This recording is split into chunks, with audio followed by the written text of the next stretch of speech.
Hello, everybody. How are you doing today? I am going to be in quite a state, but I will explain that later. Just because my life. I love my life, but I am not alone. And let's just get to the wonderful lovelies that are here with me today. We have Stephanie joining us, and we have Sako. Yeah. Kat sends her regards, but unfortunately, evil managers say has work to do. And as a restaurateur, I know the evil. We are, all of us, deeply, truly, madly. All right, how is everybody doing today? Wonderful. Great. That's good. If I'm a little bit out of it today, I just want to put this out there. Yesterday was a very nice day that a lot of people did to help people that have certain issues that I can't say without having like really bad things happen in my head. And I didn't realize that. And I went on social media and saw things that caused me to have very bad images in my head all day. So that's going on. And just to make things even more fun, we thought we lost my cat earlier today. She's fine. She just found a new place to hide. She found a way to burrow under one of the chairs where she shouldn't be able to get in. So, yay, that's going to be a thing now. Ankles are no longer safe.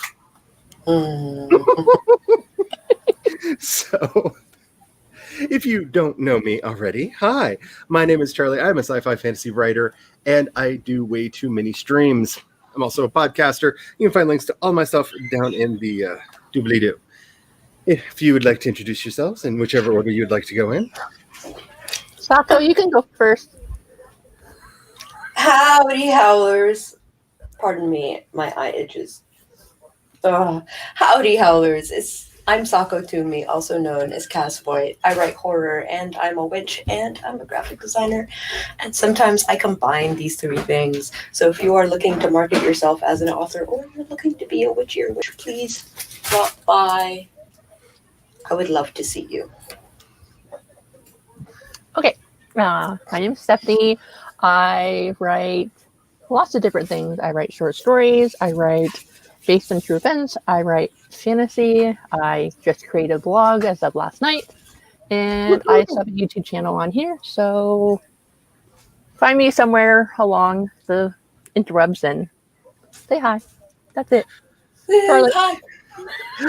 I feel like I'm probably going to be in avatar mode while other people are talking today because I'm really fidgety still. And that way people aren't like, what's going on with Charlie's hands? And actually pay attention to what other people are saying. Because, all the adrenaline. Let's see who's here. All right, Eva is here. Hello, Eva. Eva sails away from the world so far away. Devin is here. It is officially a stream because the Devin is here. Nikki is here. Hello, Nikki. How are you doing? I had so much fun on your channel the other day, and one of these days, my notifications will actually notify me of things, and maybe we'll do a whole one together. Because that notifications. Ooh. Uh-oh. I think I'm about to get a new nickname. What is it? I kind of like Auntie C. I do like Auntie C a lot. So, and I'm just getting used to it. I also like Mama C because I'm used to that one. I've gotten that one for a very long time. Hello, the pronoun I. Yes, we non-humans are very happy that you are here. At least, well, speaking for myself. I'm not going to speak for the other two lovelies that are here, but just ate spaghetti. I had baked ziti. We're like Italian twinsies, kind of, sort of ish. Kind of, sort of ish. Sarah is here. If you're not reading Sarah Keefe's wonderful, so good new book, The Widow's Weeds, you definitely should be because it's amazing. It is so good. Have I mentioned lately how much I like this book? Have I? I don't know if I've been talking about it nearly enough, but if anybody wants to go get it, I mean, it's out there in the world, and it's marvelous. So, Japanese presentation. Catherine is here. Hello. Yes, you made it. I'm going to be doing some of that awesome handwriting today. Woo. I am so excited. I still haven't figured out what's going into the journal that I found, but it's got to be special because I found a secret purple journal in my house right next to the first book that I ever wrote. So something special's got to go in here. I don't know what. Oh, shiz. I don't know what. But you've inspired me. Fanfiction. All the fan fiction. Woo. Oh, hey, Charlie. Happy Friday, Molly. How are you doing today? Let us know in the chat what everybody is working on. Hello, Orla. I sent Orla the link to my video, which I got finished. 4 new pieces of artwork for it. Got the audio done last night while I was in Cachet's thing. And I have to say, the best joy I ever could have gotten out of this, Orla, I just have to thank you, because when we thought that my dad had lost our cat because he left the front door open, his punishment was I made him watch that video. So he had to listen to the messed up stories that his child writes. And watching his reactions was ever so lovely. Ever so. So however many views or whatever it gets, I have gotten my reward. Eva says hello to Stephanie and Sako. The unholy weird one is amongst us. All hail. I am really trying to figure out what I'm going to do. Actually, I want to stop for just a minute because I know we are doing the same one. If you weren't here for my Wednesday stream, the good folks over at horroraddicts.net are putting out a call for a new anthology. It is for Gothic romances. Ooh. It is called Hellion. What is it? Hellions and Haunts and Hellions. I am so excited for this. I'm actually working on one. Let me put a link to the call in the chat for you all. The rules are very simple. I mean, very simple. It has to have an overwhelming sense of menacing dread because it's Gothic, y'all. It has to include some kind of inclement weather because it's Gothic, y'all. It has to have a supernatural horror being or entity because it's Gothic, y'all. I'm sorry, I'm going to stop saying that. But, just in case you don't know what Gothic romance is, it needs to be in a spooky location and set somewhere between 1700 and 1940. They have a few other requirements on here, like somewhere between 2,000 and 5,000 words. You can find everything at the link. I love the books that they put out. I have every single cotton pick of one of them. I enjoy them ever so much. And I haven't had one of my stories in them for a while because I keep missing deadlines to submit. But my story, My Guardian Angel, was in one of the first ones that they put out, and I'm looking forward to trying to get one in this one as well. So good luck to everybody who is submitting to that. And I am going to be shouting it out. The deadline is Halloween. Ooh. So you have until Halloween to get your stories in. What a perfect time to be in the mood to write like Gothic horror. Yeah. Oh. Yeah, I'm very excited. Hello, CB. How are you doing today? Every time I see you, I just hear clarinets playing in the background because one of my favorite songs is a song called Spectres by Christian Death, and there are clarinets playing in the background of that song, and it makes me ever so happy. You bring joy. Natalie is here. What? Random. Welcome to my brand. It's Chaos Hour with Charlie. Natalie is finishing up some work. Upside. Word count. Yay! Yeah, Millwordy. Oh, my Millwordy is going crazy. It's going I'm not well. doing it. I don't. Nope. Okay, I have not formally taken a vow to stop saying my word count. I have written 45,866 words since the first. Oh. I am nowhere near you. In fact, I am way behind you, but that's okay. I wanted Milwordy mainly so I would have a reason to track my words as I'm writing. I was just curious how many words I could write in a year. Yeah, I same. don't think I will get to 1 million words a year because, well, I got kids and stuff like that. The only reason I agreed to do it was when I looked at the fact that I had been consistently writing between 75 and 85,000 a month. And I went, holy crap, I might actually be able to do that. Have a good start anyway. So we shall see. But, it only just started. Yeah, I am so excited for all of these stories that are coming out. Hello to Mama. How you doing? I have to say, the awesome buko that you made the other night, I made the hubby jealous about that because, you are my food challenge lady. Hello, Kaz. How are you doing? I'm glad to see you here. Oh, I miss the painted nails. My nails won't... I need new nail polish. I need it so bad. But maybe one of these days, I'll be good to myself and actually order some. But I'm glad that you've got yours done. I feel naked. Cecily is here. How are you doing? Alrighty. So, Mama Charlie, I like that. I get that way too much. Like, for a long time. And I loves it. All right. So, I am going to be... Okay. Oh, hey. Ooh. Oh. Cats in the background. So I am either going to be working on my Star Wars retelling, or I'm going to continue working on the artwork. I don't know which it's going to be. It depends on which spirit hits me. I'm going to have both of them open on the screen, and whichever one I want to work on, I think I might work on. I haven't finished that version of Luke yet, and I really want to get. I kind of want to get that done. Cool. So, but Also, is Kat still waiting in the... Is she? Yeah. Holy crap! Okay, Hi. I completely missed things. Hello. Hi.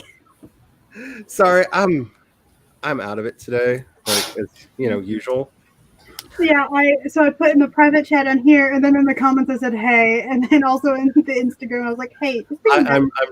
I'm doing bad today. Like I'm just yeah. I'm here for the ride. Yeah. It's probably why I'm going to be doing art, because it's more meditative for me, and I don't have to worry about, because Luke is about to get interrogated by Vader, and I don't know if I can handle the sass right now, because let me just say, Prince Luke is a sassy little queen. I'm just saying. I don't know if I can take the sass, so I'm just going to work on the picture of good old Prince Luke. How are you doing today? I'm doing. I thought I was going to be out at 3. I got out at 5. Yeah. At least you weren't running around the yard chasing a cat that wasn't outside. That's what I spent my afternoon doing. And At least you got some exercise. yeah, Our first trip out of town in our RV, we went to a state bowling tournament, and we took our cat with us because we have a cat. We had a cat, and we were in Clown Falls, and we went to go leave, and we couldn't find the cat. And we looked everywhere for it. We looked in the cupboards, underneath the beds, like everywhere. We even looked around outside, talked to the other people in the RV park. Nothing. Like, well, she has her name and her color on her, so someone will call us. We get home, we set up camp in our RV park that we live at here, and it's about 6 hours after we get home, and the cat comes out of the bedroom. It was in my back of my closet, way back where you couldn't see her, because she's a calico colored cat. Oh. Isn't that what they do? Yeah. Yes. I'm like, well, I don't feel bad about her riding in the RV anymore. We're good. Mm-hmm. Trying to find a gray cat in the shadows. That's always fun. Yeah. I just have to say, not that I'm coming for you or anything, Sarah, but we're not being nice because we're just saying true things. Saying the truth isn't kind. It's just being honest. Your book is amazing. I love it. I get the feeling, though, because I know when everybody says something nice to me, I'm just like, you're just saying that not to hurt my feelings. But I really do. No, it's actually really good. I really do mean it. It's a great book. Little steampunk things kind of sprinkled in. It's lovely. All right. I'm going to kind of speed up because I want to get into a sprint. Mary is here. Cheryl is here. Hello. I don't know if I remember seeing you in here before, so welcome. Welcome. I hope you enjoy the madness because there's ever so much. I have it in abundance. Let's see. Lee is here. Hello. How are you?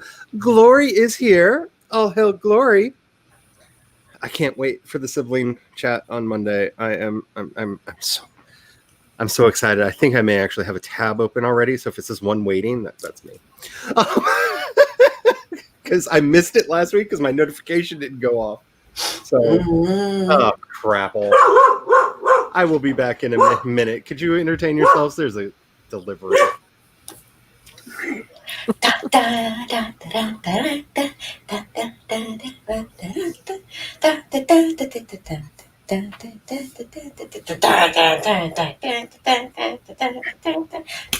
Music.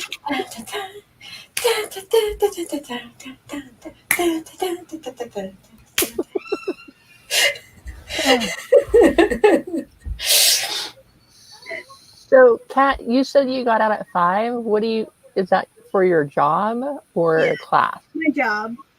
I was supposed to be out at. I'm a host, so I went in at 12, and the next person came in at 3. And normally I leave when the next person comes in if I was the morning host, and then we have 2 hosts at night. But they had me stay until the second host got there. No. Oh, Yeah, restaurant work. You're never out on time, ever. Woo, woo, woo. Just finished the second draft of the second book. 30 minutes ago. Holy cannoli. Can't wait. Kaz is writing a crime. I'm just stopping there because I just like the idea of you writing a crime. You got to get all them crimes out on paper. Let's see. Who else is here? Ginny is here. Hello. How are you doing? Alrighty. So, I know I was feeling all princessy the other day. Because I was.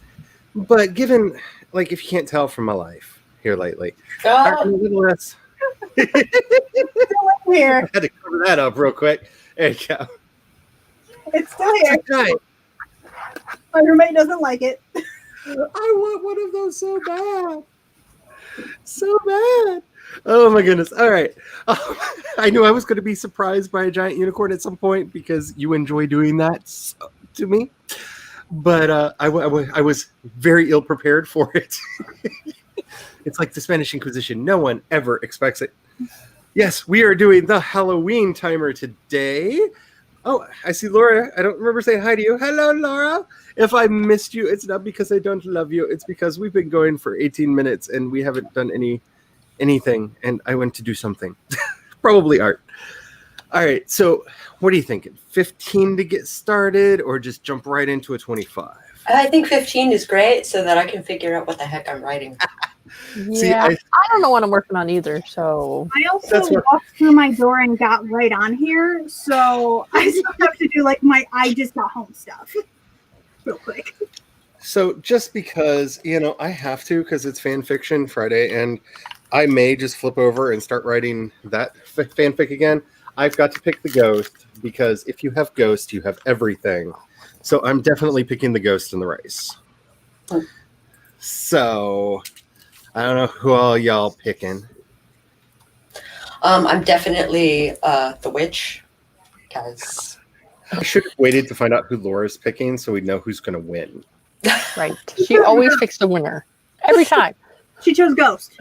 Okay, so I have a good chance of winning. I'll do the vampire just because. I'll go with the vampire as well.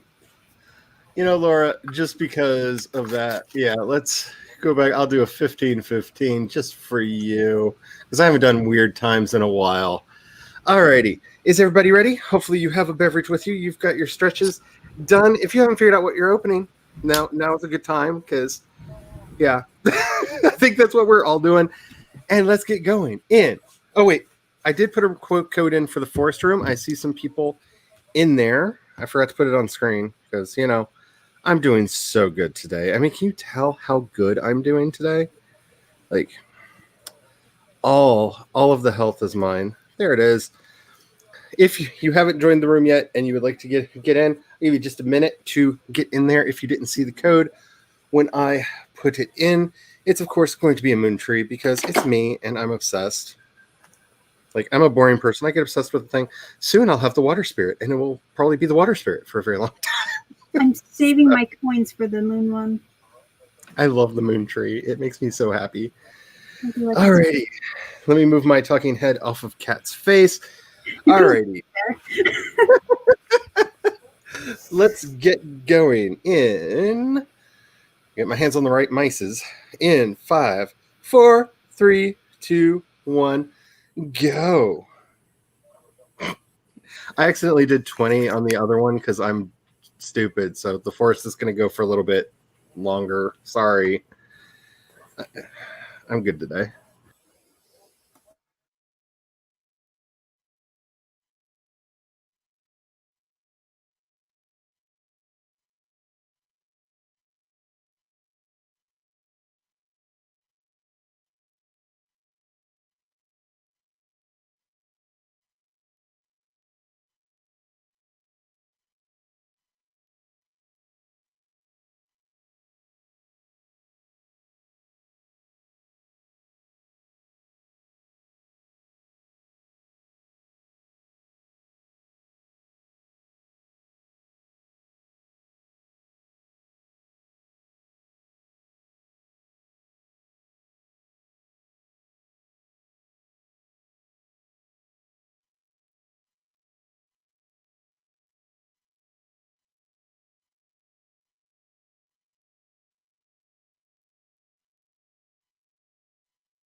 And we're in the final stretch. It's neck and neck, but the witch is in behind, but she's coming up.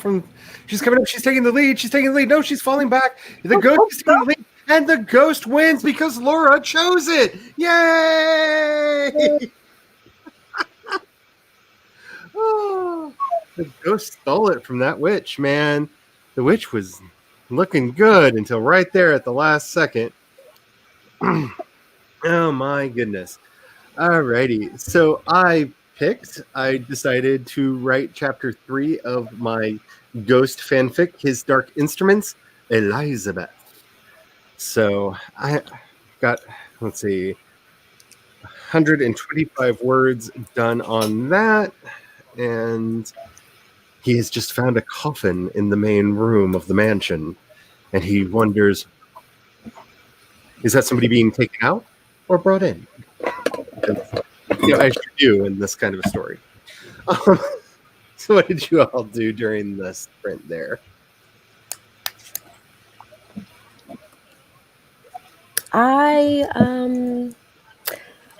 So my portable hard drive, which I put everything on, is giving up the ghost after 8 years. It's finally doing that. I have some stuff on there, like WordPerfect documents when I don't use WordPerfect anymore and haven't since my teenage years. But I found some old X-Men / FF7 fanfic where Psylocke was a totally Turk. See that. I could totally see Psylocke. And her and Sang had like a thing. Like they were old co-workers that like started. Yeah. So that's what I was writing when I was a teenager. Was Psylocke I'm not saying that I never wrote Psylocke fanfic when I was younger or that I wanted to be Psylocke when I grew up. I'm not saying any of that. I may be heavily implying, but I did not say it out loud. So, Stephanie, what did you work on? So good. I'm filling in some plot holes of my book that I thought was done a while back. Well, plot holes. I wrote it in April for Camp Nano. It's like on its 8th, 10th, 100th version. I don't know. I've lost count how many times I added stuff to it. But I read like the Save the Cat novel, and then I decided after reading it, I kind of needed more of like the fun and game section in the middle. Kind of like glossed over a lot of it. I'm just adding more details. You got to make sure that promise description. of the premise. It's just time consuming, to think of dialogue that people would actually really say. That sounds. I feel that. I may feel a little called out by that, but I feel that. Because just remember when George Lucas handed the shooting script to the actors, I think it was Harrison Ford turned to him and said, "George, you can write this expletive deleted, but you can't say it, right?"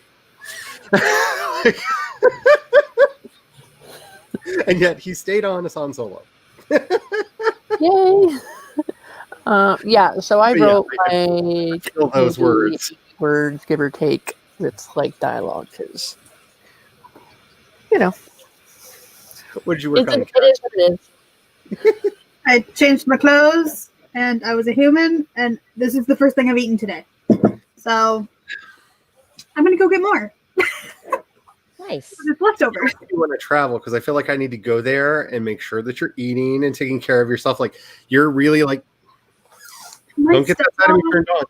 My stepmom is so mad at me and my dad because me and my dad are both like, we'll just like go the entire day without eating, and then it'll be like 6, 9 o'clock at night, and we'll be like, I haven't eaten today. Should probably do that. Yeah, that's a good thing to do. We'll do that time. I'm not going to yell at you because I'm not the yelling sort, but I've learned all of the methods of guilt because I was raised Baptist. I converted to Catholicism, and most of my teachers were Jewish. So I have all of the guilt infused into my bones, and I know how to ladle them out. And don't make me have to start. Especially with the Catholic guilt. I'm really good with the Catholic guilt. Remember, almost a priest. Not telling that story again. Just leave it as a scavenger hunt. It's in one of the live streams somewhere. Have fun with that. Alrighty. I don't remember saying hello to you, Jules. When did you sneak in? Hi. Hello. How are you doing? I'm glad that you're here. Every time you talk about editing, I just have like a slight panic attack because I know I am 2.5. Well, technically, if I put the halves of the two novellas I've been kind of bouncing back and forth, I'm at 3, but it's like 2.5 novellas in on my 52 and 52 challenge. And the idea of editing all of these words is terrifying me. It's so many words. It's so many words. Oh my god. Week 2? What? Isn't it only week 2? Yeah, I have no life. I've tried to explain to y'all. I have no life. I sit here in chats while people are doing live streams and write stories. And when I'm not in other people's live streams, I'm doing my own live streams, writing stories. I have no life. I just sit and type all day. That's all I do is tell stories. Unless I'm doing the podcast or one of the video thingies. That's why I said, please, no one be jealous. If you have a life and that's why you're not getting crazy words in like I'm getting, I love you. Let me live vicariously through you. I have health problems. I can't leave the house. I don't want to die. So all I do is write and tell stories. So Mary had to go. She'll be right back. Yeah, cat. You know, what I really did enjoy having both of you on the stream that one night because then it was Kat and you were both like, yes. Oh my goodness. I think I said hello to you, Jenny. If I didn't, I don't know where I am in chat. I'm trying to find a place. There's so much going on in here. Oh wait, there's Laura screaming Halloween, so I know where I'm at. Yay! All right, so everybody picking their critters. I love the phrase the Frankenstein guy, and I kind of want to write a romance short called The Frankenstein Guy, and just, you know, kind of Matthew McConaughey that, and that's why he never gets the girl. That's why the bride is like always like done with him. But I probably won't do that. Okay. I'm sorry. I told you I'm in a random place. I go. I'm sorry. Sorry. I'm trying to get all the stuff out. All right. Sid is here. There we go. Found my place. Sid arrived. Hello, Sid. I hope your stream went really well. I tried to be in there, but you know, life. This strange thing called life. You're not late. Like all wizards, you arrive precisely when you intended. Oh my goodness. Yeah. I saw that line in the story and I was just like, yeah, that's exactly where my headspace is. And so that's the story I'm going to be working on. Because the world is on fire and you are here to burn with me. Love that song.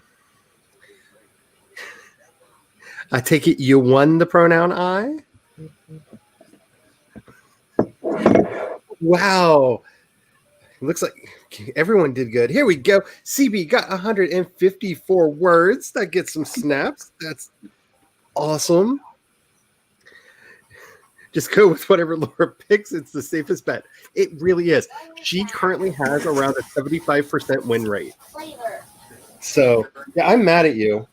I'm mad at you. Are you going to come say hi to the people? Say hi to the people. Yeah, you hid from me earlier. Oh, kitty butt. Alrighty. Keep your starfish out of the camera and you're fine. Okay. Yes, silly vampire. Yes. Hello. Made an invitation. Ooh. I'm glad that so many people are writing fan fiction, are writing flash fiction right now, because it means we're getting a lot of really good stories, like lickety split, and that's a lot of great reading. So I recorded my audio today.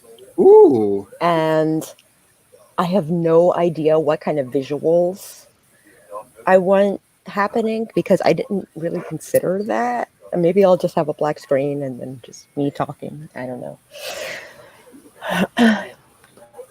I made 4 pictures for mine because I'm obsessive like that. And basically use the like Ken Burns thing, so it starts on one part of the picture and either zooms out or zooms across, and because I was freaking out over what it would look like. Oh, I see. I'm happy with how it turned out, but I am concerned about people actually getting to hear me read one of my stories. Oh. So I did do it. This is the first time I've done an audio story using Hindenburg.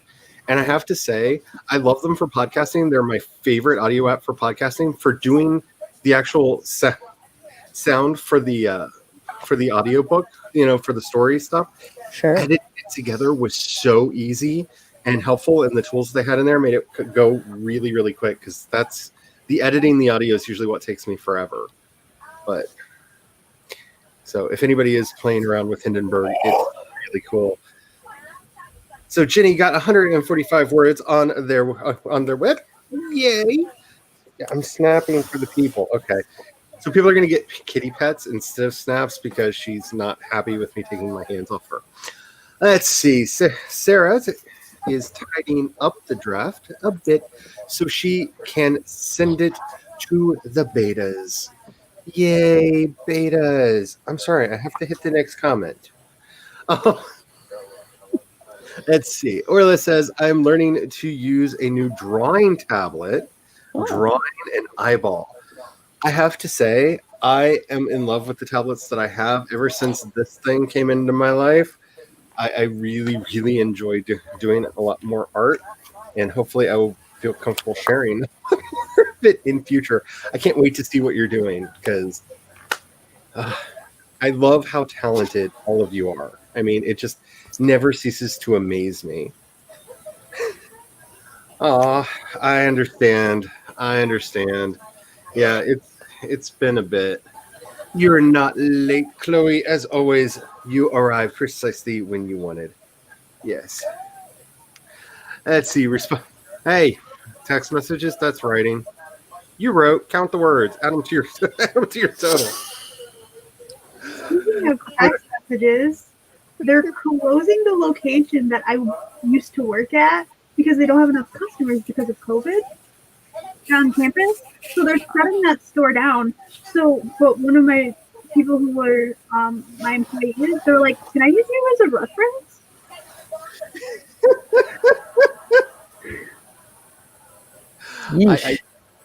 Yeah. The pronoun I got 180 words. Yay. Laura is yelling at you, Kat, but she did, so it's all good. I'm Hey, actually Saco, what did you get in the mail? I don't know.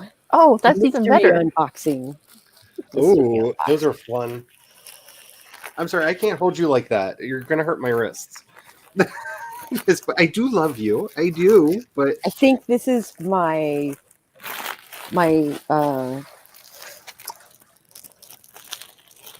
I want to call it steampunk outfit. ooh.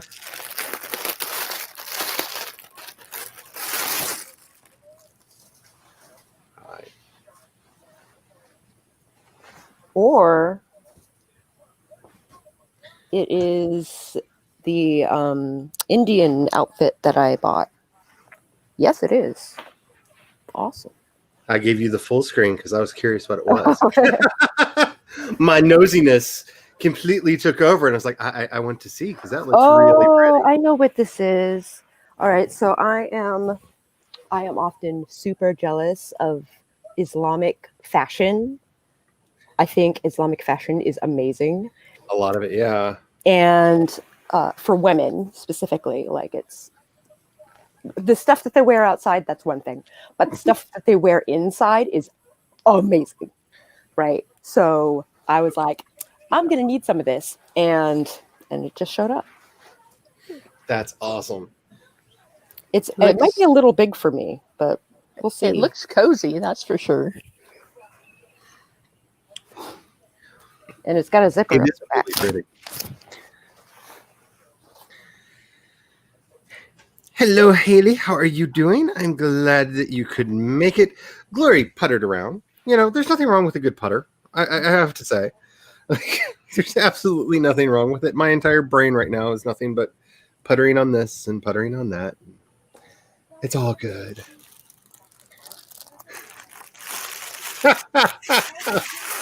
Woo, I'm not even going to read that one out loud. She's not even here to see it, so. Yeah, I agree. Please don't go in there. Please don't do that. Mary's back. Ooh, I may send you a thing, Catherine. You never know. We will see. I say it, you know, my brain. There's a piece of me that really and truly wants to write a fic about the aftermath of Endgame, but I am too emotionally stunned to do that right now. I totally agree. Because there's some things in the aftermath there that I would love to explore. And since, you know, it's going to be a little bit before we get to see them explore it, like there's wide open field, but yeah, there's some stuff there that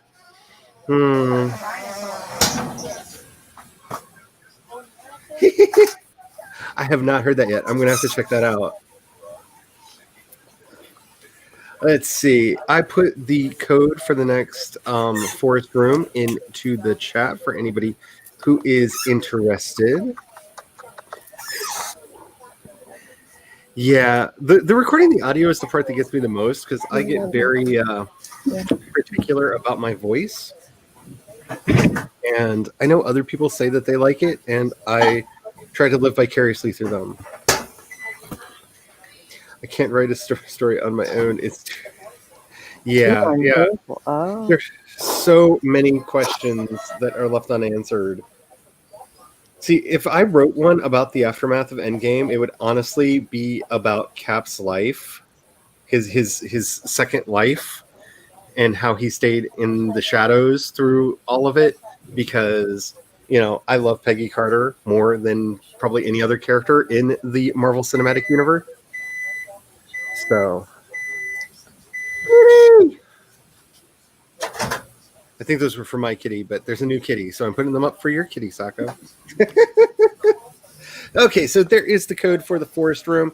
I'm thinking of just jumping into it for the next one and doing a full 25 because I have stories in my head clawing and fighting villainously to get out.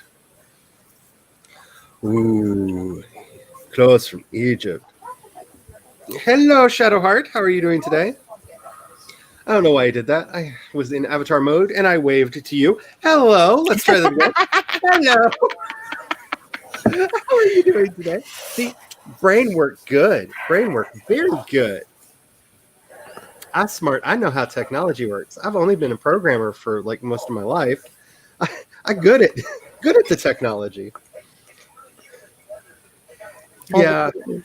Yeah, I do a lot of pitch shifting for my voice as well. I didn't so much for this one. There was one character that I did modulate a little bit higher for, but then I had to record her line like 3 times because she's supposed to talk with an English accent. And idiot me kept trying to make her talk with an English accent. And you don't want to hear my fake English accent. Oh. Nobody wants to hear that. And it took a while to get a take that wasn't me sounding like Dick Van Dyke and Mary Poppins. Not that my accent's really that bad, but you know. It's a jolly Mary holiday with you, Mary Poppins. Yeah, it was not anybody's friend. Oh. Ooh. I love that. This story just warms my soul. I love writing those. I have actually done a few of those lately. And I'm so proud of you because I can't write that shit. I'm switching between my works right now because each one, because it's a serial, ends on like a dark place, and I'm just like, I can't even right now. I just can't even right now. Let's see what's happening on the Sci-Fi Channel. And work on the space opera for a little bit. And I'm like, oh, that's not good. I wonder what's happening over on the Fantasy Channel. Just like running back and forth. Though, if I can come up with a good enough story, I will be doing the first of the Princess Rescue Squad stories this year. I promise, I promise, I promise. But we need to decide whether or not those count as fan fiction or not. Because they're original stories, but they're all the fairy tale princesses. But from the actual fairy tales, not like the Disney ones. So I don't know if that counts as fan fiction or not.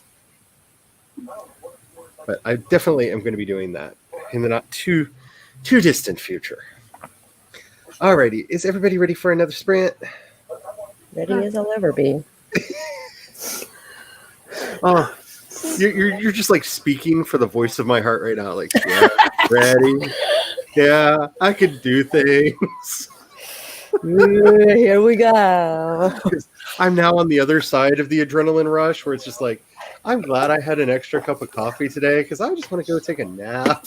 Like, I just woke up from my nap. I have no excuse. like, I know the nap will not happen, but let's see. The ghost won last time. I haven't. Which? Oh, yeah, yes. So they're choosing the witch. I'm trying to see Vampire if again. chosen. Laura has chosen Frankenstein, so I'm picking the Frankenstein because that gives me the highest percentage chance of actually winning. I procrastinated on purpose. Alrighty. Let's get ready for this. Make sure you're doing your stretches, that you have a beverage next to you, at least some water at some point today. But, it's Friday. Other beverages are also acceptable. I might get myself a cider in a little bit. We are about to get going in 5, 4, 3. I just realized I hadn't reset the forest room. Now it's at 25. In 5, 4, 3, 2, 1, go.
They are neck and neck, but it looks like the ghost is in the lead. But let's see, the witch is coming up. Who's it going to be? The vampire. The vampire is starting to take the lead. It looks like the vampire won. The vampire won. The vampire won. Doing it. Damn. I like that little jig. Let's all do the vampire jig. Just one arm and one leg. That's all you get. One arm and one leg to the vampire jig. No, I think both the hands are moving. Is this? Yeah, it does. That does nothing. All right. So, hopefully y'all got some good writing done. I'm not like doing math today. I got about 500 words that time. So let's just say Elizabeth has met Papa, and Papa is like not impressed with her, and she is so not impressed with him. She's like, I waited centuries for you to be born. Seriously, like you, like I thought you'd be hotter. Like seriously, like how are you supposed to take over the world and you like don't even get me like all excited? Like seriously, ugh. She's like, just not having it at all. But you know, it's fun. It's fun. How did y'all do?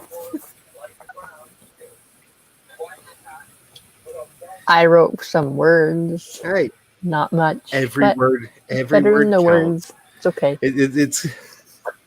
I'm not going to do it. I'm not going to do it. I almost did a parody of a song from The Meaning of Life that has everything being sacred in it, but I'm not going to do that right now.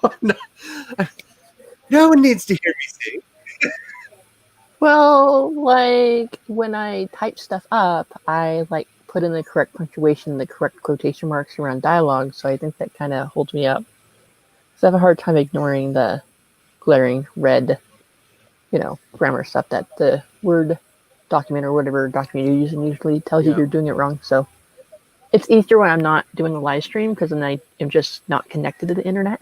So then I'm it just doesn't happy do it. that my voice to text has decided to stop thinking everybody's name is Maria, because that was an annoying glitch that it had the other day. No, literally, I would be like, and Peter walks into the room, and it would type Maria walks into the room, and I'm just like, Why? That makes no how do sense. you even get Maria from Peter? How? Like every name I said, Ellis was upset. Maria is upset. Like it's not even the same. Like there isn't even a Maria in this book. Like there isn't. Maybe your voice to text software should be. Apparently, he thought everybody was a Mary. Like it was just like, oh, you're just writing some queer stuff today. Everybody's a Mary up in this piece. Just Mary, Mary, Mary. Just like I don't care. So how did you do, Kat? What did I do? Hopefully you finished eating. I finished eating. I did that. Then chat will stop worrying about you. And I ate a Reese's, and then if you went backwards in the screen, you can see me go. Because I almost dropped it. I almost dropped my Reese's. No. When I opened them, because I opened it and I tried to like pull the back off, but I had a strip and then the package. I was like, that cannot be allowed. Yeah. So then I tried to open it and it popped the Reese out, and thankfully it landed in my lap. Oh. How did you do, Sako? That's creepy. So I have a book that's coming out in 2 weeks, and I just learned that I should probably have a launch page for the book. So I got distracted and I started working book on a launch launches page. are very much an ecumenical matter, because I've done like the everything you're supposed to do to make a book launch successful, and I've also just been like, oh crap, I forgot. Well, the book's out, everybody, and had like a crazy bunch of sales. So I've had it work both ways. Like I've also done like all the right things, and it worked well. So like I've had all the experiences. But then again, remember y'all, I've got 9 books out, so. I've had ample opportunity to have all of the experiences. And the first one's 15 years old. So, are you building your page now? I'm trying. I started with a cigarette, which took me 15 minutes, and then I decided while I was out there, I was gonna like look at articles about how to do a book launch, Yeah. and it was like, hey, you should have a launch page, and I was like, you're probably right. I probably want a launch page. Is there a pre-order link we can tell the folk about? Not yet. Okay. All righty. Well, definitely let us know, because you've seen how red we make Sarah constantly about her book. It'll be your turn. Oh. And I have the 20th off. Ooh. Come party. So I That's can spend like the whole day. It's going to be Wait. awesome. What day is the 20th? It is a My Sunday. book launch. No, It's I mean what day of the week? a Sunday. Yeah, Sunday. it's a Sunday. I'll be around. I'll stay home just for your book launch. Oh, thank you. You're So welcome. we had some people sneak in. We had a Petra show up. Ah, Hello. Faxy lady. We had a Nicole Ford Thomas, Yay. because there's a lot of Nicoles in AuthorTube, and we're going to have to nickname y'all. I'm just saying. We're going to have to nickname y'all. She's my witchy best friend. That gives me drunk texts and stuff. Like, she's the best. Oh yeah, I remember you talking about her in your other stream. She's awesome. Now I got a face for the name. Yeah. Hannah Palmer has snuck into the chat. Hello, hello. And Colin Clark has snuck in. Hello, hello, hello. Hey. I hope everybody is doing good. Everybody got all the words. I am scrolling through all of the hellos because there's a lot of hellos, because y'all are very, very friendly, and I love that about you. Megan popped in to hit the like button and wish she could join us. I know you're doing the whole first week at the new job training thing, and we Oh. miss you, Megan. We really do, and I'm glad that you could at least pop in, and hopefully soon, like, for goodness sakes, honey, we'll start scheduling weekend things on your channel just so we can hang out again, because Megan was such a constant part of my life for a while there, and now it's like my Megan is gone. My Megan is gone. And I do miss the hanging out, because it was fun. All of the hellos, all of the highs and hellos. Alrighty. Oh, and of course, everybody hit your bingo card. The StreamYard has jumped. The stream has jumped. All right. So, where are we? I see people. There we go. Trying to get to the top of people saying how well they did, so I don't miss anybody. If I missed anybody, I do apologize. I love this timer too. This isn't my absolute favorite one. I do think the princess timer is my favorite one, because they literally release a unicorn and the princesses chase it down, and whoever catches the unicorn wins the race. I love the princess timer so much. That's why That's my awesome. uniform keeps popping up. But this I like this one a lot. I actually like this one a lot, because it's fun, and it reminds me of the classic Monster Squad. Not the new movie. I love David Tennant, but not that much. Mm-hmm. Like, my love only goes so far. CB got 238 words, and I can't share because spoilers. Oh. Ooh. So, are you after? See, I know that Tony and Pepper were having a thing because of the whole. Okay, I'm going to stop speculating because spoilers, but I have questions. Jenny got 148 words that time. Getting it little by little. Hey, that is what writing is. Writing is getting the words little by little until you've got them done, and then hitting them with a hammer repeatedly and often, and smacking them with knives and sticks and anything that you can to beat them into shape so that they make real sentences, and then setting them free into the world. You can do it. I believe in you. Tamama says, but while doing that, think I worked on a... Ooh, you worked out a plot hole fix.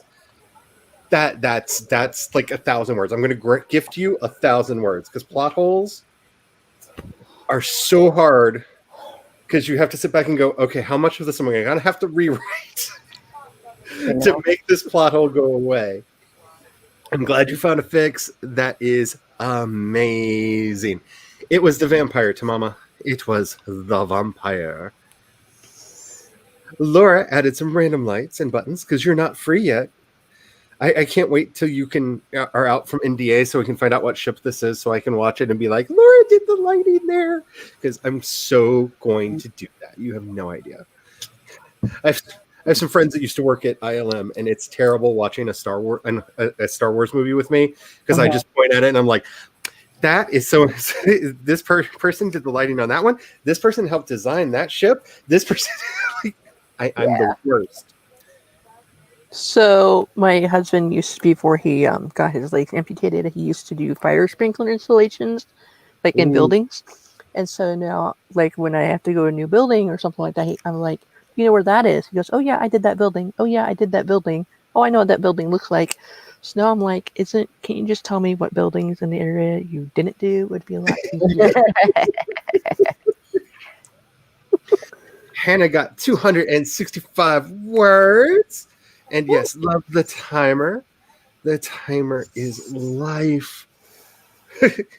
I'm telling you, count the text message words. They all count, especially if you're doing millwordy. And if you're having angry text, count them towards your kill wordy count. Because, that reading somebody is editing in real life. I'm just saying. Wait, what do you mean by kill wordy?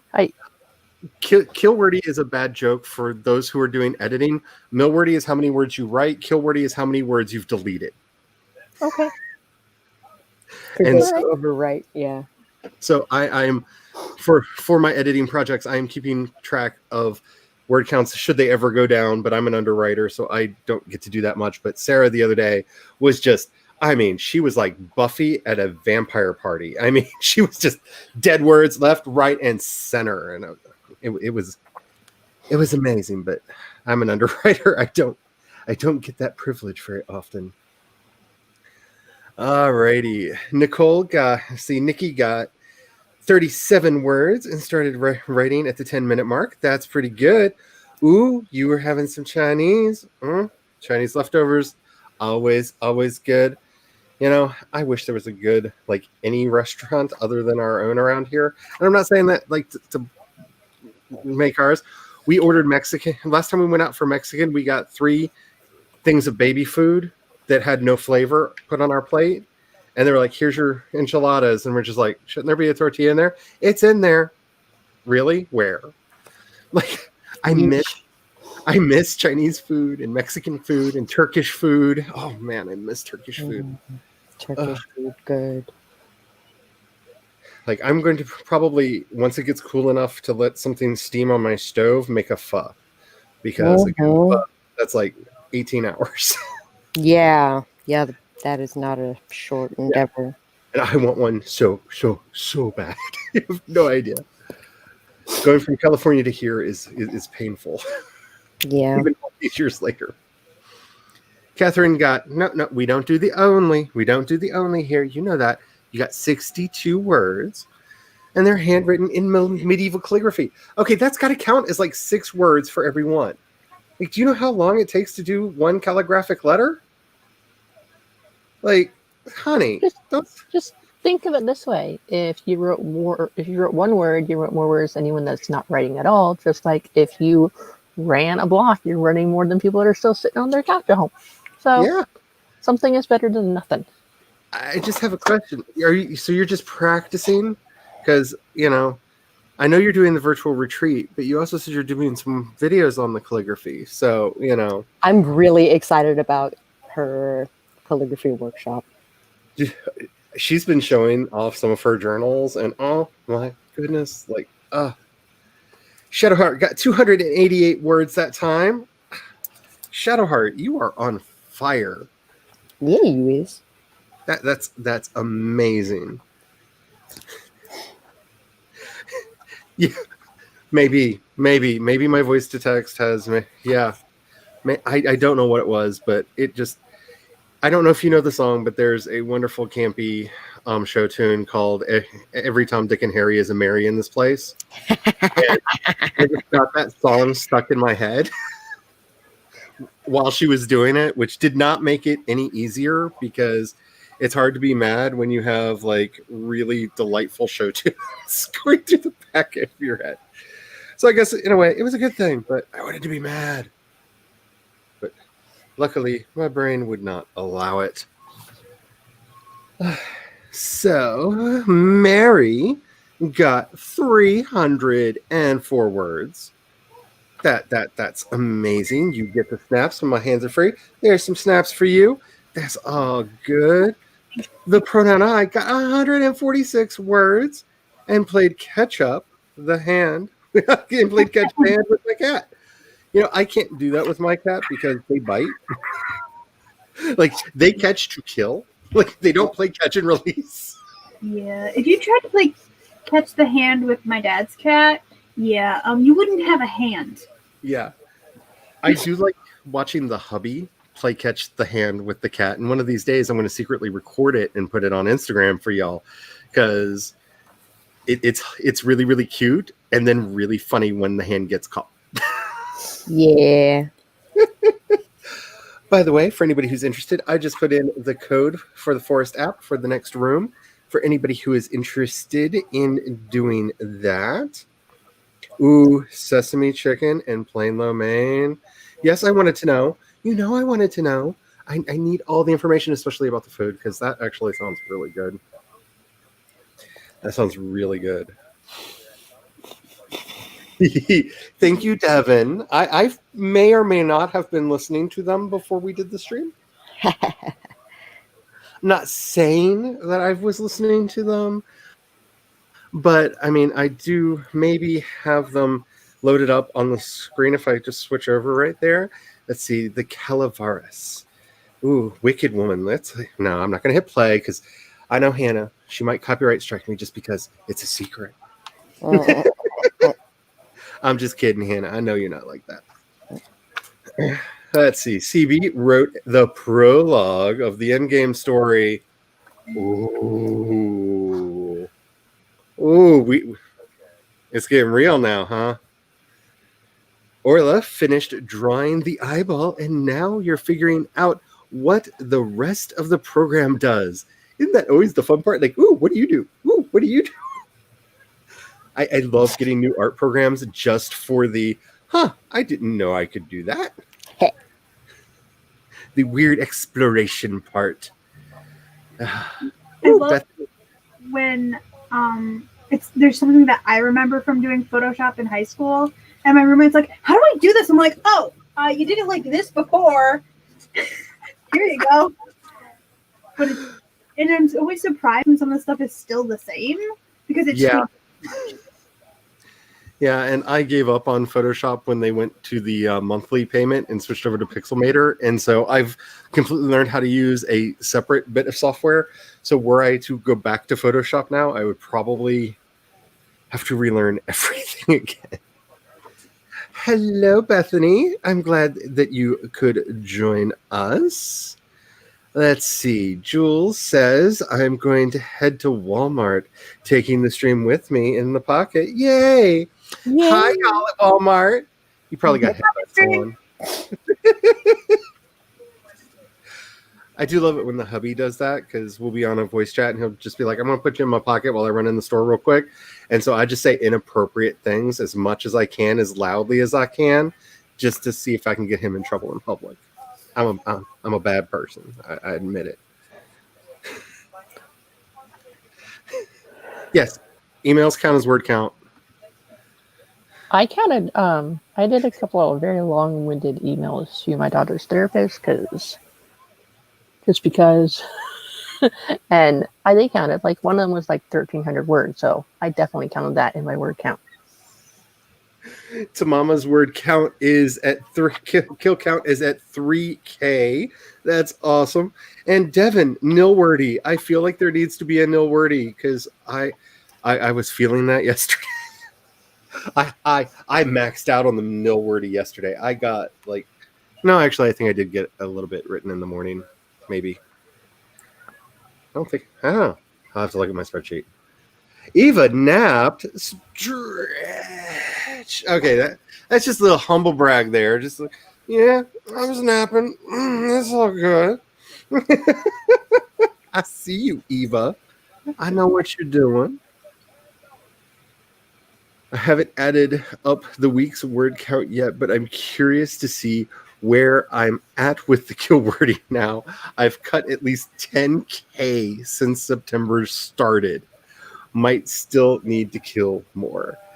Oh my goodness. I hope Oh, you're putting those words in another document. yes, because you never know when you want that to be a short story or some supplemental, like sign up for my newsletter, here's a free story kind of thing. Or Like- you might like find that you want to use one of those scenes somewhere else. Because that's kind of where I'm at now, where I thought I had an unwritable book, and then I realized I'm actually writing a serial. And so when I unwove it together and slid it apart, it made sense as a story. And all of those words would have ended up in the trash if I hadn't figured that out. Ooh. That's can't wait. I can't wait. I can't wait. CB has just mastered cursive. I don't think you meant it that way, but I just had to say it that way because I found it funny. And let's be honest, I'm here to entertain myself and hope other people laugh as well. There is the code for the next forest room. I see a bunch of y'all in there. That's awesome. So are we about ready to get some writing done? Or some websites built? However, as the case may be. Alrighty. Let me click all the clickety clicks because I did join the room. there we go. Let me unhide because trust me, everybody wants to see Kat's face and not mine. There we go. We got 25 on the timer. Let's see. It's got to be the witch, right? I mean, it's got to be the witch. I'm still voting on Frankie. Because I know we went the other night, like all night without the witch winning. Like the witch is due. It's been a while. It's been a while. That's all I'm saying. It's been a while. What is joined up? Wait, what? CB said in the UK we don't teach cursive. We teach joined up, which is totally. What is that? Oh my goodness. Yeah. What? Okay. Hey, Justin. I'm gonna go with vampire again. I'm definitely going to have to investigate that because. Alrighty. So that. Wait a minute. It's a mama. You have meatballs? You have meatballs. What kind? Are they Italian? Are they Swedish? Because I really want to make some Swedish meatballs. I haven't made any Swedish meatballs in a while. And the last ones I made fell apart and we had Swedish soup. I called it Swedish meat soup because, I don't know, my binder didn't bind. I don't know. Alrighty, I hope everybody is ready. Getting your stretches done. Make sure you're saving your documents because the gremlins are hungry and they want our words and they do not deserve any more of them. They took all that they need. They're done. Alrighty, let's get started in 5, 4, 3, 2, 1, go.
And they're coming in on the final stretch. Who's it going to be? It looks like the ghost is out in front. And yes, the ghost has won. The ghost has won. And we've caught a second wildcat. Good night. Oh, my goodness. So wait. I'm just going to say right off the gate, I got absolutely nothing done in that sprint because I fell down a rabbit hole trying to look up what joined up script was because I was curious and I may or may not have watched some tutorials on how to do it. I was curious. And, oh, that's not how I write. And then the neighbors, because they're smart, good, decent people, have decided to throw a giant party, and there's probably 20 or 30 people next door, and the dog is very upset about this, and so am I, but I can't do anything about their brilliance. So I just decided to console the doggy. So if you hear any strange from my side, it's because I have a very grumbly dog on my lap right now who is unhappy about the situation. Oh my goodness. People. So how did y'all do? Let's see. Stephanie ran away, so she didn't have to answer the question. Sako gave a thumbs up, so I'm going to say, how's that website coming? I am about halfway done with it. I'm at the point where I got to give the sneak There peek. you go. I'm going to take the dragon off your face because you don't need a dragon hiding that. You don't need that. You don't need that. All right. So, either cat, go. Thundercats, go. I can at least I have that book. I can at least do this. Ooh, wait a minute. I love it. That is so pretty. I love That's it. the calligraphy that I was doing. That is so pretty. I whisper of a dream. My calligraphy is nowhere I near. had the same book. Oh, nice! That's so cool. Book twins! Yeah, husband bought it for me No. for our first anniversary because paper's the first anniversary. Yeah, no, that Yes. makes sense. I Yes. I got my husband an owl snow globe for our first birthday. So there's paper inside it. That counts. Oh, all right. Super Cat, how did you do? I too watched several things about because I watched the one you posted. And if you notice, I was just like, Yeah, because it's literally like a print letter, but like with a tail. Yeah. but it's very straight, Yes. and that's a tail. Yes. And I was like, no, I need the on the O. I need the little loop at the top of the O to go to the next thing. It doesn't look like this. No. Okay. It's like standard print, except for there are tails that come off of them to connect to other letters. That's why I shared the video because I was like, this can't be right. Somebody- I write like half cursive, half print, but it's like cursive. And so zoomed in I on looked at it, I was like, Yeah. Ooh, I could like do handwriting analysis and tell you things about your personality. Like I wonder by looking at wonder your how it would handwriting. look with me since I change my handwriting all the time, depending on what calligraphy I'm using. Mine changes depending on Right? what utensil I'm using to write with. You know, if it's a pencil, pen, thin pen, fat pen. you know. I think I my have- wedding calligraphy is close to this one because I actually did my wedding invitations by hand. I had a teacher tell me that if she hadn't watched me write a paper, she would have thought several people wrote it. Yeah, I feel you. Yeah. Like my handwriting is what it is because most of my handwriting that I do now is when I'm doing the active imagination journaling. And the thing that I've always found interesting is there is a distinct difference between the handwriting when I'm writing a question in the journal and the handwriting when I get an answer. And I've always found that quite interesting.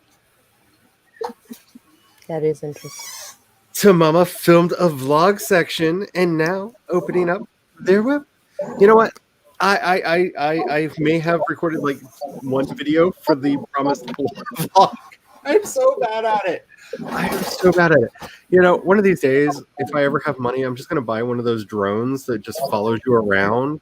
I don't know if you've seen that one, because there's the one that flies, the actual drone that flies, but there's also that new one that you set up on a tripod and it just follows you around the room. And just like, who was it? Jimmy Dodger just did a sponsored thing on it. And I was just like, you know, I just need that because I can just like have it sitting over in the corner and just reach over and hit record every now and then. And as I'm doing my randomness record, because I'm so bad at it. I swear one day, something. Yeah. Well, I mean, this is the Rusty Belt of the Bible Belt. So, Yeah. I mean, not to be as insulting as I want to be, but they do have Cheeto signs all over their house. Yeah. They're literally flying 2 separate giant 6-foot Cheeto flags over their house. So I was they're in important. West Virginia. I was in West Virginia this past weekend, right? And there was a huge sign at this one house that said no fracking in the county that I was in. And then right next to it was a Trump Pence sign. Yeah. And I was like, Those don't correlate. where's the disconnect? Because like how can you support when I know. when you're anti-fracking? Like, Oh, tell me about it. Like the number of conspiracy theories that we have floating around in the air around here, like I weep for the future of the world. Like most people say that when they're like, I look at the children these days, and I'm just like, no, I look at the elders these days, and I weep for the future of the world because. Charlie, I stopped weeping. My tears are dry for them now. Because some of the most recent ones, the one that's like offending me the most and the one that's giving me a little bit of fear living around here is apparently it's the transgender people that are causing all the problems. And so every conspiracy theory ends with so-and-so is secretly trans and that's why they're doing these things. And I'm just like, I'm going to die. Like, I'm going to die. Like, they're going to hunt me and like the 3 other trans people in town down and kill us. Like, that's harrowing. Yeah. We are being blamed for everything here. And That doesn't even make sense. Like, and it's startling. Like everyone they don't like is secretly trans, and it's become a thing. Like that's how all of the conspiracy theories end. Like you go through all of the crazy like anti-Semitic stuff. Oh, and by the way, they're all secretly transgender. And it's like, So are they also saying that flat earthers are secretly transgendered? Because that's No. No. Not the people coming up with conspiracies. yeah, I'm pretty sure half these people Oh. are transgenders. Well, people are saying that the people in charge of transgender. Yeah, all of the bad. transgender lizard. I would love to be a transgender lizard person, you know, because then you know, the heat wouldn't bother me so much. It would give me power. You know, there are actually some animals. Most of them are in the sea, but there are some animals that will change their gender based on what's needed. Like if you need more men, they're going to change male. If they need more female, they're going to change female. Like frogs do that. Frogs. Yeah. Do that, yeah. Yeah. Just to get off my podium after this, but I like to point out to them that there are 6 genders in the Bible. There are 6 genders in the Bible. Even eunuchs considered one of them. Yeah. The rabbinical Hebrew recognizes 6 genders. 6. So stop with your binaries. I'm done. Anyway, this is why everything I do ends with "and trans identities are valid," because it really don't feel like that around here. And CB got 147 words. Yay! Eva is not really back yet. She's secretly hiding. She's in the corners. Look behind you, everyone. There may be an Eva. Sorry, I'm just cracking myself up. In all the time I have known her, in all the time I had known Tony, I had never seen Pepper break completely. She had always been standing there, quietly in the background. Ooh, girl. That's gonna be some... I can feel the tears already. I can feel it. Petra got 325 words. Getting them snaps in. Shadowheart, 268 words, but it's getting quite late. Oh no. And I'm going to head out. Have the fun. I don't understand lateness. I do understand earliness. Like I don't function in the early. I don't even go to bed till 4 in the morning and wake up at like 1 or 2 p.m. because I just write at night. I'm a night owl. Always been, always will be. My nickname was Vampire anyways growing up. Like literally when I was born, my veins were so translucent that I appeared blue that the doctors literally labeled it on my birth certificate translucent. Not white, translucent. So I am completely, like, ivory is still dark for me, and I'm white. I had to be resuscitated after birth. Oh, wow, yeah. I wasn't breathing. Yeah, my mom was in labor for 36 hours after her water broke, but they induced because there was a blizzard and the doctor couldn't get to the hospital. Oh, God. I was apparently born blue, and they resuscitated me. I know this because every time I was bad as a child, I heard the epic story of my birth. And it is an epic tale that my parents went through to bring me into this world. Sure. Yes, her journals are stunning. They're absolutely amazing. And I can't...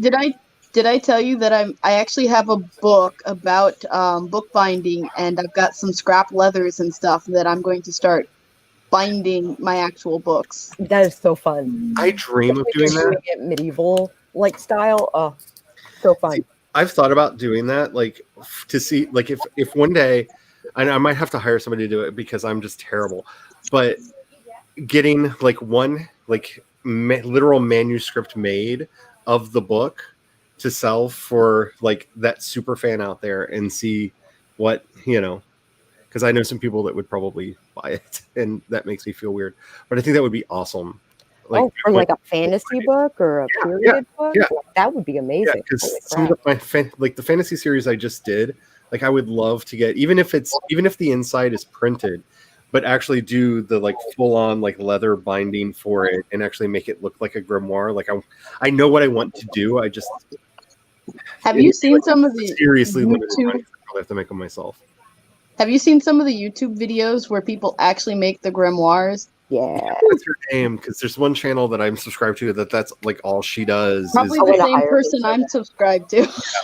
Yeah, that's like all she does. She's like, "Oh, look, here's my new Earth grimoire," and I'm just like, "How?" Like, I even after watching, I'm still like, "How did you do this?" She did a Witcher 3 one. If we're talking about the same person, she did a Witcher 3. Yes. I'm completely blanking on the name. With the wolf pendant and everything. Yeah, she's amazing. Yeah, Nicole got 56 words that time and was listening to some Demi Lovato. That gets some snaps. All I know is like the state I'm in right now, Sorry Not Sorry is kind of my theme song right now. So I feel you. I feel you with the Demi Lovato right now. I don't know if I can get his face in. Oh. This is Ashron Parthenopaeus for people that don't know. He's a Maine Coon. Oh, ouch. There we go. Fully clawed, too, by the way. Got to get in close so the blood shows up. Oh, you should see the scars. I do have them. My legs look like road maps thanks to the cats. Like, yeah. I Holy crap, taught my Hannah. cat I am not prey. Holy crap. Hannah got 805 words. Well, somebody's been busy. Wow. Wow. May we all whisper of a dream of having... That's amazing. Like, I don't have enough snaps. Like, I'm running out of snaps here. Like, oh my goodness. That's amazing. Yes, the writing is gorgeous. Listen to us. Listen to us. Get rid of your imposter syndrome. The writing is gorgeous. I've never done a workshop on the calligraphy. This is my first time, so I'm going, am I even prepared enough?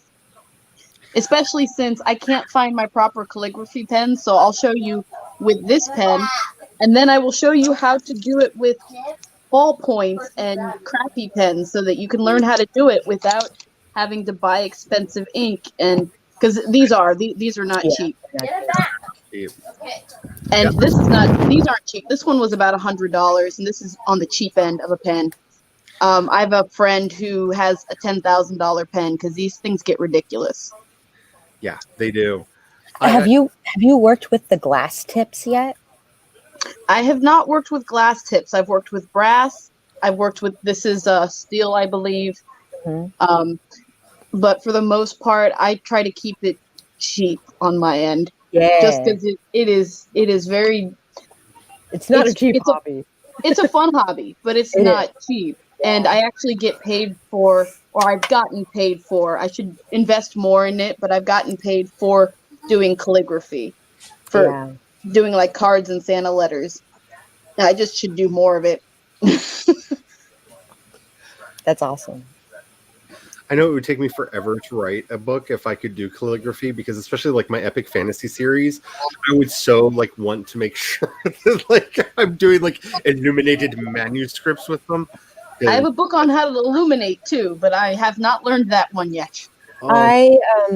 So I grew up in the Society of Creative Anachronism. Mm-hmm. I know that. My parents are royal peers. Nice. And I grew up an artist. So when they were landed barony, I did their scroll work. I was their illuminator. Oh, nice. And such a hard thing to do. It can be. It's beautiful. Did you actually melt down the gold to use that? I just used gold foil. Okay, yeah, that's actually what a lot of people do now, because gold foil is cheaper and easier to use than melting gold. Yeah. Mm-hmm. Yeah.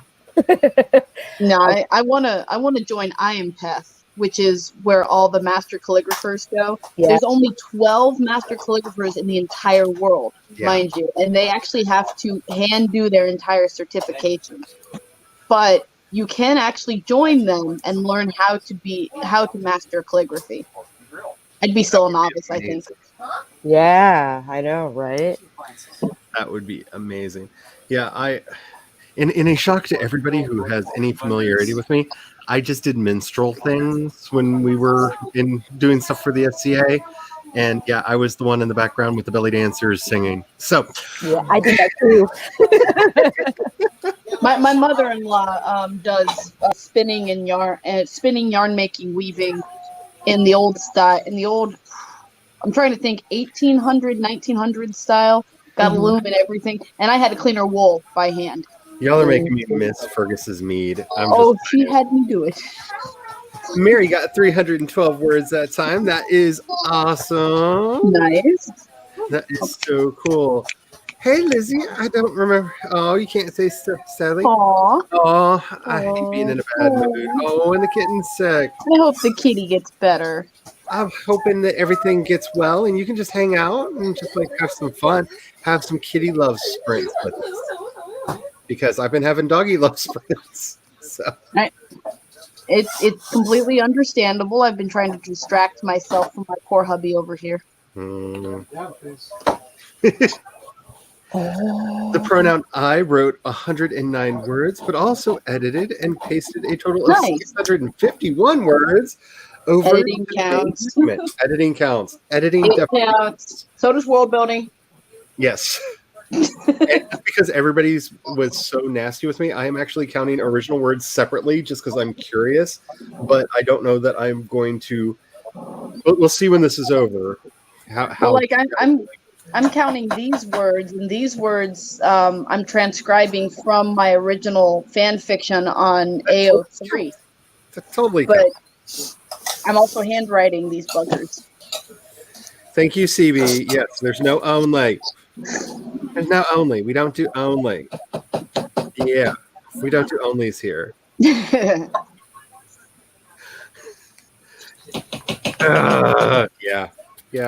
I don't understand. I don't understand it. Like I really don't. Like I don't even understand what the Cheeto sign is, so I think I'm lucky. Oh, got it. Hubby filled me in. For anybody who wonders what the song I keep quoting, it's called Deus Anastasia by Ghost. And of course, the song is literally "The world is on fire and you are here to burn with me." And like every time I watch the news, that song just like for the last couple years, that song has just gone through my head. Like yes, Every time I hear "Burn with Me," I think of the Doctor Who episode. burn. Exactly, burn with me. We didn't start the fire. Oh, Billy Joel. I went to say seahorses. I looked it up. They don't. They don't? I know that Marlin should have been The Marlin. role is reversed because the females are the ones who go out and find a mate, and then they actually put their eggs in the male. Yep, the Ooh. man carries the eggs. Ooh. Quite fun with seahorses. Speaking of birth stories, tomorrow is Eva Minister's 41st. Nice. Happy birthday to Happy him. birthday. I remember my 41st birthday as if it was only 2 years ago. It was sad and pathetic because that was the year that my last house daughter left. And so I was sad because she left like shortly before my birthday because, you know, of course she did. She's like, if I stay till after, I'll never leave. I was like, I know, and I will have you forever. But you have to let them go. You have to let them go. Let them fly. That's right. She's fabulous now, and her new friend thingy is amazing too. Gender gets very confusing when everybody's non-conforming. I'm just saying. There it is, and there it is. Catherine's book. Thank you, Devin. Thank you, Devin. Oh God, that book. Anyway. Oh, where's the copy, Hans? I remember. Oh, I was gonna say, here's the book, and here's what my husband is doing to the book. Making it all very red because he's like, your editor sucked. Oh. Yeah. So just anyone who buys and reads this know it is a 10-year-old book and it wasn't edited well. Oh. So my writing is the problem is I no longer have the email that this book was brought under, so I can't get on Amazon to change it. We'll figure this out at some point. So for all of you naughty people out there who did not listen to me or thought you were being like hyper cool and buying copies of the chain when I specifically asked you not to, thank you for the money. It does help, but I asked you not to do it. I am currently working on the complete rewrite of that book because that book is literally my internalized misogyny chasing a trans self to make me not come out the closet, and I can't stand it. I love lots of that book, but it's getting completely rewritten right now because I feel the pressure because you beautiful lovelies, you don't listen. And Charlie, you and I are in the same boat there. My editor keeps telling people don't buy her book, it needs to be done. But I can't take it off Amazon, so if people want to buy it, they can. Just know that I don't write like that anymore.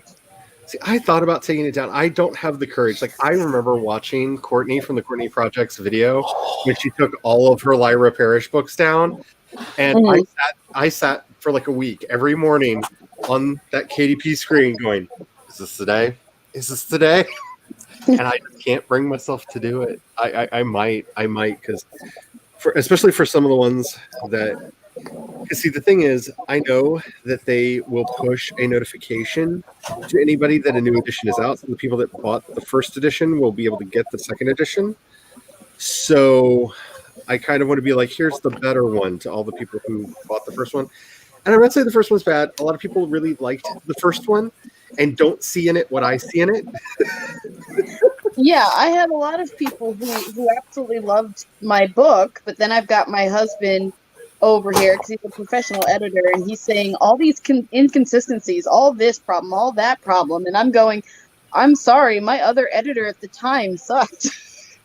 And I will say the new edition, because I decided to put in a storyline that got cut out of the original draft. It's not just a rewrite, but I'm actually putting one of the storylines back in. So it will contain 200% more dragons. So for those of you who wanted more dragons in the book, there will be more dragons, and the first part of it will be called The Bells and the Dragon. Because, drag queens and all. But I'm excited. But I have put the code for the Forest Room into the chat for those of you who would like to do another sprint. I saw some people asking. I'm planning personally to do at least a 4-hour stream tonight because that's usually what I do on Fanfiction Fridays. This will hopefully not turn into another forever stream, even though it was so much. It was still fun. It was so much fun. Because we were, like, the finished video was like almost 8 hours last week. Yeah, people still liked it. It was went until Sages started, and I sandwiched the stream. I was in the beginning and the end of it, but not the middle of it. like if Sage hadn't done a stream, I wonder how long we would have gone for, because we were on a roll. Devin was just like, "Oh, Sage is streaming." I was like, "Ah, I want to be in that. I want to be there. Bye." My problem is once I start gabbing, it's hard for me to cork it. Yeah. So I'll keep going. But I'm not in the best headspace, and the hubby is got a late night tonight, so who knows how long I'm gonna go. That doesn't mean y'all have on screen have to stay here with me, but We'll probably split for dinner eventually. Yeah. Believe me, I just get need a it. distraction, I get it. I'm just saying I am going to be streaming tonight for at least a little bit longer. Are you doing the midnight one? I intend on doing a midnight one. I think Sage is going to join me. I think RK might join me, maybe, possibly. So you have a midnight stream tonight? For Fanfiction Friday, yeah. Okay. Midnight, which time zone? Eastern. Okay. Oh, I'm sorry. I submitted my Orla Hart thing today, and she gave me the time zone in British time. And I am so lost when it comes to time today, because I think I got it scheduled correctly, because I cheated and I just told it, okay, YouTube, this time, London time. Mm-hmm. With British, all you do is you subtract 12. So I think If it's they're on a 24-hour time. Oh, I was thinking 24 hours, not necessarily British. That's Yeah. Australia. yeah, that's Australia. They're about 6 hours. It's 6 hours. No, I was literally thinking a lot of people only know 12 hours. They don't do the whole 24s. Yeah. Yeah. I hope I got it scheduled. Sorry. This is why Time zone. I can occasionally get us. I am really excited, and I can't wait for y'all to find out exactly how messed up my stories actually are. Because Mine too. I'm kind of excited to have people hear it. I didn't get in on this in time, so yeah. it was so much fun to do. The artwork was fun to do. But I have to say, because it was a flash fiction, I literally chose a moment of it's basically a narration of intense pain and suffering for 5 minutes as one of the fallen comes into their power. and I absolutely love it. It's a character that appears in the books, so anybody who will read the books, it's like we'll get them. We'll be like, oh, dude, it's great. And yeah, I love it, but I have a very particular taste. So we'll be like, you shall see what happens when it actually comes out. Yeah. Okay, so I use business.facebook.com to do all of my IG scheduling. It's free and it's really easy to use. You just have to make sure that you have a business account because they won't let you schedule without a business account, but it's really easy to do that. So hopefully that helps. But I think Sako was volunteering to help. So I got to roll for dinner. Alrighty. Have the fun. Have the fun. Enjoy. It was great having you here. You're welcome anytime. Hi. Bye. So I'm actually gonna hop off at about 5 o'clock because dinner's about ready here. Alrighty. But if you guys are still streaming for a bit, I'll hop back on afterwards. So you're gonna cat us tonight, maybe. Oh, yes, I'm verbing you. I'm okay with what does that even mean? I'm so lost. Last week she was at the beginning of the stream, then she had to leave and do something, and she was like, "Holy crap, you're still streaming!" And she jumped back on at the end. So it's like the first couple hours she's on the stream, the last couple hours she's on the stream, and then she's missing in the middle. Oh, I was all right. my parents. Which is perfectly all right because they inspired what I hope is a very entertaining story. Wrong set of parents, but Oh, it was the wrong set. Sorry. Well, your family did inspire that story. But yeah, check out the business.facebook.com and hopefully that will help you out there.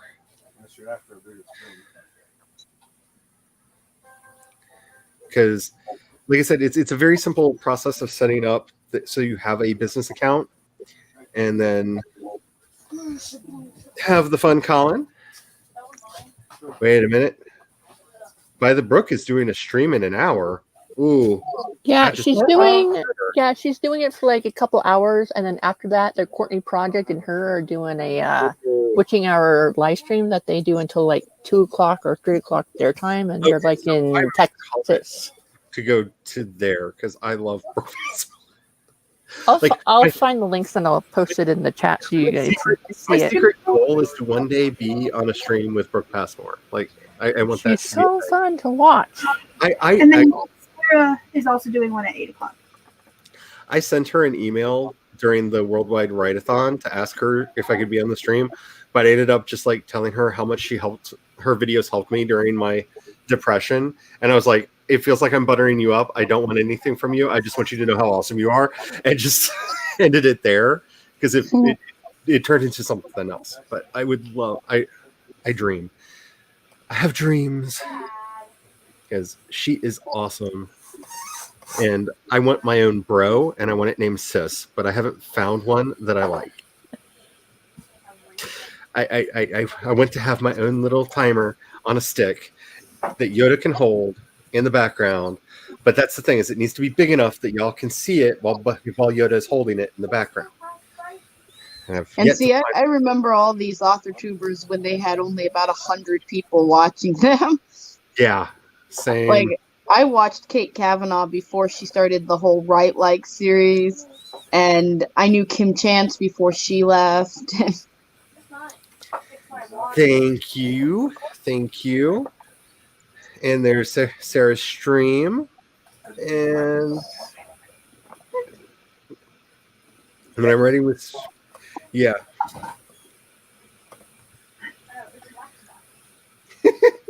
Alrighty. So is everybody just about ready to try to do a sprint? I now have a dog pre-lap. So I might actually be able to get some words done. Oh, hey, the Peanut Gallery said hello. Hello, Peanut Gallery. And she might work on a banner for you for that lovely name she gave you. I love it so much. I love it so much. See, the question right now is Elizabeth and Goulet going to have a thing in this chapter or next chapter? Probably next chapter, but I don't know because it's going to happen. It's going to happen. So many questions. So many questions in my weird headcanon about a band. I need to actually start putting these online so y'all know what I'm talking about. That's a thing. Alrighty. So I'm in the room. let's see. 25, right? Because Brooke and them don't start for a bit. Yeah, Sarah starts in 12, 13 minutes. And Brooks is 8:30, I think, my time. So what do you? I'll put it up to the gallery. How much time do you want on the time? Because if y'all want to go see, if you guys want to go over to Sarah, because my heart is still like with Sarah, like I might secretly be watching Sarah during some of the sprints just to make sure everything's okay because of everything. Or is this the other Sarah? It's too many Well, people. Sarah Schwarmöber. Okay, yeah, same one. All right, let's just do. How about this? I'm in a state, so let's do a 15-minute timer this time. And then we will reconvene after 15 minutes and decide what we're doing. We will do a pivot persevere at the end of this. Thank you. There we go. Hopefully that has changed for everyone. It has. I'm going to do the ghost again because I'm reading Ghost fanfic, and it just feels appropriate. Frank. I'm with Frank. Come on, Frank, you got to win. All right, hopefully you're saving your documents, and let's get started in 5, 4, 3, 2, 1, go.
And the witch is actually in the lead, but can she hold it? Frank is coming up from behind.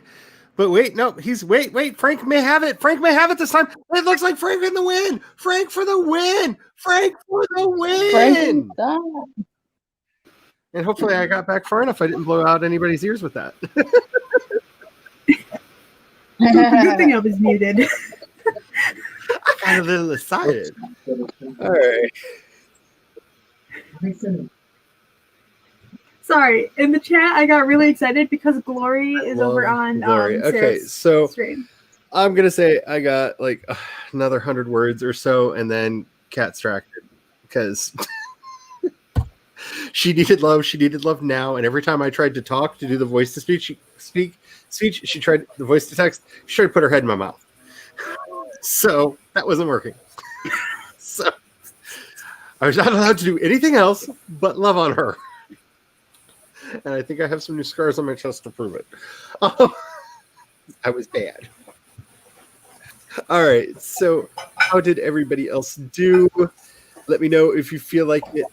Just to answer a couple questions real quick. As far as I understand it, Heather, the difference between, if you're talking about on Instagram, the difference between a business and a creator account, they just introduced the creator accounts, and the creator accounts no longer ask you whether or not you have the address of your establishment is and what your opening hours are. Previously, when I had originally set my business account up, it was a business account, and it kept like, you need to have a public phone number. You need to have a public phone number. And luckily for the podcast, I do have a public phone number. So I was able to give that for it, but I didn't, I didn't want to put a public address, so I put the address of our restaurant on there, and then it was telling me constantly for what hours I was open. When I switched over from a business account to a creator account, I kept all of the features I had as a business owner, and it stopped asking me what hours I was open. So, how would you make your account a different type of account? You have to connect it to a Facebook page. That's like step one. There's in under connected accounts in settings, there's a thing that says connect to a Facebook page. You connect it to your professional Facebook page. I have everything going through my podcast page because see all my previous statements about if I have multiple of things, something will get neglected. So that is exactly why I only have one YouTube channel. Yeah. So I have one YouTube channel and all my stuff's going to be here. I have one Facebook page. I technically have more than one, but the others are sad, sorry places. And I tell people, just go over to the other one. Just go over there. I put all my stuff on this other one. But yeah, that's my understanding on that. And, Stephanie, I'm actually not surprised that people wanted you to merge your RV account and your writing account. And just because I think at least amongst the creative types, that's the trend right now. I don't think YouTube's happy about it because I think YouTube wants us producing 5 videos a week for 5 different channels for each of the things that we do because that's what they want. Well, they should pay us then. Yeah. But I mean, if that's what they want, they should pay us. And before I forget, Instagram recently changed their algorithm again. It basically now has a Facebook algorithm, so make sure that you're clicking the like, you're giving hearts to anybody you want to continue to see stuff from, or it will start hiding people from you. And reshare content you like to your story because they're not sharing it as widely as they were previously. If you, like me, followed a lot of hashtags. So a lot of creators like myself have noticed that I know my engagement when it went through dropped about a third of what it had been before. And I know some other creators that are really, really hurting, especially some artists who live off of basically selling prints of stuff that they, share pictures of on Instagram are really hurting right now. These guys are just not very friendly to the creators, unless you're like billions and billions of fans. They want us to pay for ads. Yeah, well, they need the only way to get a lot of followers is to do like booty pics and stuff when you do Instagram and everything. Like that's the only way you get really, really good followers. The way that they, well, you know, from their point of view. Yeah. So bear a couple of those things in mind. Support your local creator. Show them love because I supported you. Yes, you did. You. Thank you. If people, If it's any consolation, I also supported Sako and BC. if people follow me, I tend to follow back. If not, I just kind of forget to look up people because I'm that's terrible not at remembering. Well, see, now I have like such bad FOMO over Instagram because there's so many artists that I follow that I love, and because of the old algorithm, even if I missed a post from them, I would see it the next day or the day after, and that's not happening anymore. So it's really obnoxious. Like Phobias, who's one of the people that I follow over there, she has just started basically sharing every picture she loves to her story just to make sure the artists are getting exposure. Yeah. Because a lot of people like me watch her stories, you know, and she knows that she's got a really good engagement there.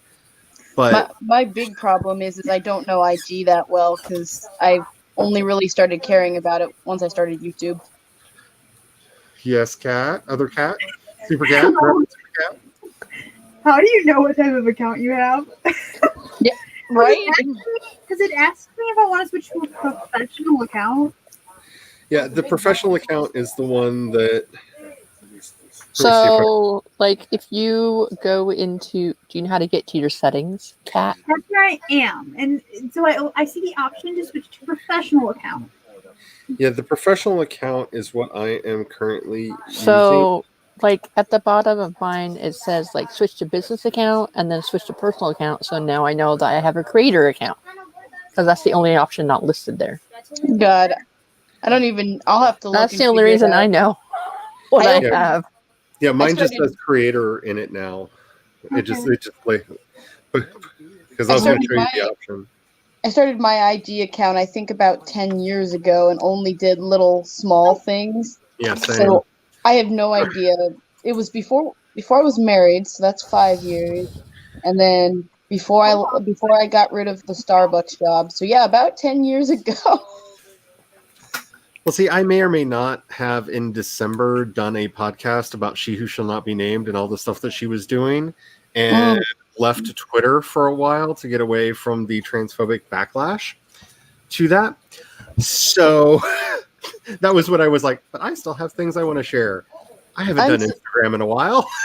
I'm so glad that for Twitter, I only follow editors and agents for the most part, and I just don't watch the dreck that goes down because I don't care for drama. I really don't. Well, see, because of the podcast, Twitter's a really good place to get questions and stuff because a lot of the audience, a lot of the podcast listeners are over there because they like the discourse, right? They want to talk about the topics that you're on. So I really try to be active over there.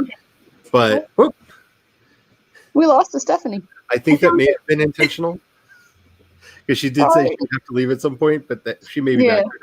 Okay, now it's letting me choose between creator and business. So yeah, if you are not going to give them office hours, I do believe that creator is the one that you want to pick.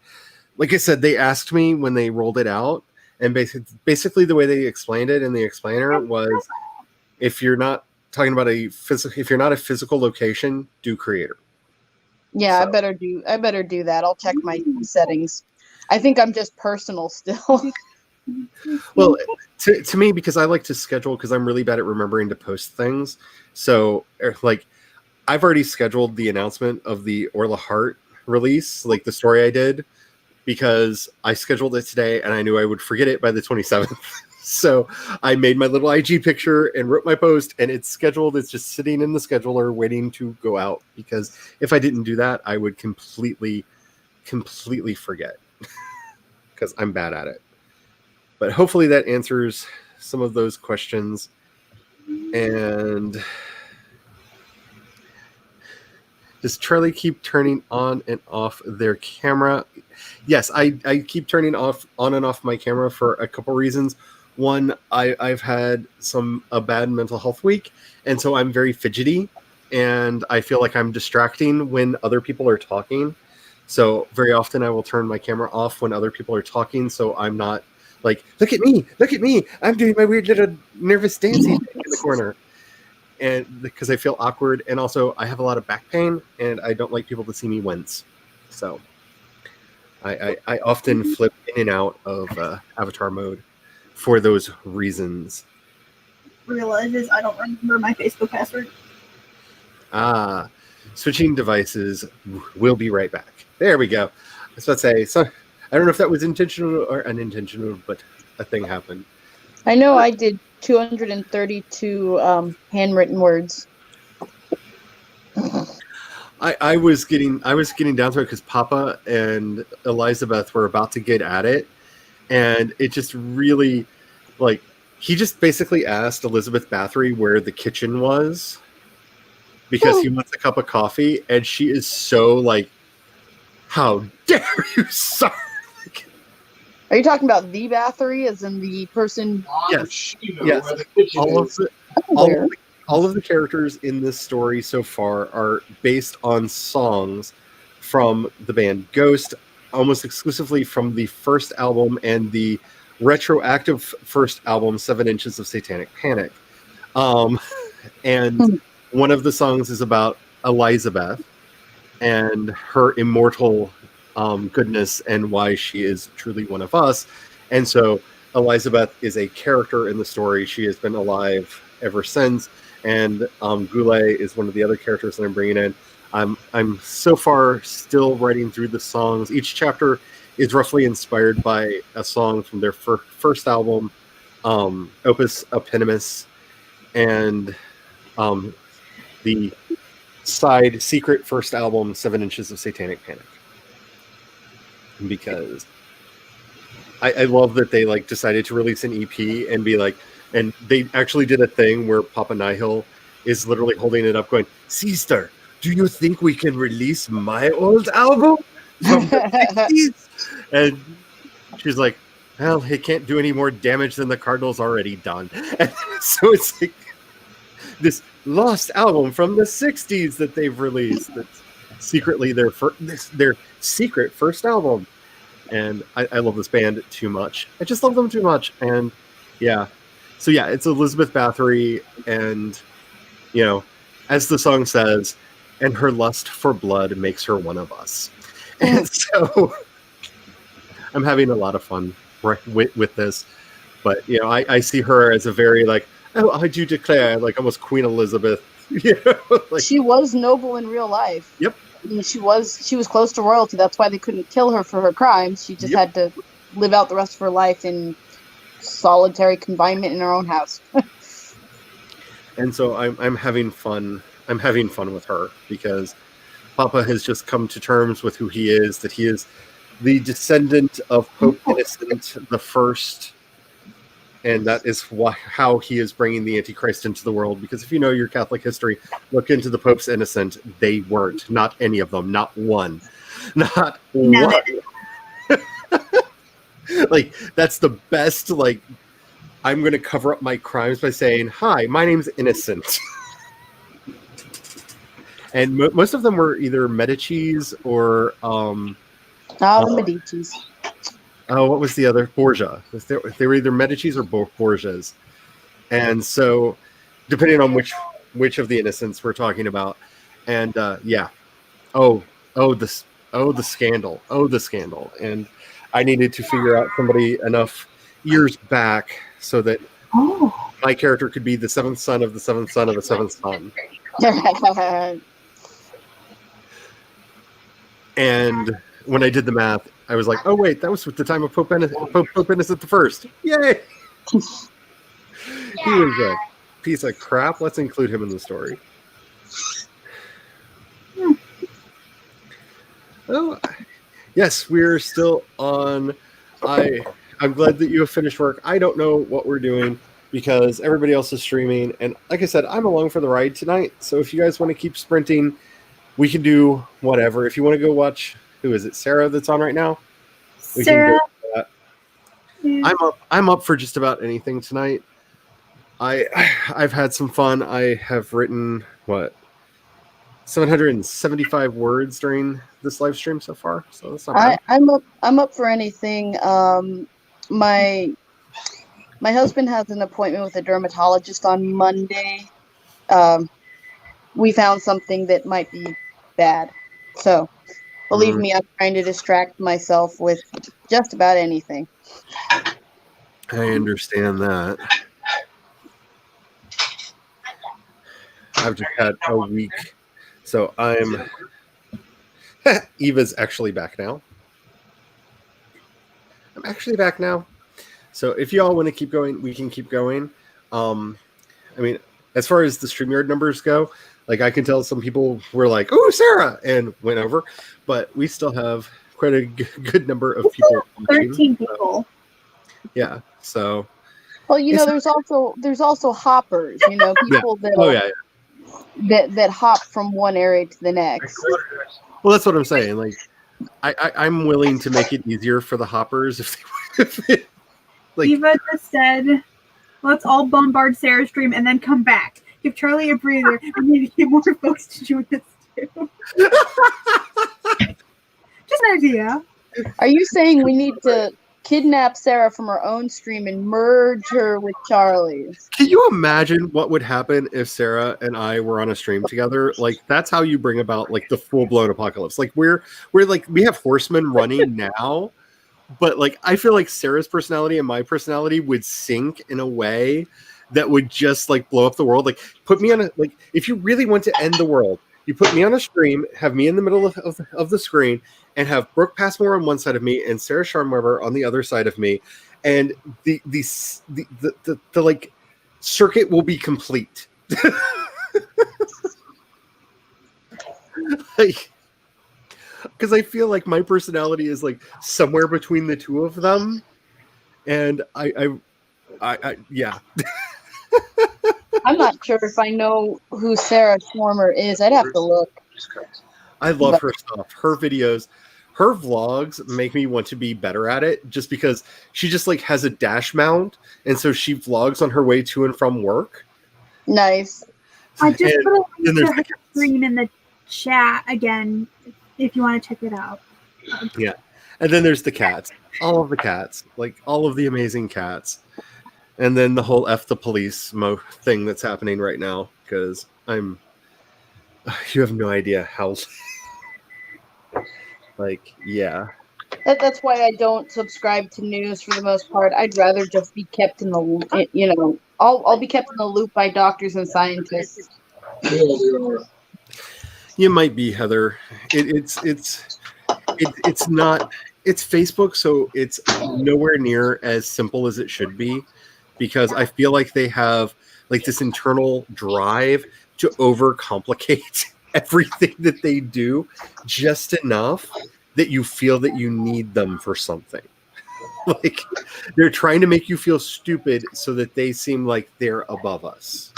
Like I feel like that's intentional in the UX. I'm trying to figure out what Heather said. No offense to everyone. I'm not offended. I don't know how to do half the stuff for Instagram. Oh, she has to actually watch it, and because we were just trying to describe it. Yeah. We are both nerdy nerds, and I have to say that like I think our gothiness might sync up, and like actual vampires might show up or something. Like I have no idea. Like what? No. Well, I did show up. There, Charlie, vampire. I mean, I am a psychic vampire. I do drain, so. I mean, I've actually lost friends over that because they're like, we can't stand the fact that you're taking our energy. And I'm going, look, I'm trying, but chakras are hard to close. She is very funny. I enjoy her stuff so much. Her getting coffee made me want to get coffee. Yeah, I think so. I think that you're right about that, Eva. I haven't asked. I'm pretty sure because she seems like a really nice person, and I'm pretty sure if I asked, it would happen. But like, I don't know if anybody saw the train wreck that was me on with Tamara and Caro and them. But like, there's a certain level of like, I just can't even because like I fluster really easily, and yeah, and like I'm bad at it. What can I say? I'm bad at it. I control this channel, so people think that I actually have skills, but it's a So lie. I did it just for you, Charlie. I've got it all set up in Steam. Steam ASMR, and I'm using a wolf mug this time instead of my skull mug. I figured people want to see more mugs than just the one. No, the one is awesome. Yeah, it's like I said, I really feel like, yeah, actual vampires would definitely show up. Yeah, I feel like Instagram does its best to be just a little bit to have at least the appearance of being just a little bit better than you, so that you don't feel too comfortable there. Like, we're just gonna overcomplicate ourselves just enough,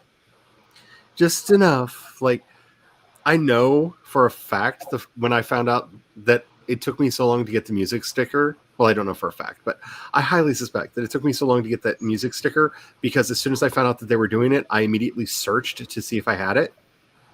And then I was like the last person of everybody I know who got it. And then the world has never been quite the same, and nobody pays attention. I don't have it. Don't worry, Charlie. I don't have it either. Oh no, I finally got it, and the world has been subjected. So I'm the last one who did not have it. Okay, you're not the last one anymore. I have no idea what you're talking about, so it's fine. Same here. Ooh, the coffee is getting fancy. Sorry, is that rum? Oh, is it because I have the Kraken rum out here? The pronoun I loves your mug, Catherine. Thank you. I know. The only rum I have in the house is Kraken, and I don't have any of the mixers I like to have with it. So that's why I'm going to put it in my coffee and see how it tastes. I mean, we do have Irish liqueur. I just want to try this out. Curiosity. We have a dry bar, so I'm like, well, let's see. What can I put in here? All right. It's all experimentation. It's all about the experimentation. So I think maybe, how about this? I said 4 hours. Let's do one more sprint, and we will reassess after that. Or we can just sit and continue to enjoy the ASMR of coffee being made and those French fries getting dipped. Chicken taquitos. Ooh! Oh, that's even better. That's In ranch. better. In ranch. I was talking to my husband earlier, saying I should record my short stories ASMR style, because apparently I got a comment from somebody that said my voice was so soothing it could put them to sleep. I will not. I will admit that I am quite concerned over what people are going to think about the sound of my voice in the dramatic reading that I did, because I tried to act, and I'm pretty sure my best William Shatner is now on display for the internet to see when that comes out. I tried, y'all. I tried. It's much better than my last attempt, because I recorded an entire audiobook of one of my books, and then I listened to it back, and I was like, dear God, no. Burn it with fire. Dear God, no. Burn it with fire. Eva just noticed that Sarah's stream has some downvotes. Ooh. Don't you know that a lot of people will put What down in the world? I've noticed that every now and then, I don't know what it is. My streams do occasionally get downvoted as well. I don't think this one has, but You've not been downloaded. well, I went over and gave Sarah a thumbs up. Sarah. Go. I just look at it this way: any attention is attention, even if it's downvoted. I got one downvote, but I think my last video was out so late because people expect it to be out on Saturday, and I had to do 2 takes and all this other stuff, so it didn't get out till about Monday or Tuesday, and so it didn't get too many people looking at it. I'm like, whoops, guys, I'm sorry. Sorry, I forget. That's ridiculous. Like, there are some people that are like, I feel like there's one. I'm not going to name names, but I can think of 1 or 2 people that I feel like have multiple accounts that are doing this to some people because of angry bitterness, and they think, You mean like a different account that's not a writing account? They go and like down. yeah, Oh, that okay. they're going and downvoting, because I've noticed that they tend to happen very quickly. Like my downvotes, I almost always appear before the stream goes live. Like I've noticed that I'll go in to get the link, and I'll see, oh, it's already gotten like a couple downvotes. But don't they know that if you don't want people to be drawn to somebody's channel, you don't downvote them or upvote them, because both of those the likes and dislikes actually appeal to YouTube. YouTube will show any of them as long as it's got attention. 3,000. Ooh. That's how the algorithm does it. It doesn't care. Maybe if we do the forever stream, I'm just saying, because maybe, but I know for a fact that there is some people that will not be named that know about my psychological challenges that have been very intentionally trying to poke at that. And I think that they felt that I had, because I know when I didn't react to it at all, it pretty much went away, and I think that they thought that would like hit my imposter syndrome or something. And like, I don't have imposter syndrome. I have dysphoria. They're different. All right, just for you, Charlie. Ooh. And this is my kettle. Hey. Hello, crowd. Hello. I'm putting my Wild son is to bed. I'm putting my son to bed, so you won't see my face. But what we can do, real quick, switch this around. Flip already. Oh, fine, I give up. But here's my face. I've had to shake it around a it. couple times. Okay. Here's my face, and now I'm turning it off. So I can brush my son's teeth. Oh, I understand that. All right, so I'm thinking maybe do another sprint, because I do want to get more words. So, Natalie, to Mama's hello. Yay! Sorry, I'm watching share a stream right now too. You know, if it would give, like, if it would pass on the views, I think that would be hilarious to like be able to like have somebody else's stream on your stream so that you could comment on stream section. Yeah, like how it was Savvy and Arcade did to me. Yeah. Yes. During one of my streams, and then they're like, everyone needs to jump over to Cat's stream and like it, and then come back. And then at one point, they took my stream and used my timer. Is that would be fun, and we need more fun. Alrighty, so I actually mean it. So how long would you like to go for? Because I want to see if Elizabeth and Papa are going to get into a fight, or if they're just going to make out. I don't know. It's that kind of a story, y'all. I will go as long as you guys want. Trust me, like I said, I don't go to sleep till about 4 a.m, so lots of time. I just lost my browser, so I couldn't figure out where the timer was, because I'm good at it. Insulin. I'm so good at it today. All right, so I'm thinking, what you want to do? Let's see. Looking at the time, you want to do it 25, and then reassess and see what we want to do? Yes. Sounds good to me. Aw, Laura says Natalie, so lovely. Oh, Pepper Yeah. is about to chew out Director Fury. It looks like we have a new person called Jerica. Is there a Jerica? Oh, there is a Jerica. I'm sorry, I missed you. Hello, Jerica. Hello. I'm chat stalking.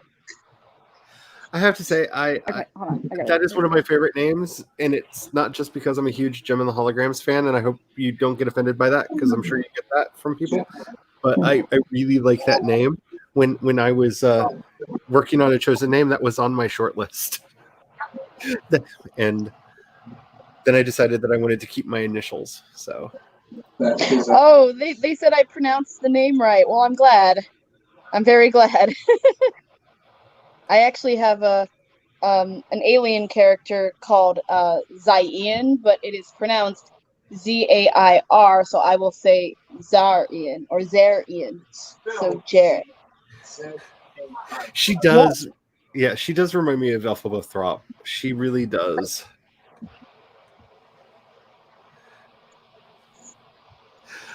That's awesome. Yeah, I am.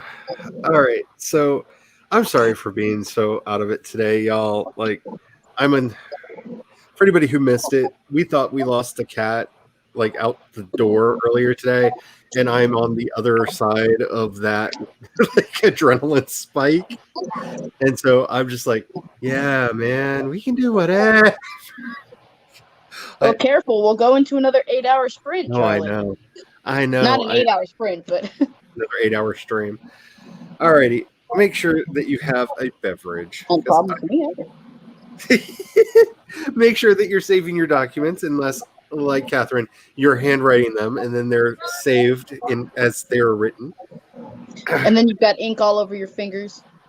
I'm missing fingers. You make me so jealous. Like, I'm serious. Why? Because I'm terrible at typing them up, so it's going to be something special. But I've got my purple book. I got my purple notebook, and this will have a book in it. I did figure out why it's blank, though. Hopefully this doesn't bum anybody out. Apparently, I bought this shortly before my grandpa died. Because his obituary card is in here. So apparently, I bought this like shortly before my grandpa died, and that's that why just means it needs a special story.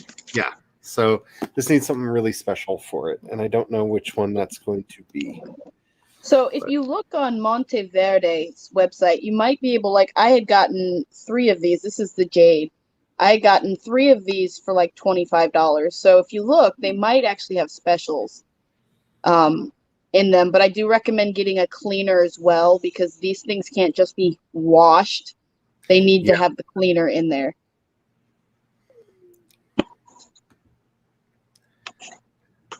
Wait, what? Ooh, is Brooke talking? Oh no, don't say that. Now Charlie's gonna end the stream just to go over see Brooke. Oh wait, no. What? Okay, someone needs to summarize. Okay, I think we need to start the sprint so I can load Brooks. Start the sprint. Kate Kavanaugh talked about me. Because yes, apparently she put really your liked video in the description. Yeah, she really liked my video, and that was crazy. Dude, if Brooke says nice things about me, I will just fall into wet, snoppy tears. I will like hold your hand, Charlie, and we'll jump and scream at the same time. Because I love Brooke Passmore, and oh my goodness. Okay, so Nikki, what are you watching that you think she just talked about me in? Because is she live streaming yet? I didn't think that was till later. Is that now? What's going on? Is this real life? Or is this fantasy? Sorry. Is it a fantasy? You know they can hear you. I don't have us on not. I don't mute us yet. Hey, he started it. I did. Okay. Charlie No. started. Charlie started, then I jumped in. And... Sorry, Hans did not know that Charlie was either a she or a they. I have corrected him. I didn't know that for the first 40 years of my life. It took me some time. It took me some time, and Charlie's been forgiving. You know I have messaged you on Instagram about all that with me, so Yeah. Alrighty, I'm gonna do a sprint and find out what in the world's going on with the Brook thingy. So, have the fun, y'all. I didn't start a room. I'm not starting a room. I'm sorry. Let's get started in I'm a 5. vampire. I'm doing the ghost as usual. I'm saying the witch. I'm gonna still say the witch My- because she's got to win at some point. At some point. In 5, 4, 3, 2, 1. You can do whatever you want.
and they're coming up on. Of course, she's not going to win. She was in the lead. Who's it going to be? It's going to be the vampire again. It's the vampire. I almost got excited because the witch was in the lead. I do like that creepy one-arm dance, though. Like, it makes me want to do the creepy one-arm dance. So did it? All right, I so can't believe I won. I need to I play the need lottery. to bet on the one I don't want to win, because then the one I Feels want like to that win way will actually sometimes, don't win. it? Okay, so a couple things. One, I don't know if anybody got anything done that time because I think all of us were over on the Passmore's channel, at least for a good period of that, because I know I was talking to some of you in her chat, because why not? It was funny. I have a Buffering page me and a for half. me every like 2 seconds, so I'm not watching Brooks. That's why I'm not watching it. Luckily, I can't, because my phone is the only thing I can use while my husband has his computer. So it's one or So the other. if you and wonder why I choose this keep one. looking off in that direction, okay. Right at about the 2.5 minute mark when I put my camera on, something rapped on the window 3 times. But, and here's the thing. Oh, God. I know it wasn't a cat, because I saw Stop it. all 3 of the cats staring at the window with me, far away from it. 2, we have really big thorny wood rose bushes in front of the windows because I don't want people getting close to my windows. So we have very thorny plants up to the windows. The curtains are open, so if there was somebody there, I should have been able to see it. And It could be cicadas. We have these huge cicadas that fly and hit our window every freaking night. And it was sounds like 3 somebody's taps, knocking just on like my window. It could have been bird. I don't know what it was. The cats are now very interested in the window, and they're kind of creeping me out because I don't care if anybody believes that ghosts exist or not. I have life experience. I'm going to go with my weird life experiences over y'all's theories. But so I'm not. I've got weird life experience too. Yeah. So with ghosts. I'm not like freaked out at the idea that there are spooks, but the crazy right-wing conservatives across the street are having a giant party, and somebody knocked on my window, and there was a knock on my window. That's what's got me a little freaked out right now. Make sure all the windows and doors are barred. Yeah, I did that at the end of before the sprint was over. I went and made sure everything was locked. And I didn't send any ghosts your way, so it's not me. Which reminds me, I need to text the hubby and let him know that the door is locked so he doesn't like run into it. He tries to get in and he smacks himself on the door. Yeah. Yeah, I know how that feels. I should do that real quick because, like I said, spookies don't bother me. The fact that there is a large gathering of right-wing nudniks across the street and there was a tapping on the window, that bothers me a little bit. Why the heck would you have a party of 30 plus in the God? It's nothing at all. Also. Yeah, I am well aware of those beliefs. So let's see. No, my favorite is they're my family. They can't get me sick. Oh.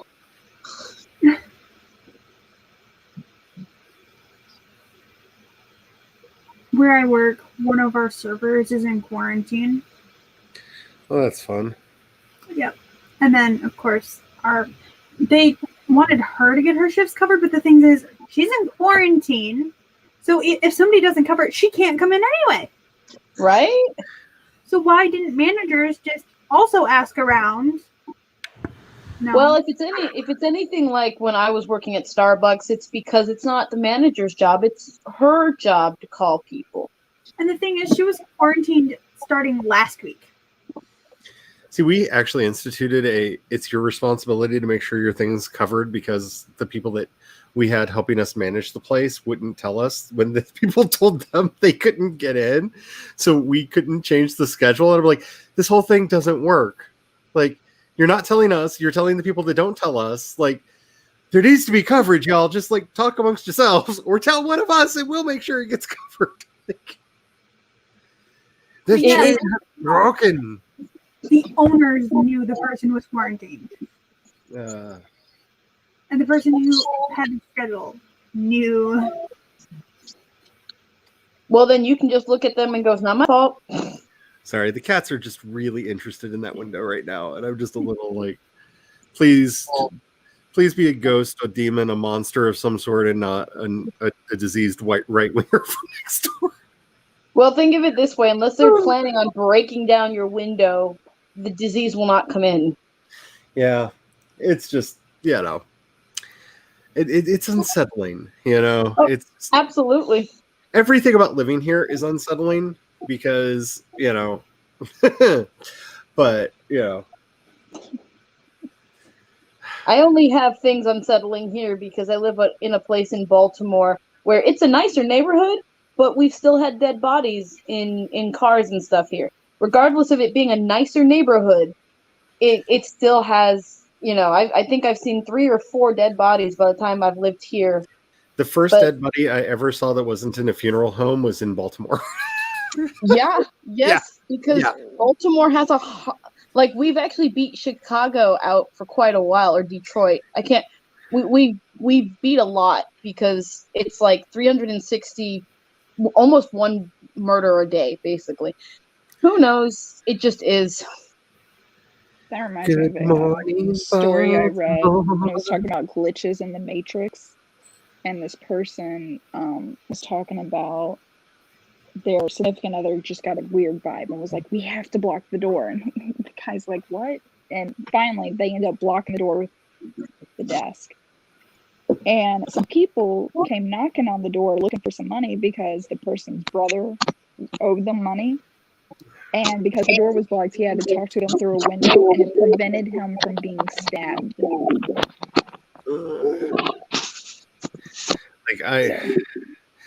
Because the thing is, and this is something that I very few people understand. Like, I lived in the bad part of town in Oakland. Like, I did. I lived on 106 in Bancroft, right on the San Leandro border. Like, this was the part of town that, like, when you told people that you lived there, they instantly respected you. Because, one, they didn't know if you were going to shoot them, stab them, or kill them, or B, you survived living there. Like, it was a rough part of town. I never felt unsafe in that part of town. I never felt unsafe there. I feel extremely unsafe here. Because at least the crooks and the gang members... Dude, I got mugged there, and the mugger said, "Please." He literally pointed a gun at me and said, "Please give me your wallet." And I'm just like, the "please" is a little extra, don't you think? He kind of looked down, looked at me, and was like, "Please give me your wallet." See, I had a friend who was carjacked on his way to work, and they didn't say please. They actually tried to throw him out of his car, run him over. He did go to the emergency room, but he saved his car. Yeah, you have to be tough to live in Baltimore. It's interesting. Yeah, I spent a lot of time in Baltimore, and it's you have to be tough as nails. It's a thing. It's a thing. I'm not ignoring the chat. I promise. So CB actually got work done. 322 words. Woohoo! The pronoun I got 280 words that time. Woohoo! Good. Petra got 389 words that time. Very, very good. Laura said, "I am the reason for Jack Frost to snap and turn against the humans." Any ideas? Appreciate him. I'm personally pulling out of this just because I am currently writing a Jack Frost story myself. And while I know for a fact that our Jack Frosts are going to be very different, I don't want to taint my Jack Frost. So I'm sorry, I will not, because mine is very much the trickster Jack Frost, not the serial killer Jack Frost. But I'm sorry, but I'm just, I know what will happen is if I come up with an idea that I like, I will be like, "Can my Jack Frost just kill a couple people too?" Like, no, that really is against the vibe of the story. So Laura, think about global warming. Yeah. That snaps and goes against humans. Global warming. There you go. That would do it. I'm just thinking Jack Frost. I'd go against the humans if they started making it so I couldn't snow any place. That's actually pretty logical. Like, it would make sense of why he would like want to snack the entire world. Yeah. That's what I think. I mean, if you want to, like, anyone wants to use it, it's just a cheap idea. OCB. I explained in in one of my videos how ideas are cheap. It's the execution that matters. CB wrote an 8-chapter fanfic. That is awesome. Charlie got a lot of ghosts. I'm just saying, Charlie got a lot of ghosts, and not just the ones like from the albums that I love. Like, if you keep making it a friendly place, they will come. My grandmother has haunted the family ever since she died, and when she's mad at you because like she will flush the toilets. And we have a push button toilet. Like, we have this like fancy Japanese toilet that has like literally a plunger that you have to push down on the top of it to make it do anything. So it can't accidentally flush. Like, there is no accidental flushing. And every now and then we will say something and the toilet will just flush. And we're just like, oh, grandma's mad. See, I'm actually very lucky, knock on wood, that I don't have any ghosts in this house, because I'm normally haunted by evil demonic type spirits who have actually clawed me and done a few bad things to me. So I've had to ward myself on occasion, even though it's in a house, but I've had to actually ward myself against them because my family carries a sixth sense and mine happens to be dead people. Yeah, as I warn people, I'm a little bit witchy and I don't put up with that. I don't put up with that. I've had to burn sage and ward and everything because it was like, nope, I don't want them following me. Thank you for coming back, Heather. Let's see. Tamama got 170 words added, 1923 words deleted. Most moved to a different file. That is awesome. Oh, the knocking. Yeah, yeah. I don't know what this was. Like I said, it was right on the window, and I thought I might have misheard, or it may have been something in my earphones, and I saw all three cats pop their heads up and stare right at the same place I was staring, and so I know that it was an actual sound. Did you know that? What, did my phone beep? Yes, my phone beeped. I wonder how they could disrespect winter. I can think of a lot of ways that people disrespect winter. It's not that hard. Yeah. But again, I don't want to taint my Jack Frost. I gotta be quiet. Got it. Yeah. I mean, we have birds that hit the windows every now and then, but it's like dark out. But not a... Yeah, because this was a like, it sounded like somebody knocking like that on the glass. I mean, I know I've had those with our cicadas, and we have a cat who likes to watch things, and I swear the animals know when he's about because they will hit the windows or they'll do something. I've got squirrels that'll throw stuff at our windows just to get the cat up there. It's hilarious.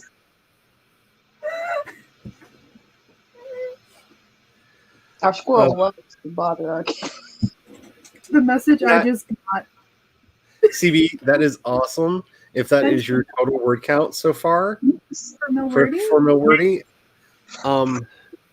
I am probably going to stop giving my word count out as often as I do, just because a lot of people have started like expressing feelings of shame when I do, because they're like, why am I wish I was doing, like, not just like the I wish I was writing that much, but like, oh man, like I'm failing at my, like and that's not what I'm trying to make people feel. Like, I want people to be excited and getting stuff done. So I'm debating how much longer I'm going to be sharing mine, because not counting anything that I've written today, because it's not on my spreadsheet yet, I've done, almost 46,000 words this Milwordy since the first. I got a question with that. I look at it this way: since I'm handwriting, I'm just counting everything double. There you go. What's your question, Natalie? Okay, so part of my Milwordy is that I critique people's work. So I am, of course, counting what I'm reading, being that it's I'm thinking critically as I read it, and I'm getting in that writer mindset, as well as I'm counting the comments that I'm making to the work, because I'm thinking critically of how can I convey the idea that I'm trying to convey and such. So is it fair to count both? I think so. See, for me, because people have gotten after me for the various things that I'm counting, I am tracking. I'm counting together and separately, just because. Fine, I want to see what I'm doing because, my goal is actually 500,000 words. That's my actual goal I set for myself. As for the total to do a half, but I'm counting. Like, I've been doing some rereads of stuff because I'm reworking some projects that weren't working on their own, but once I realized that they could be divided up into serialized novellas, they suddenly made sense. So for the projects that already have stuff written, I'm not counting those words right now because I'm literally just reading them to make sure I know where I'm at in the story and only counting the new words. But that's because I'm not allowing myself to edit. I have to tell Bob to shut up. Or this whole project comes to a screeching halt. So, I'm not counting them because I'm not specifically editing right now.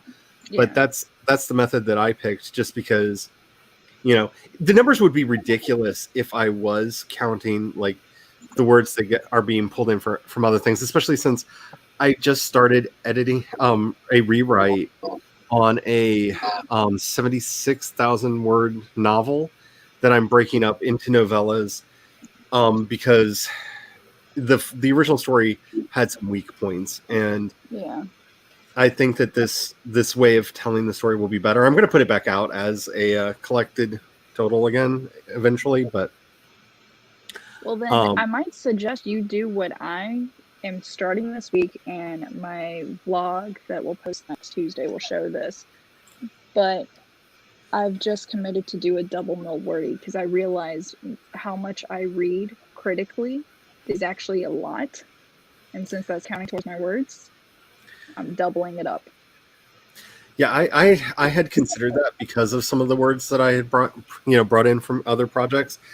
The reason I haven't is just because even not counting those words, like that 45,000 is not counting any of those words.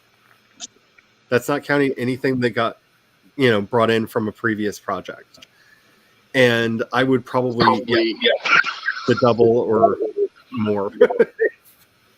You probably could, like, because you're doing. I'm reading a lot, like probably 30-something thousand words.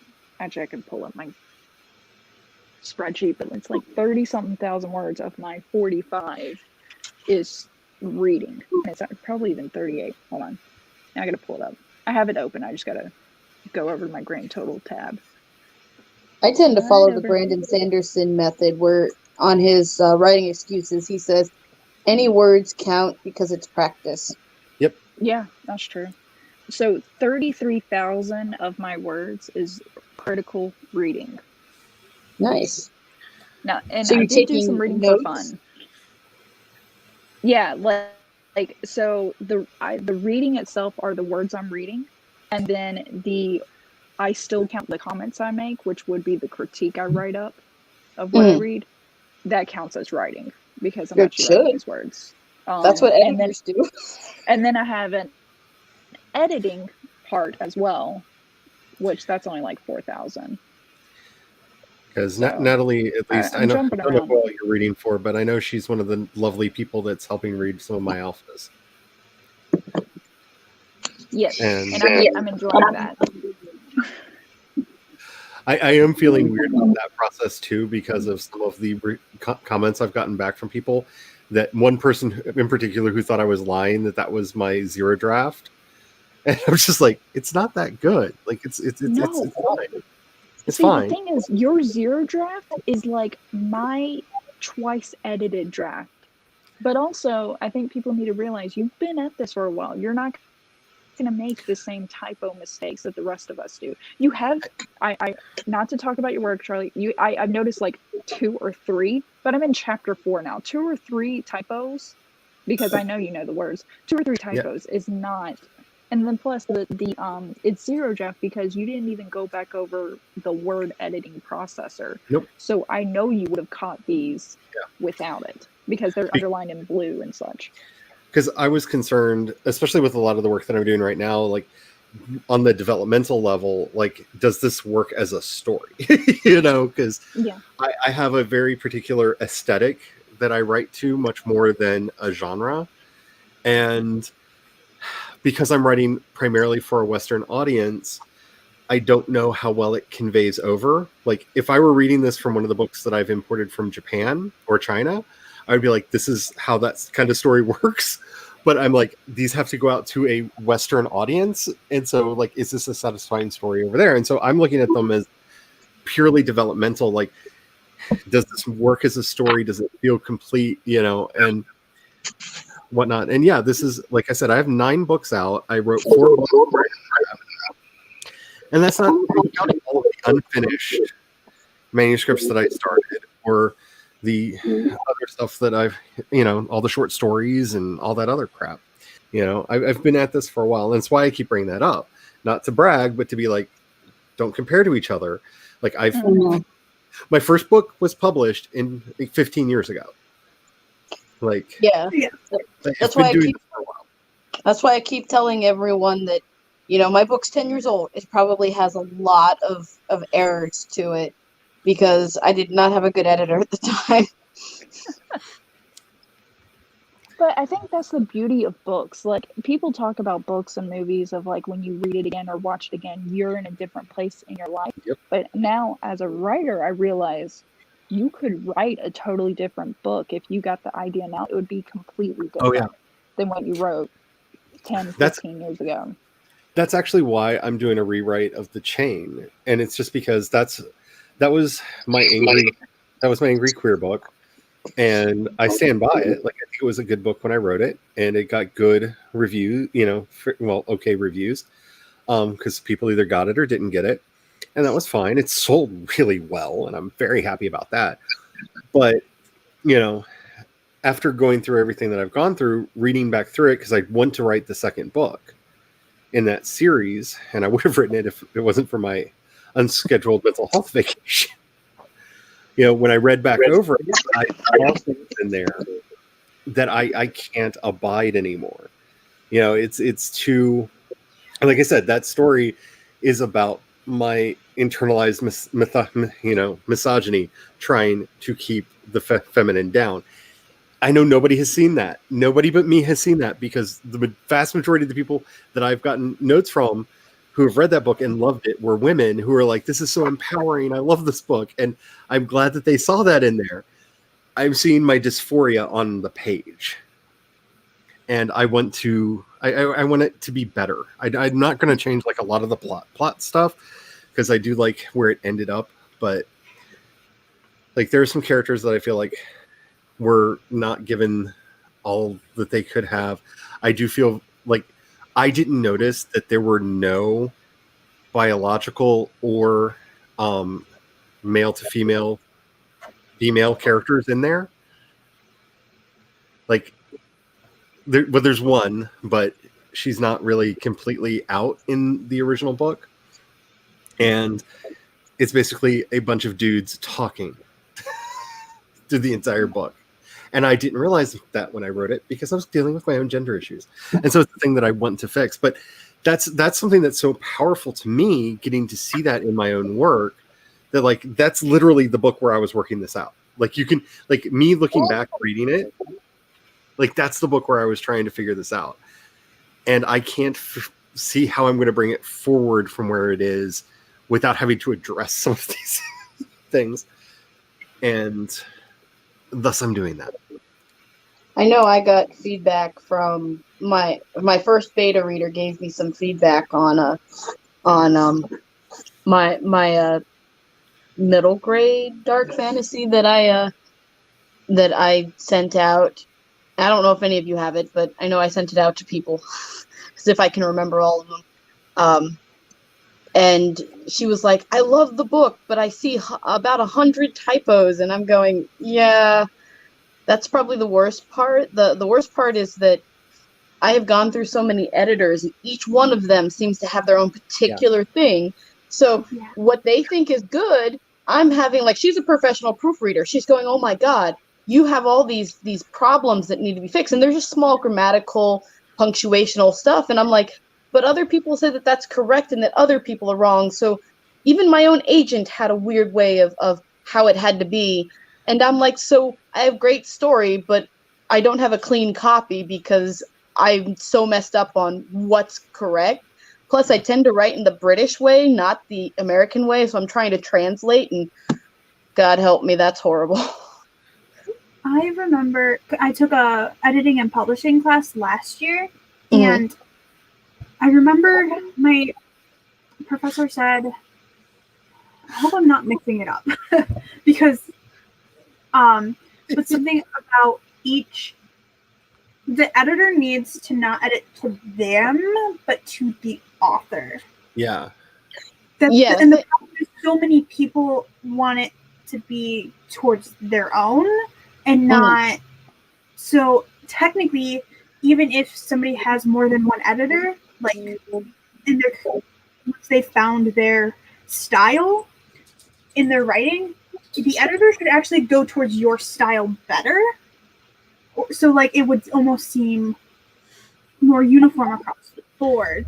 But so many people have their own little pet peeves. Oh God, yeah. Can't let go. So they see that as an issue when in reality, it's not an issue. Yeah, I had one editor who was reading the book that I got my agent on, and she said, she was saying, I can't even read this. There's too many typos. You need to have this professionally edited. And I'm like, I paid 2 people to edit this book professionally. What are you talking about? I need more people. And the agent went over it too. And yet she said she couldn't finish reading it because of the typos. And she tried to tell me that every editor's like it. So I talked to another editor who works with Bain Publishing, and he's like, no, you don't have to do it that way. And it's so frustrating because I have a lyrical, literary style of writing. So I write like I'm writing basically upmarket. It's literary, but yet it's also genre based. And so I do have a tendency to be a little more lyrical. Plus, with all the British spellings and the British isms I put in there, it's really hard for me to try to make it into American. Can I just say, this is not a sponsorship, but if they wanted to, I talk about them enough that they could. But it's one of the tools that I love in Pro Writing Aid, and I don't know if Grammarly or any of the others have it, but they actually have a consistency report where it goes through and sees, like, did you use the British and the English spellings the same thing, and make sure that you stay on track. My computers are actually, both of our computers are geared toward British, because that is how my husband and we actually are more British than we are American when it comes to what we like. We listen to even the BBC News. We listen to a lot of British stuff versus American. But except when it comes to Z. British keep trying to replace the Z with an S. Yeah, the Z with the S is weird. But the big problem is that in America, agents and publishers want American. And I'm like, and then top that off, I learned how to speak German and English at the same time. So I speak Yoda-ese because that's how Germans speak. You translate German, it's going to sound like Yoda.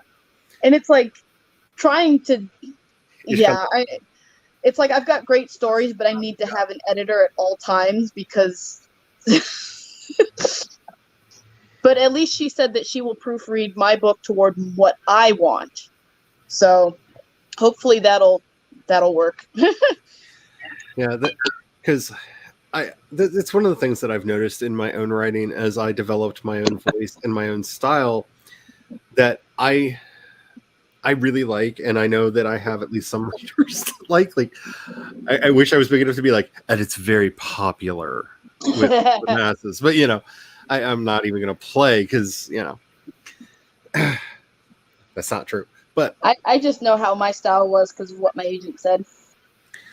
I have contemplated whether or not I even want to try for an agent. But see, I got about, let's see what, like 3 months ago, I took a lot of flack because I did an episode of the podcast titled "What If Publishing Isn't My Dream Anymore?" And I really kind of dug into this thing because I don't like my dreams of what I want to do with my stories just don't revolve around publishing and the industry as much as they used to, you know? And it's not that I don't want to put books out. It's not that I don't want to make money off the books. I'm not one of the, I'm not that much of a hippie yet. Give it time. I'll probably get there. But hey, there's Spider from Canada who's a sci-fi hippie. I just sit back and He's a writer. I don't think about the end goal publication thing in the way that I used to. And that may be, a factor of having gone through it 9 times. That may be because of the, just the reprioritization of my life after the unscheduled mental health vacation. But, I really... I am obsessed with Clay Sharkey's idea of the 1,000 true fans, and I think that people will support what they love. And I want readers. Like, yes, book sales are great, and I do not fault anyone. Like, I'm not trying to stir the pot or go after anybody who's after the money after the money part of the publishing, right? The money's great. Like, I love the money. Thank you, Kat, for giving me money. But Not me, Kat. And others who have as well. But Not yet. To me, it's about readers. I want readers. I want people to talk to about my stories. I want people here. Yeah, no, I have been kind of going in a different direction because I want to be a writer, obviously, and I'd rather be, want to be. I am. I've written over 20 novels. I should classify myself as a writer. I'm at least published, but whatever. But I did get rid of my agent and I parted ways, and now I have to face the fact that I need to go find another one if I want to do it. But at the same time, I've also been told that I would make a great agent, so I'm kind of going, should I do that? And decide to go that way because I have knowledge of the industry. And there's a lot of good stories out there that people aren't listening to because they're so focused on the market. And I'm like, dude, if all you do is think about the market, you'll satisfy money. But paranormal romance, that's never technically died, even if it's died in the traditional publishing sense. There is so many readers ravenous for it. So if you self-publish it, you're going to get a lot of readership. And it's like just because the big 5 or big 6, if you count one of the others, just because they think it's dead doesn't mean it's dead. They're losing out to the self-publishers, to the self-publishing, because they're not willing to get up off their, pardon my language, ass to actually listen to the readers. Yep. My rant over. But it's like, I know so much about marketing, agenting, and all this other stuff that I'm like, why? The only thing I'm missing is contacts, Well, I've got a few, but that's because I did have an agent. But I still kind of want to be traditionally published, so I'm still trying to get that little thing. And I can see how some, for some people that is, I'm not going to say anything about anybody's dreams, right? I think we all can have any dream we want. Yeah. Yeah, whatever people want to do. I just know that for me right now, I'm not about that. I know where I want to be, and I know what I want to do. And you little troll, you're gone now. Bye. Fuck off. Oh, was that the yokel thing? Is the troll? Yeah. I was wondering. I was going, what? Yeah, I occasionally get transphobic trolls that come in, and that was one of them. Just don't care about Chad. What about the other one? So, Let's see. Where are we?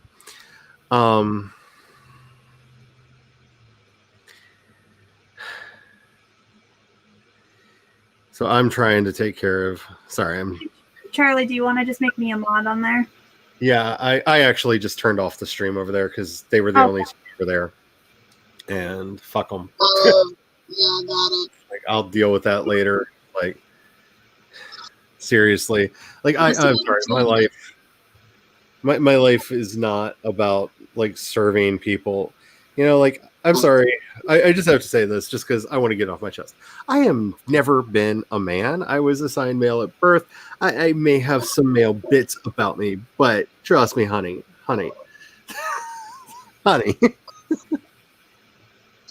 just laughed at they said I needed to go back to the slave plantation. I was like, does that mean I got lots of money? Not that I want to be on there, but yeah, I'm just. I know growing up, my dad used to say he was a lesbian trapped in a man's body. But yeah, I just. Heather was talking about my style, that my book would sound interesting, and I'm trying to figure out what she meant by that. Yeah, I don't know. I'm sorry. I just turned it off because I was trying to do. I'm enjoying the conversation, and I don't have time for that shit. Like two people. I'm sorry for the cussing. I told y'all it would eventually happen, but you know, I like honestly, you know, I just don't have time for you. Like, there's only two people watching on Twitch. It's done. Turned it off. And I'm sure they think that they have a victory or something, like they won because they ran me off or whatever. It's just like, whatever, go stroke yourself. Hello. Hi. How's it going? You know, just beating back transphobic trolls with a stick. You know, the same old same. Where is that at? Oh, they were over on Twitch. Oh. Okay, because I was looking in our chat and I'm like, Yeah. I didn't see it either. Everybody that was in StreamYard was seeing their comments coming in, and yeah, and I'm just. Apparently, they told me to go back to my slave plantation and called me Master Catherine. Yeah, which. I mean, if we do BDSM terms, you know. Amazing. Yeah.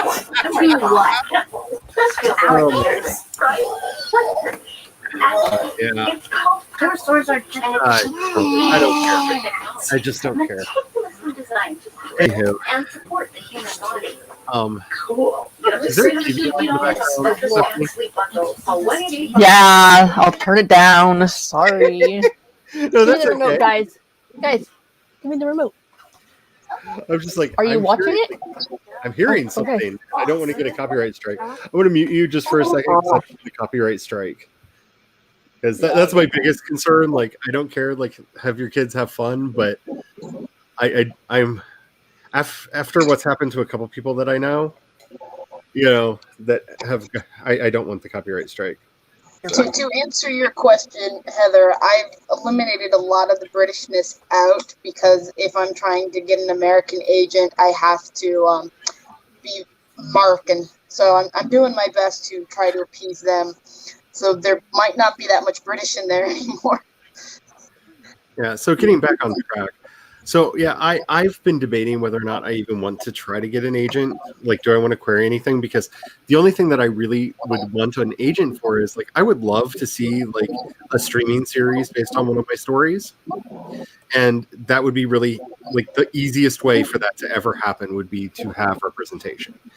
But I don't want them to sell me to a publishing house. I don't want that. You know, and so that's such a particular thing that I just don't have the energy to look through and find. You know what I'm saying?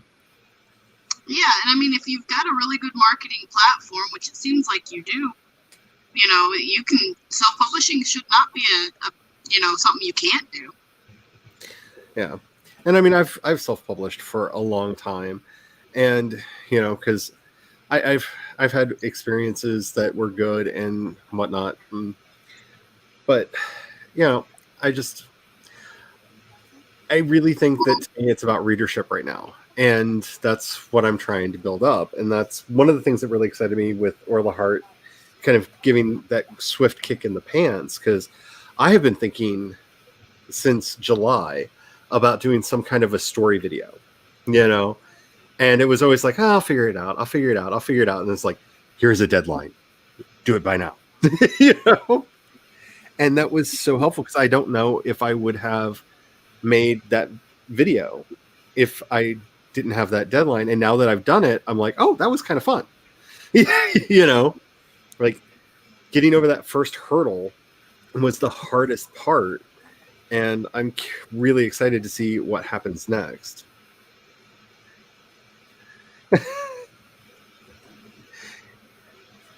Yeah. Oh, sorry. Do I talk? Do I talk about my story on the channel? I've talked about some of my projects already. I can tell you that the story that had gotten me an agent is about a race of Grim Reapers that are the only thing that protects humanity from man-eating ghosts. And when they come down to Earth, they are actually split. Their spirits, their one soul is split and put into two separate bodies.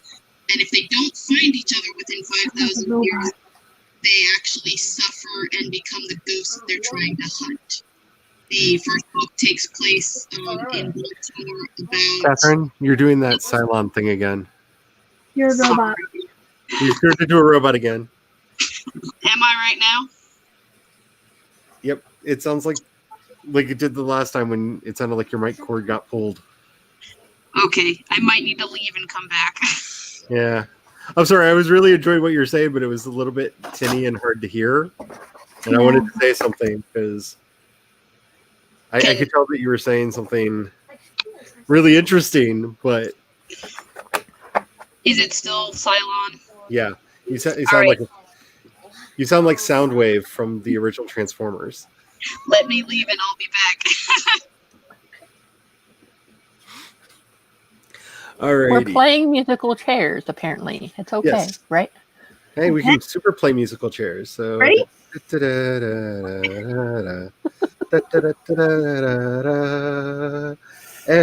Everybody, trade places. Is it better now? Yes, a lot better. All right. Sometimes I wish we could read our stuff. So yeah, I was saying it's about a race of Grim Reapers that are the only thing that saves humanity from the man-eating ghosts that live in our world, and each Grim Reaper comes down and their soul is split put into two different bodies. So talk about narcissism. They have to find their other soul, their other half, or they will become the ghosts that they're hunting. And the first book is all about this lady who brings home an Egyptian queen, and the ghosts try to resurrect that queen. Ooh. That sounds really fun. That sounds interesting. I would read that.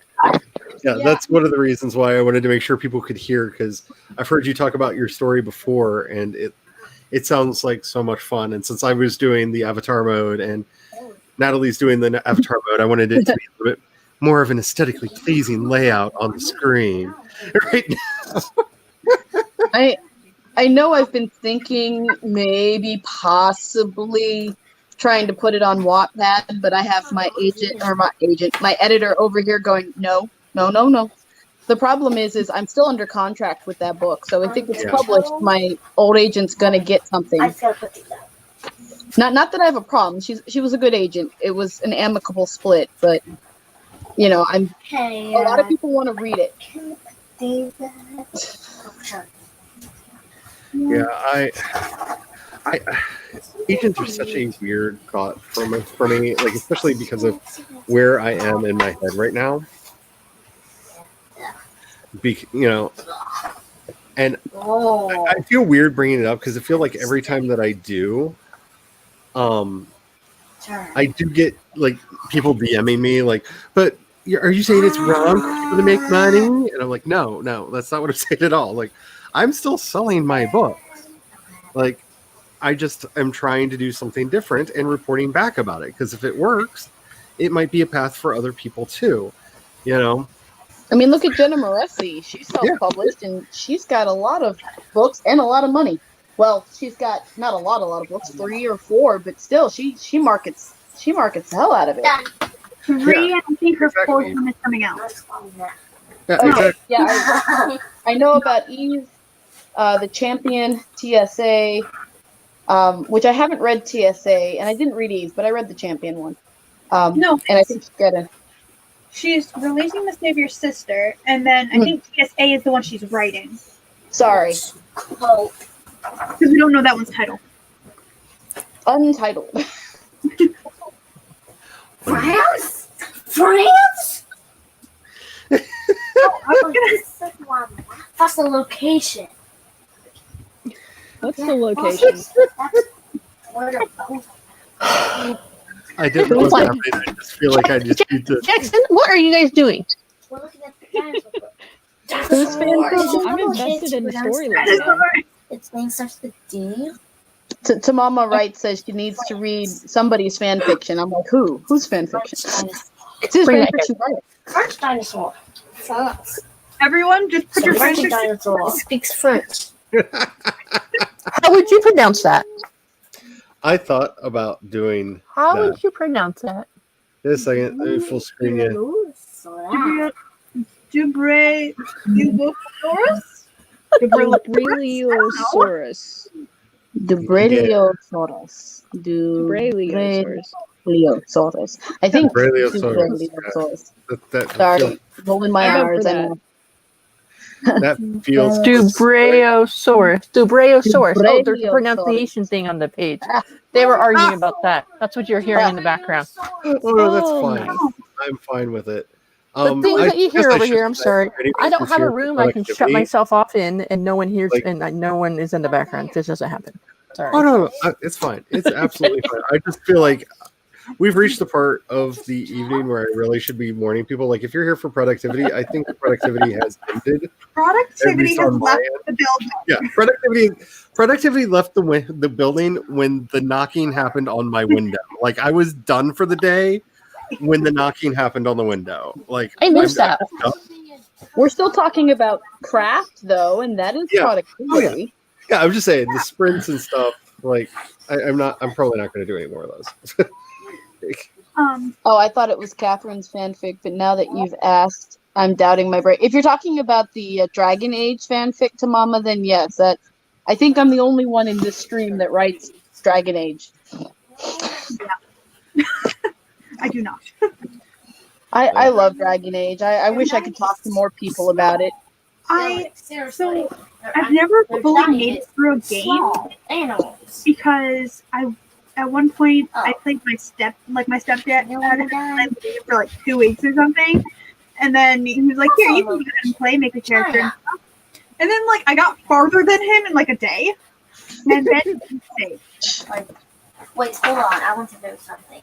You should, like, if you like dark fiction or dark fantasy with zombies and people dying and not, a happy, semi-happy endings, you'll like it. I love it. Now, my book, Download on my computer. which is this guy, of course I have it on the computer too. It does have a lot of spoilers from the 3rd game. I feel like I was gonna. I absolutely fell in love with the character named Felix, who is an elf. I had to write from his point of view. I was gonna say something earlier, but fanfiction brought it back into my mind. About how like the writing has changed. Like even for me, my writing has changed. Sorry. I apologize. That sorry really solidified it. Even for like me, just in my writing of my fan fiction, my writing has changed so much. Because you can read / listen to me read and comment on and be a jerk to myself on my channel, where I like read, review, and commentate on my old fan fiction. Like my very first fan fiction was what I commented on. And I'm gonna work my way through all of them. But like from that to now, my writing has changed so drastically. Even Yeah. And that's very natural. I mean, writing changes the more you do it. Yes. You know, it's just like painting or singing or sports. The more you focus on something, the better you get to it. And, you know, unless I guess you don't have any talent, but. Probably helps that I was 14 then. Yeah. 22 now. It's not I practice makes perfect. It's perfect practice makes perfect. Yeah. One of the practices You gotta that make sure you're practicing. one of the things that I did early on, because one of my instructors recommended it, was to handwrite out some of my favorite books. To just know what it felt like to write sentences that I was proud of, that I really liked. And so I did that. Like I hand wrote out copies of like freaking Dune and stuff because I just love the prose in there.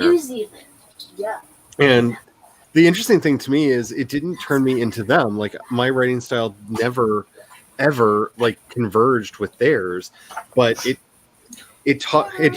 made me think about each word as I was writing it down, because it wasn't just mindless copying. And like, why is this sentence structured this way? Why is this paragraph this way? Why are they doing this? And that slow, methodical, plod through these books that I just absolutely love taught me a lot. And no, I was just going to say, Charlie, that makes total sense to how that would teach you, because a lot of times, kids are asked to like copyright passages from books that they like, I don't know, like Tom Sawyer or Black Beauty or something, a book that they've read, and they're like handwrite it in their best handwriting, but also pay attention to the punctuation. A lot of times kids will just grasp grammar and proper punctuation just from copying words that are already written down for them. So they don't have to think of the words themselves. That makes sense. You know what I mean? Like they don't have to think of it. They don't have to think of like a paragraph to write down and put on paper. It's already there for them. They're just paying attention to how the words are put together on the page. And sorry, guys. I found it really helpful, and it taught me a lot. I'm hungry again. Me too. Well, I thought I'm gonna say night to everyone because my son finally went to sleep, and I think I've been able to sneak out, but I was about to pass out on this floor. All right. So thank you for joining. For some self-care. Thanks for having me. I always enjoy completely. I can come in.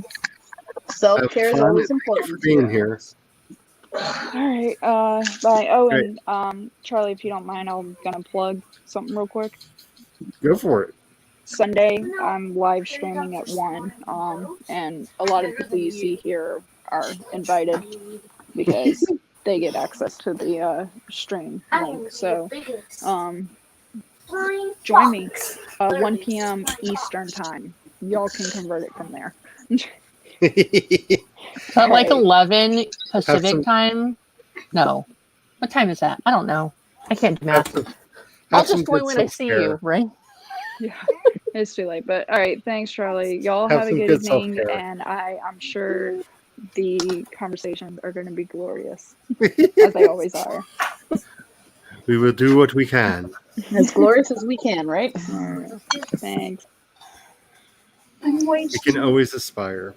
There we go. So I actually am going to be doing a workshop on Sunday morning. If anybody wants to see it, it's not exactly writing related, but it's going to be on Eve Daniels' Nerdy Nanny's YouTube channel. Are you guys familiar with her channel at all? Yes. Okay. So I love Eve. She's the one that moved to Sweden, and she's a grad student, but she's also a tutor and a nanny as well. So we're gonna be doing a workshop together where she's gonna be interviewing me basically about homeschooling, because I've been homeschooling for a good portion of the last 10 years.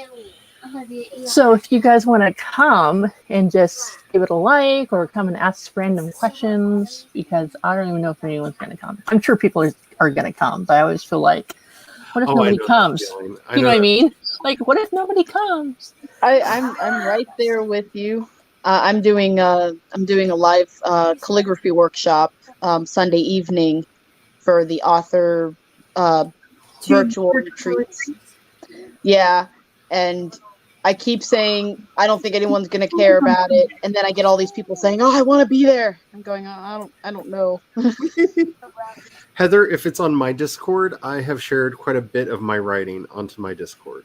So if it's allowing people to see it. I need a link to your Discord, Charlie. It's in the description. I will grab. Well, okay. Is that the same Discord your Patreon I did? cannot move. I can't move my hands. It's okay if it's in the description. I'll find it. Yeah, it should be in the description.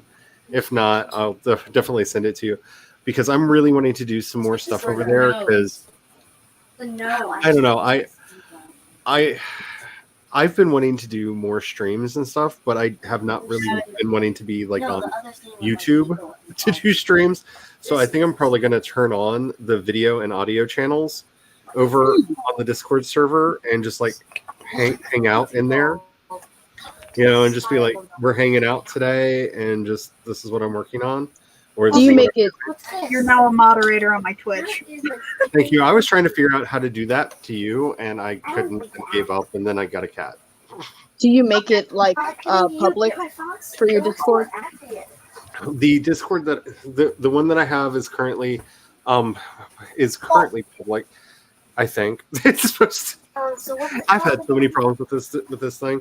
I do have the invite link up there.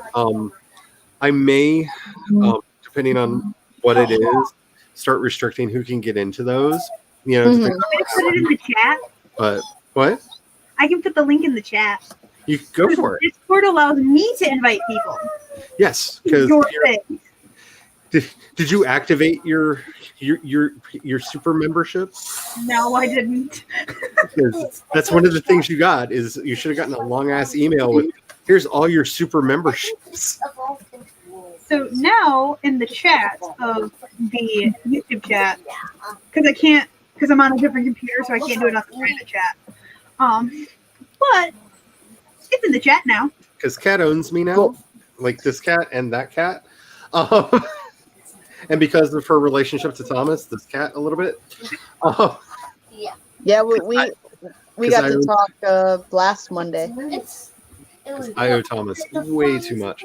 But yeah, if you're talking about the stuff on my Discord, then yeah, I've shared quite a few of my things over there. Yeah, I was just wondering because I'm thinking about starting a Discord. And at first I was going to think, I could do it for Patreon, but I only have 2 Patreon members, so what's the point in it? Maybe I'll just open it up. I have to say, like, I hate saying this, especially since one of my patrons is on this live stream right now. But YouTube has been crazy for my Patreon. Like, it's not like huge, but it went from like 1 person to I think I've met 6 now since I've been doing Patreon. Nice. And I feel weird about it because what? The thing told me I'm not allowed to have an existential crisis. Not allowed. Because there was a bunch of stuff checked off, and then one thing was an X, and it's like existential crisis. Why can't I have an existential crisis, Charlie? I don't know. Trust me.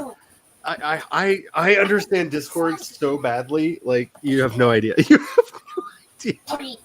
It Discord and Snapchat are apparently my blinking VCR light. I try very hard, but I'm not. I added to Socko's Discord. I know.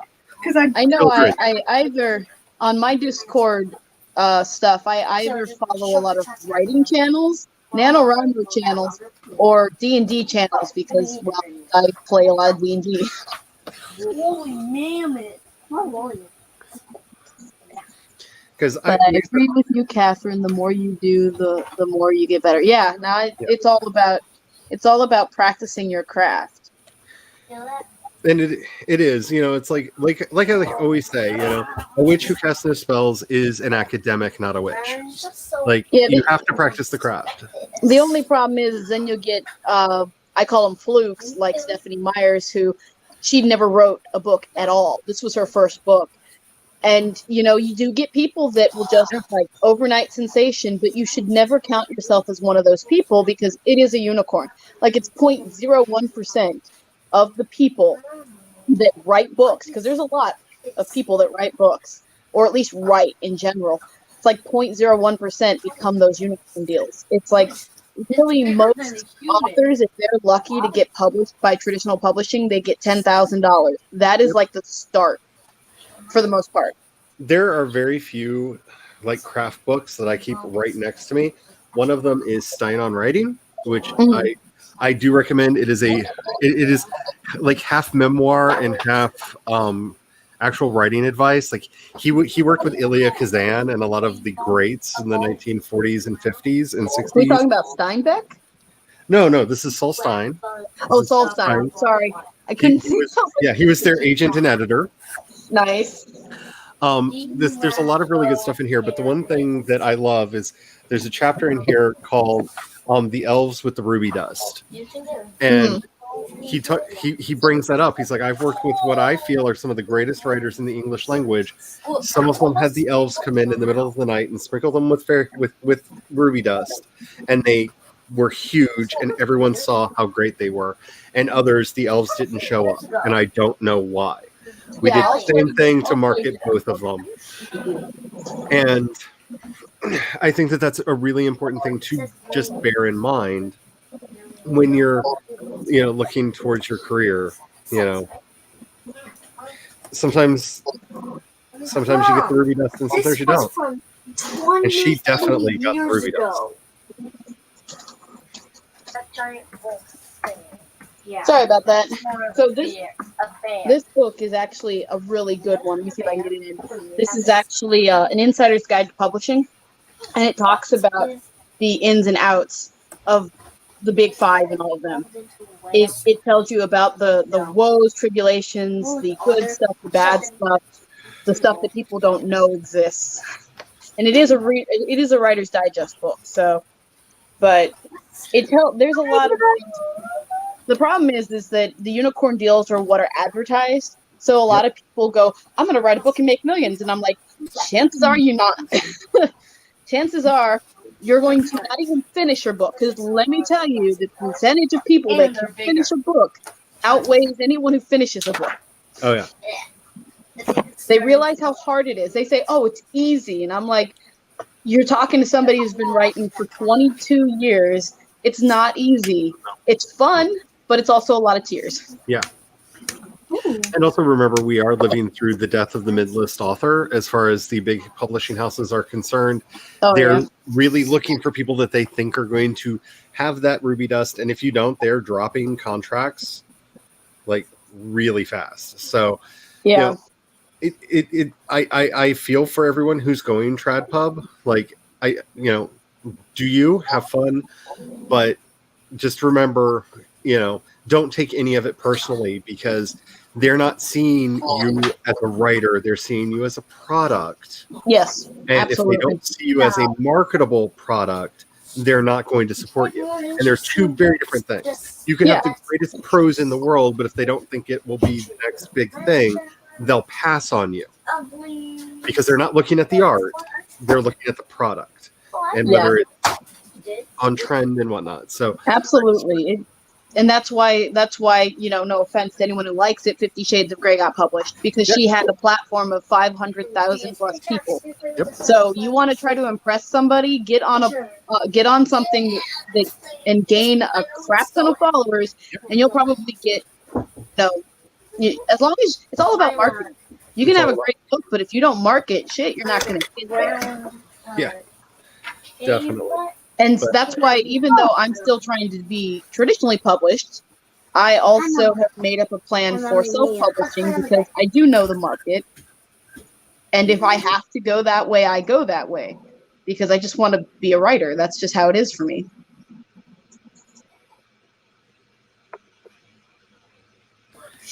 Yeah. Oregon, everything going on in Oregon and California. And I'm in Oregon. I have not taken the time to look because of my own mental health stuff. Does everybody know if Meadow got out okay? I've been meaning to check on her. She had fires on 4 sides of her. Oh my god. Yeah, I was here when waiting she was. they were waiting for the evacuation order because of job concerns, because her husband might lose his job if they leave without an evacuation order.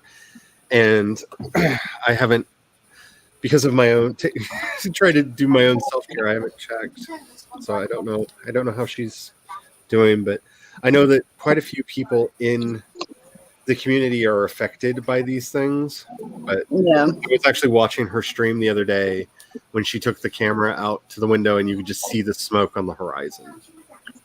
My processors they give me the contracts are in Oregon, so I'm sure everyone shut down there.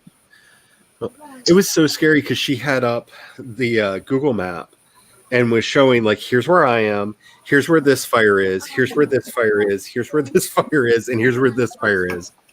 Yeah, Where did so it go? so where I'm at, I'm in Central Oregon, Bend. So I'm in like the drier part of the state, but yet there's no fires here, which is weird because last summer there's fires closer to us. And so like there's one road here from like the Portland Salem Valley area in Oregon to go over here. There's one road that's open. Which is Mount Hood, that goes from like Portland over Mount Hood and into Central Oregon here. But like the other 3 roads that you could come here are completely closed down. Like Diamond Lake or Detroit Lake area where they had fires on both sides of the road out there. That place is completely gone, and that road is completely closed. There's even like parts of Highway 97, which goes north and south in the state, going down into California. That's closed. Now, is this the same fire that was started during a gender reveal party for a baby? No, that one's in California. In California. Yes. I didn't know because I'm like, could California fires spread that far? Yeah, they're separate fires. I think right now they're in Oregon. There is close to like 380 fires in the state. Yeah. Right now, and there's even fires on the Oregon coast, like a mile from the beach. Like Lincoln City had to be evacuated yesterday. Can I give you the rain that's been happening in Maryland nonstop? Please. I would love to. Like, all the hurricanes need to go to you guys. Well, not the hurricanes themselves, but the rains from those hurricanes need to go to you because I'm tired of all the rain. I mean, right now there's no fire in our area, but because of the winds, way the winds go, do you see the smoky sky? Yeah. Yeah. Like, yeah. There's trees on the other side of that tree right there, but you can't see it. Wow. And then, see, I would have thought that was just fog, but dang. And then back there between those trees back there, you usually can see a construction crane do construction work on the other side of the RV park that we're in, but you can't see it at all. So yeah. And we can't run the air conditioner because it sucks in the damn smoke into the house. But everything's fine. Everything's fine. Nothing's on fire. Nothing's on fire. And then the main road, Highway 20, that goes from here straight out to like Burns, Pendleton, and into Idaho, is completely open. There's no fire there. So I mean, if we have to leave, we can take our home with us because we live in an RV, so that's good. But I wouldn't want to. Like, I was referring. I wouldn't want to do that across the street from me, where it's like everything's all good. Like, no, like literally, we're on fire. We're burning down. Usually today is Friday and it's therapy day, but my morning therapy or my daughter's morning therapy got changed to a computer appointment because of the smoke. My kids' running club got canceled because it's outside, and then the one at 3:00 got canceled because her therapist's family is near some fires in the area, and so she went out there to try to help them evacuate. So like a bunch of stuff got done, like a bunch of stuff got canceled or moved around. So it's So I definitely hope that people are safe. I mean, as safe as they can be, obviously. Have the fun, Heather. If you're still here. Like we have a fairgrounds in the next. So we live in Bend, but the next town over is Redmond, and we have a fairgrounds there that the county fair is at, and there's an RV park. People escaping the fires in the valley have come here and are camping out there. You can see the smoke from your window. Yeah. Oh, It looks yeah. like a fog, but yeah.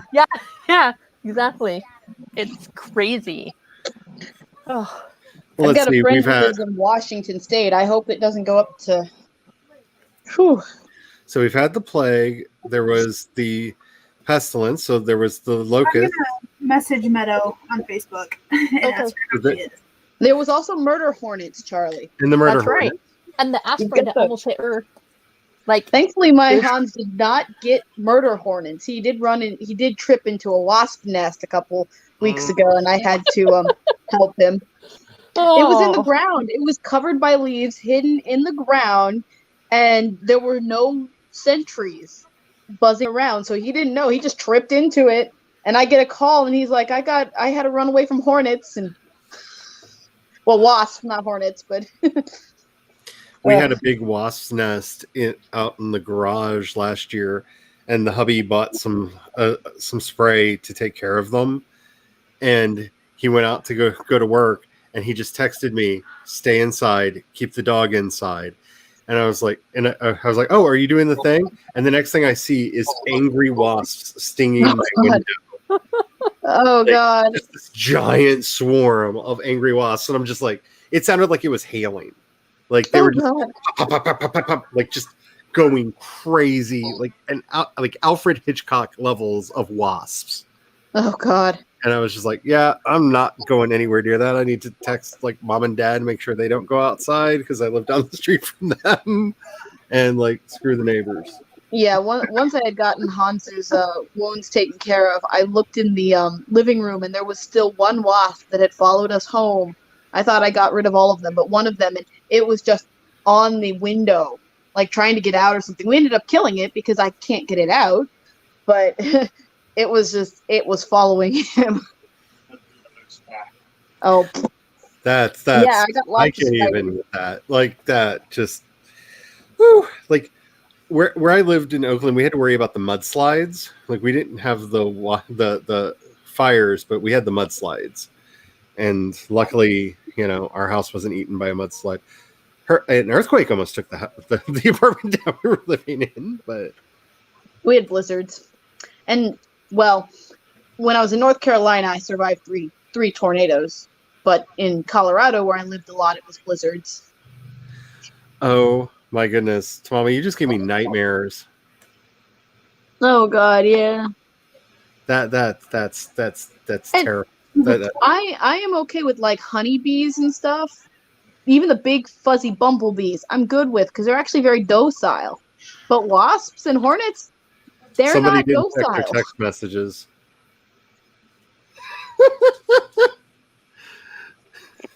I wish I had the camera pointed the other way because somebody did not check their text messages. Oh, I was just about to say, hey, y'all, the hubby's home. You're going to hear the door unlock in a second. And then kathump. Like, oh, we're live on the interwebs. You didn't check your text messages. Then you should have known the door was locked. It sounded like you thumped into it. Oh, your arms are full. did he bring you food? No. Stephanie wants to know Yes. if you brought food. I did. Am I allowed to be loud for a minute? Yeah, we're We don't care. yeah. My kids are loud. Your husband can be loud.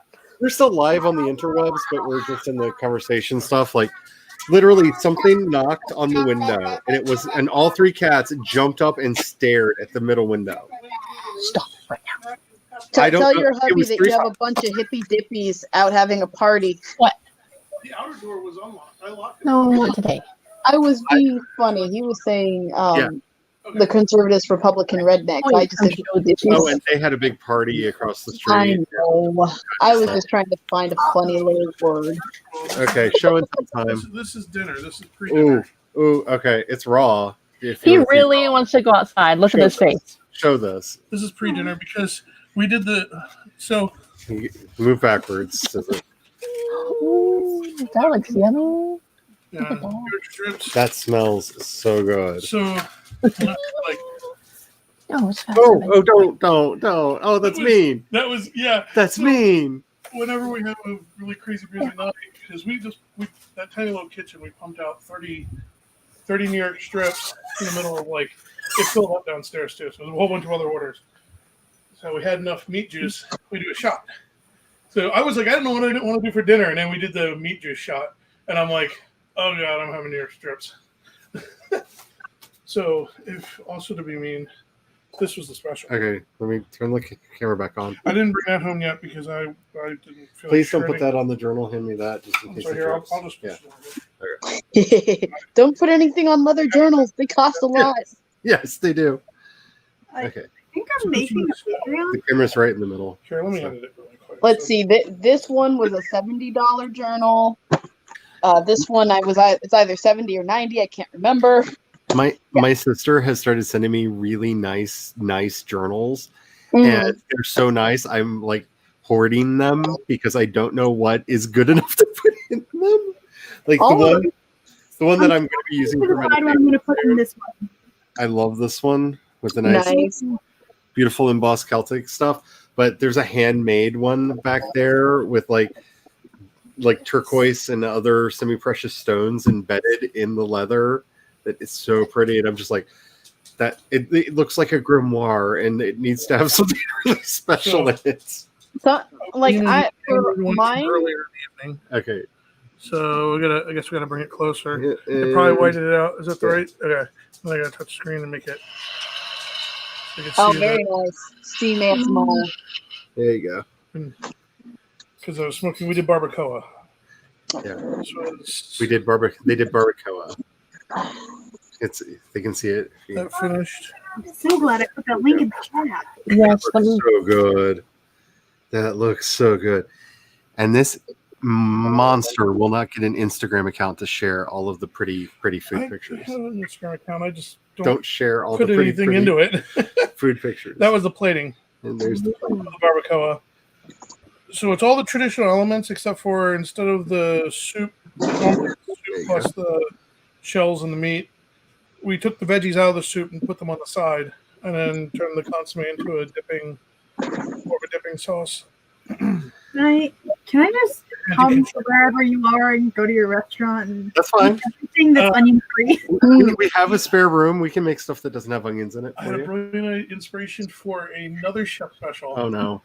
We're gonna do another pulled pork, except for all the sloppy Joe flavorings. We're gonna call it a sloppy. So it'll be like a cornbread base with the sloppy Joe towered on top, and then haricot vert, because that makes it all fancy, even though it's still a sloppy Joe. It's just deconstructed and fancy. That's why it's really good. Sloppy Reginald. That sounds nice. That sounds so good. That sounds so good. Yes, I know you're going crazy. But as for journals, it's good to just keep them around, and a story will speak to you. That's how I do it. Yeah. The clarified pina colada. Wait, what? Come here. You did a wait. You did a clarified pina colada. Yeah, so it's served glass with a clear ice cube, one of the big ones, and it's clear. Well, it's actually kind of urine color. Color's a little off, but it's basically clear. But it has all the flavor of pina colada. Yeah, we did. That's almost terrifying. So you can get a pina colada cocktail without all the other. Why did you not bring one of those home?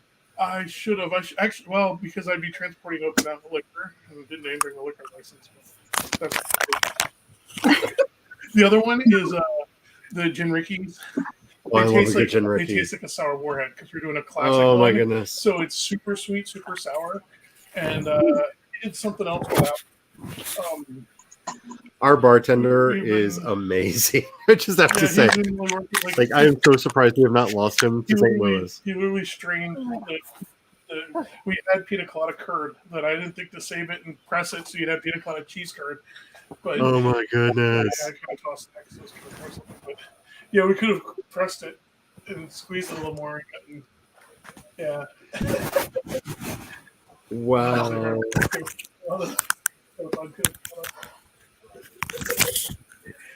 Yeah, I can imagine you're trying to keep the bees away, Tamama. That's terrifying. You're gonna need to choose between a country peach. I was also going to show you this one. This is another one that I like. I don't know how well you can see it. I can see that. That one's pretty. Then this one has This one has my webcomic in it. That is really pretty. Yeah, I don't. She's showing off one of the journals she does her webcomic in. Oh, nice. Yep. Nice. Sorry, that Yeah, gets a my full owl. screen. Oh, That gets a full screen because that That's is awesome. beautiful. That Yeah, is I- beautiful. it's the closest I've gotten to script writing.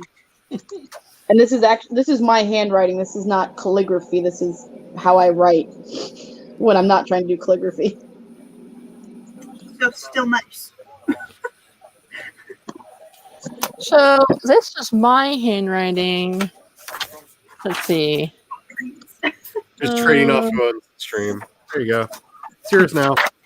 So this was my handwriting in July of 2018.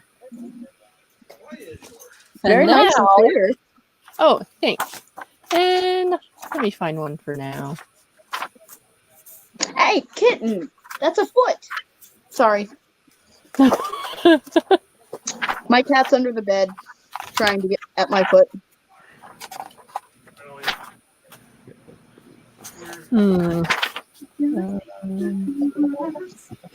Let's see.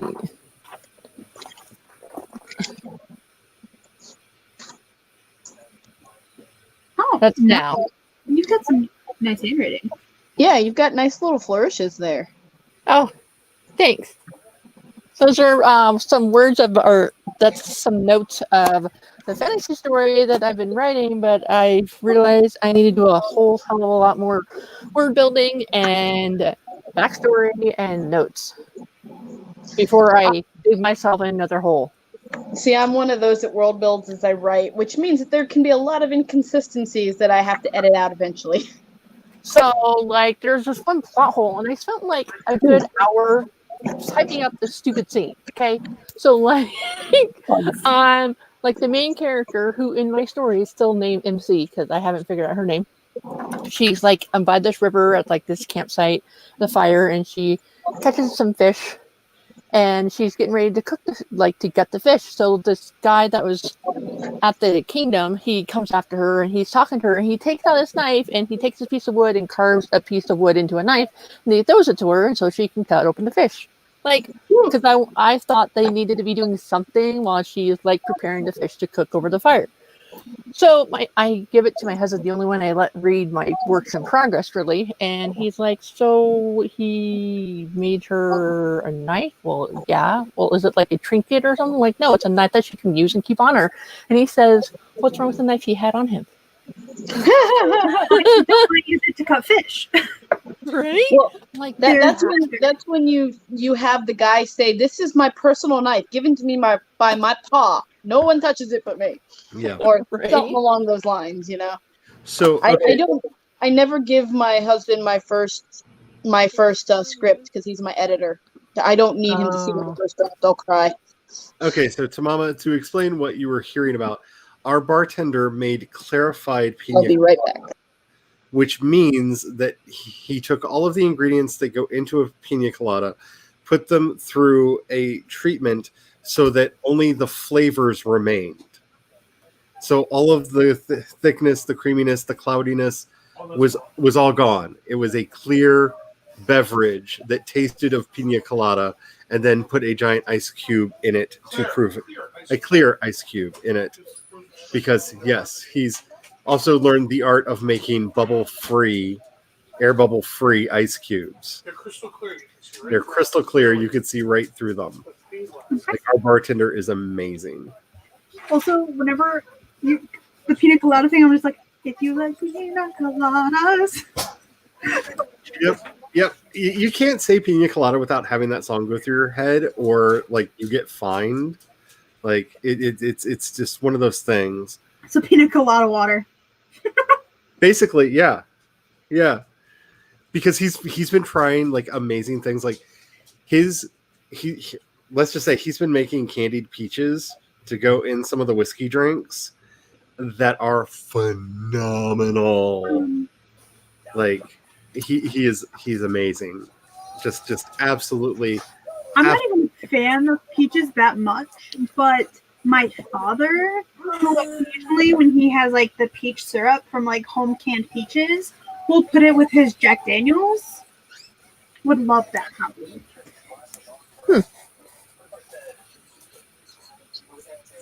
So, so back to what we were talking about a little bit ago about the fires in Oregon. The fires in Oregon and California. I remember we were talking about that gender reveal party. Do you remember? Yeah. Yeah. So my friend Mally, who was in the stream earlier, she's in California, and she sent me an article from her local news channel, and it says that the family behind the gender reveal party that sparked California wildfire could owe millions, and they're also possibly facing a variety of charges, including arson, which carries a sentence of up to 9 years. And so the reason it started is they shut off the cannon thing in a field of dry grass. Yep. Yeah, I dry think, grass. I don't know if it was this fire or one of the earlier ones, but there's a video of one of them that started one of the wildfires. Also, hasn't this happened twice in California with a baby gender reveal? See? You know what we could do, just like for the let's just close this down, start another stream, and we'll just go through Are the Straights Okay and Are the Cis Okay Reddits, and just have some fun. Those are my favorite subreddits. If you're not familiar with them, At some point, I think Sako is doing a fanfiction. yeah, we're gonna be getting off here in the not too distant Maybe as long as I want. But No. I was gonna save the. Yeah, I'll save it. My daughter comes in from her shower. She's like, "Wait, you're on YouTube again? Weren't you on there already?" I'm like, "Yeah." We haven't She's stopped. like, "It's the same stream, Hannah. I just hopped back on." It's just the stream that never ends. It's a stream forever. So people started streaming with me, not knowing what it was, and they'll keep streaming with me just forever because this is the stream that never ends. So it's only 7:30 here, so I'm good to go for a lot more hours, people. 10:30 here. So 3 copyright strikes just went on my channel for my singing. But you did not sing the song. You just sang a parody of the song. I sang a parody. That's still okay. Interesting thing about the gender reveal thing. Well, Dude, it was 130 when I was on there. Yeah, that's what I was supposed to say. There was 130 when I was over there That's earlier. a lot. Yes. That's a lot of people to be in the stream. Like, how can you keep up with all the comments and all that? Very few of them were chatting. At least when I was there. Oh, okay. A lot of lurkers. But the person who started the gender reveal thing is not happy with like how big it's come out, because they had started it because they had suffered miscarriages before they could find out the gender of their baby. Right. And it started out just as a cake thing. So like all the pyrotechnics and stuff, and they're like, this is not okay. This is not what this is supposed to be. I'm just wondering whose bright idea it was to set that off in the field. Like, I'm sure it wasn't the parents. I'm sure it was someone connected to the parents somehow, obviously. But I'm like, whose great idea was it to set off pyrotechnics in a dry, grassy field in the middle of a fire season? You know? So that person who made that decision, I feel it should be held more reliable than... What is that? Blue screen of death on my other computer. Oh, yeah. Oh. What kind of computer is it? It's a Windows machine. No. It's a HP. Okay. I have not gotten a blue screen of death over there in a while. That's why it suddenly got really dark in here, because I had a second monitor going that was adding extra light. And I'm like, why did I get all dark? And I looked over and I had a blue screen of death. So, I mean, if you need help fixing a blue screen of death, I have a close personal friend that fixes computers and does cybersecurity and all that jazz remotely. So if you need any help, I have a close personal friend that is my husband that does it. It's my husband. I think he does it all the time for everyone that I know. He doesn't mind. I know what happened now, and it's Microsoft just being a jerk. Apparently, Microsoft pushed an update for Windows, and it was trying to close the browser because I was streaming. And the browser said no. Luckily, I wasn't streaming off of that computer. I just had the timers over there. So, okay. My desktop, it's been one day, because I was cleaning my room, but I went on doll stream, and it took like 2 hours for my computer to update. Do you know what it did as soon as it restarted? Connected to what? It removed the update. Restarted. I'm sorry. I don't know what your kids are watching, Stephanie, but that was so perfect, like perfectly timed. It removed the update. Oh, that was the best sound in the background that could have happened. Yeah, that actually was not my TV. That was actually one of the kids. They're taking, you know, like the magic 8-ball, you know, that you can shake and it can tell you stuff. They're taking that and trying to spin it in a circle like a spinning top. And it kept on spinning, so they were excited. So you never know what you're going to hear over here. I love magic 8-balls. I even have a magic 8-ball on my phone. So when I was super younger, I collected Pogs with only 8 balls on it. You know what I mean by Pogs? Yes. Pogs. Okay, Yeah. I'm just wondering. I remember them. I was actually watching who was it? I think it was Lance's stream the other day, and he was talking about his Pogs and realized that he finally outed himself as being a lot older than people thought he was from looking at him, because he looks like he's at most in his 20s, and he's not. I know the feeling. And like suddenly he was just like, "Oh, I finally said a thing that makes everybody realize that I'm much older than you thought I was." I understand that feeling. Most people don't know I'm in my mid-30s.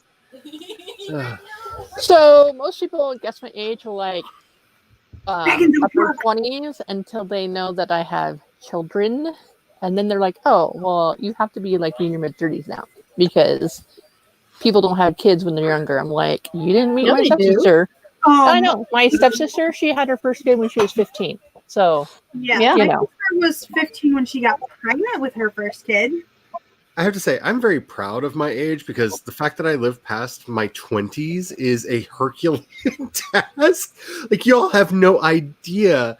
Like, the shootings, the stabbings, the kidnappings, the serial killer I had to run away from in the woods, the addiction issues, the bulimia, all of this stuff. I'm here. I'm in my 40s, and I can't believe I'm here. I'm 43, y'all. And that's a thing that I tried really hard to not make happen.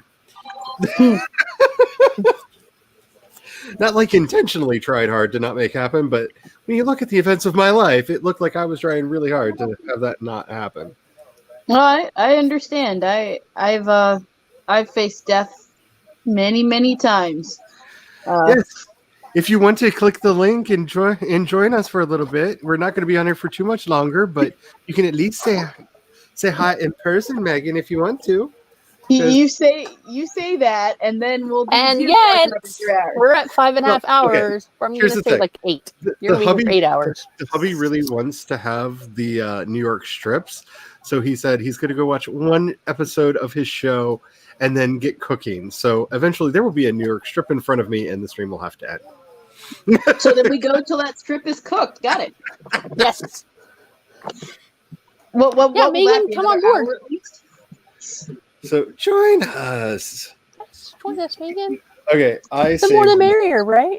I saved this for when you got back, because I showed this on Wednesday, but this is my handwriting from middle school. This is the first book I ever wrote. If it'll focus. This is the very first book I ever wrote. The actual handwritten text of it. That's actually still pretty neat, though. And everybody was showing off their handwriting, and I wanted to pull that out. I was 12 years old when I started this monster of a project, and it is a burning hot garbage fire that I probably would not be writing today if I hadn't made myself do this. So never hate your early drafts. You never know. Like, I've rescued 4 characters from that book to put into future projects because I love them so much. I've had people try to tell me to rewrite my 12-year-old hot mess. And I'm like, A, I have to find it because I don't have a handwritten version of it, but I do have the version that I sent to Tor Publishing House. But B, I don't know it seems too much of a hot mess for me to try to find anything. Oh, this thing is horrible. Like, it's not even funny. Like, I thought about doing what Kat did, going through and reading reading it and like talking about it. And like, I'm it's still doing that. If anybody wants to join me for it, let me know. Join you for what? Reading and commentating and reviewing on my old fan fiction. That'd be Wait, fun. the Peanut Gallery will join me. I'm just saying, it's not so much like funny bad as it is tragic that, like, I very clearly had visions of literary grandeur when I wrote this. Like, there are some sentence structures that I definitely had no right trying to put into any kind of written form. Like, I swear, you and I are like long lost siblings. We have so much in common. I have a few of those. I have a few of those. But yeah, I actually did, just to make sure I could save it, I scanned it in. So I do have a digital copy of it on the computer that way. Should something ever happen to that, I still have a copy of it. It does mean a lot to me, but Yeah, I'm not sure if my mom still has my the script that I sent out or not. I know it still exists and it still has the handwritten rejection, well, not handwritten rejection letter, the printed form, because of course this was before self-publishing even was a thing. This was back when you had to use regular mail, not email. yeah. Oh yeah. Oh. Hey, I thought I was like the best back then. It was hilarious.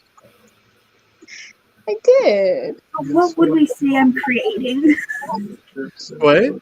What would you say you're creating? Oh, are we doing this out loud now? Are we not going to do this secretly now? Is this going to turn into that stream? We can share your screen and just be really obnoxious about it. Go ahead, I'll comment. I can't promise I'll be nice. I take heart. I used to have to judge contests for the Romance Writers of America, so I can't promise I'll be nice. Oh, that's not what we're doing. I'm saying, are we going to? Is this discussion now? Okay. I'm good with that. On mine, it says that I create stories, podcasts, and YouTube videos because I'm very straightforward. Can I say written this? This one. Oh, to hell with this. I have power. This one.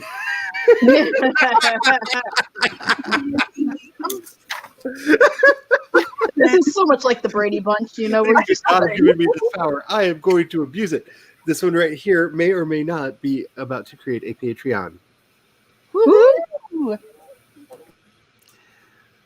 And I think you should. You should, even if you never have anyone subscribe, but you probably will. It's still good to say, "Hey, I've got this thing. If you guys want." Like I said, I am shocked every time I see a sub. I can look down at you now and show my disapproval.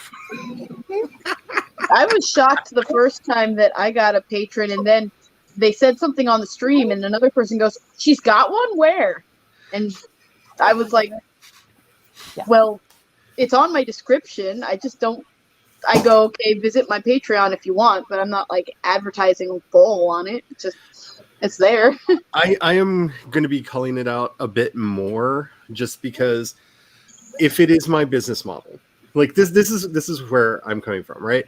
This is my business model. I want to get to the point where I have patrons supporting my arts, the art that I'm doing, and it's going to be through a lot of different routes. You know, some people are going to support through coffee, some through Patreon, some through the listener support thing that the podcast service I use has. Some people are going to buy the books, and the money's going to come from a lot of different places. But, Jasmine's got a question, by the way, just so you know. I want to make sure that it's out there and in the open so that we can, put it out there. Hello. I would say probably half an hour to an hour at most, but we're not doing live stream. We're doing live streams. We're not doing sprints right now. It's going to be longer than a half an hour. Yeah, it probably will be more than a half hour. That's the first rule of the stream. Charlie lies. Like it's one way I am like the doctor, but we are not going to be doing sprints. So I'm trying to find my list. Everything on my computer went wonky, and I'm trying to see who's streaming. Well, Brooke is still streaming, and if Nicole is still here, I'll say bye, Nicole, because Nikki went over to see Bye, Brooke. Nikki. But I see Brooke. I see Brooke. Brooke's the only one I see who's still streaming. So if you're looking for Sprints by the Brook is still streaming right now, and in a not too distant future, if I'm doing my math right, I think Sako is going to be doing a Fanfiction Friday tonight. So it's not so by the Brook in her chat stream thing, it says they're doing their last sprint of the night right now. Okay. Okay, so welcome aboard. I know I'll eventually probably start doing live sprint streams at 1 a.m. Eastern time, because I tend to stay up till 4, and then once everyone's done around midnight, it's like there's nobody else. Yeah. And I'm like, but I want to sprint. And by the way, Jasmine, I did your live stream. I think that you did didn't you do a sprint up one the other night? I was a co-host on Lauren Nettles' channel. So I haven't actually done my first stream. Sunday will be my first stream at the calligraphy workshop. And then I'm going to do some 100 subscribers ask me anything live stream. I just don't know when I'm going to put that up. But I figure I don't expect, sorry, my husband's saying around the time I'll get 200 subscribers. I only just got one more subscriber. I'm at 108. Just give me 1 second. Jasmine, we did sprints for the first 3 hours of the stream, and then weirdness happened, and we devolved it to like shop talk. So a lot of what we're talking about is like business chat, like about running a writer business. So, which is why I was kind of hoping that ability to do clips out would be here by now, because there are quite a few parts of this that would be nice to clip out as a separate video for people, because there's been some valuable information shared in these like shop talks that we do at the end. But we're in the shop talk portion of the evening. You're welcome to stay and join in the conversation. But yeah, I do a lot of talk about traditional publishing. I just didn't want Jasmine to be like, so when is the sprint starting? Yeah. I've done that when I've gone onto a stream thinking that they were still in the like full-on sprint mode, and then I was like, oh, okay, this is just chat. I'm fine with that. I sometimes think chatting live streams is a thing, especially when you're talking about business.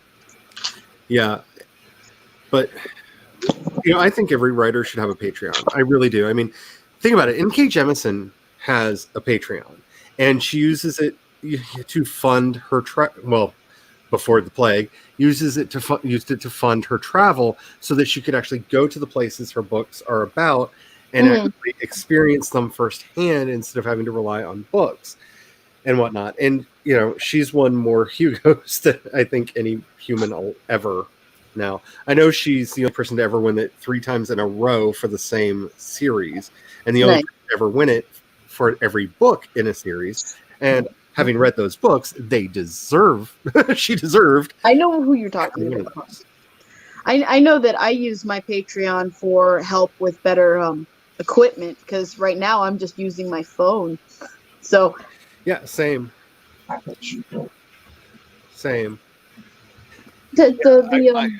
using my phone. I'm still using my laptop camera, but I had plans. But Agatha. Yes. I'll be right back. All right. I'm sorry. My husband's saying that the people who created Girl Genius they've actually had to excuse themselves from the Hugo because they kept winning it for their webcomic. They won it quite a bit. They did. That's the truth. I don't know if they themselves, but they did win it quite a lot. I think they had won the most until they dragged themselves out, because they had won the first 3 they won the years. first 3 years, Yeah. and then they had to stop because everyone kept nominating them, and they're like, guys, let somebody else win. One of my claims to fame back in the early days when I was just a blogger was I actually got interviews with them because they were in that point in their career where they weren't doing interviews with anybody, and a lot of people had questions, and I was like, I will find a way, and I did. I got to meet them during one of the workshops at Balticon, and one of my favorite stories that they shared was they were at their booth doing signings. There was a huge line out the door. This is years ago. And right across from them was this little unknown author that said, I've published a book too. That author is George R.R. Martin. Like, that was George R.R. Martin, and there was nobody in his line for any of his books. And he was going, I've got a book, guys. And now he's like in the same boat as they are. Yeah. Probably worse, yes. Thank you, Devin. Thank you for sharing that in there. You this is why everyone should give you a wrench, because you are in all the streams and you know all. Yeah, and I've seen her spreadsheet, although I haven't. I want to see where the 1 o'clock ones are, because I need to see overnight ones. I have her spreadsheet though. Maybe I'm just not looking at it well enough. Oh, you never know. But yeah, I'm just a third computer, but it's not mine. This is why you are Super Cat, because you have to have all of the computers. This is what. So now you have 3. I have a third computer of my own. Technically, I have 4, but one of them doesn't work anymore. It died. So I have 2 computers. I have the one I'm on now. It's a Lenovo, which is fine, except for the battery life sucks on it. Like 2 hours and it's done. I could be sitting here typing on a writing document, not connected to the internet, and it dies after like an hour and a half. So then my other laptop that I have, which is my husband's old laptop, is this thing. It is a HP, and it is falling apart. Like, there's a crack on it right there. Oh, where's the screen? I can't do this. Anyways, there's a crack on it right there. I like using it because, oh, look. See, it doesn't say. It does. See? Look at that. I need a new Mac soon. So it doesn't stay together. But I like using it because it has a longer charge cord, but also it stays charged longer. But it's the one that if I go live on the HP, it makes it sound like there's gremlins in the computer. Yeah, do you remember that? Yes. So my husband knows what's happening. My hubby didn't want me to share it, but I'm going to. We have 8 computers, and that's only because he worked at a computer repair shop. So he actually took computers and Frankensteined them together to make computers. So not all of them work, but we have, I think, 8 motherboards around here that we have Frankensteined, and some work and some don't. Even more motherboards. Okay, we have even more motherboards. So my husband works he works for this company called IT On Demand, and so when clients want their computers recycled, they wipe everything off, so then they have a lovely laptop that can be used. So we also have another one that's a Dell, but like the battery's fried, so the battery doesn't work, so it only works plugged into the wall. So which comes in handy because all the kids do some sort of schoolwork on the computer. We had one computer that we got at a thrift store. Glad that we got it, mind you, because it was a computer that had not been wiped. We had the family before us who had this computer. We had all their pictures. We had their taxes, their ID. We could have stole these guys' information, and they had a rich house. These guys were very rich. And I'm just going, you're so glad that we are nice enough to destroy everything, because we had their social security numbers. We had their addresses, their birth dates. We had everything. Everything, even their trips to Disney. I'm going, you guys are insane. Yeah, that's not good. We could have stolen their IDs, and they would have never known to think that it was back at a thrift store. This is a thrift store computer. Can I be a little like self-promotory on my own channel? Because I just it's your channel. Do what you want. It's your channel. Somebody. Nice. I'm 27. on the This is the one I 27th, thought. this story will be finally out into the world for everyone to be able to experience on their own. Woohoo! Somebody changed my Hello. mind. Hello. Yes, I did. I finally ate, so I'm here now. I am so excited for Orla Heart's anthology.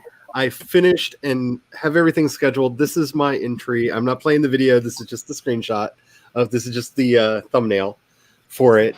But my story Confirmation will be out on the 27th, and I am very excited about it.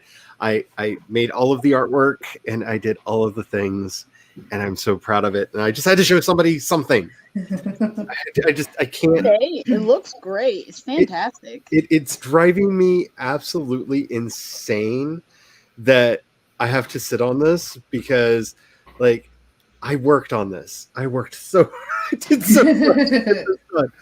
And like nobody can see it yet because the anthology has not released. But it is scheduled. I'm very excited for it. I don't know how many of you are planning on doing something for Orla's anthology, but I think I got in a little too late. I am. Hey, I guys, am. promote your one friend's thing about the Gothic thing. Oh yeah. Thank you. I'll do that because I'm also trying. I'm hoping, like we're kind of whispering of a dream that we will all get in because I know like quite a few people that are working for it right now. There it is. Sure, I'm sharing the right ones. The Haunts and Hellions contest is open. It's not really a contest. It's actually an anthology that's coming out next year. They are accepting submissions up until Halloween, basically. And all it has to be is a Gothic romance that is between 2,000 and 5,000 words in length. And all of the details I will put into the chat because I'm so excited for this. I love their anthologies. Like, I'm not saying this because they're a friend.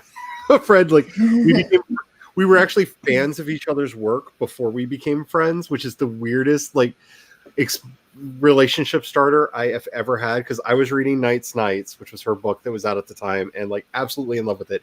She was listening to my podcast, and because it was on, I was doing a live stream on TalkShoe.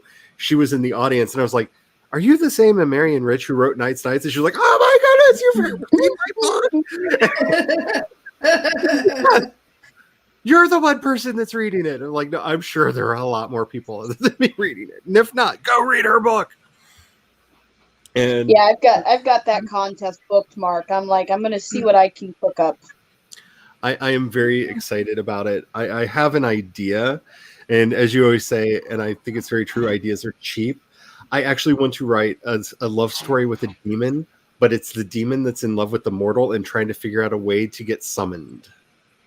I have a short story that was part of an anthology that my agent was compiling, and it's we were supposed to pick different cultures and write horror stories based on their what do you call it, their myths, their mythologies and stuff. And one of them I have the Pied Piper because I'm German, so I might as well do that. The other one is about one of the Japanese spider demons. And I'm like, I would love to probably put that one in since I'm not under contract anymore. I can actually release these buggers. So I'm like, I might do the Pied Piper one online in an ASMR format, and I might use the Tuchakumo. I just have to say, like, I almost want you to do a Pied Piper themed channel that's just nothing but trying to lure people in through ASMR. Like, that is like such $1 million idea to pull off. Well, like, did I tell you that YouTube algorithm has me listed as an ASMR channel? They do. Funny. No, not the Onigumo. Look at the Tutsukumo. Tatsukumo. I think my husband's gonna look up. There's two different spiders in Japanese demon mythology. I'm doing the second one, which begins. It's TSA.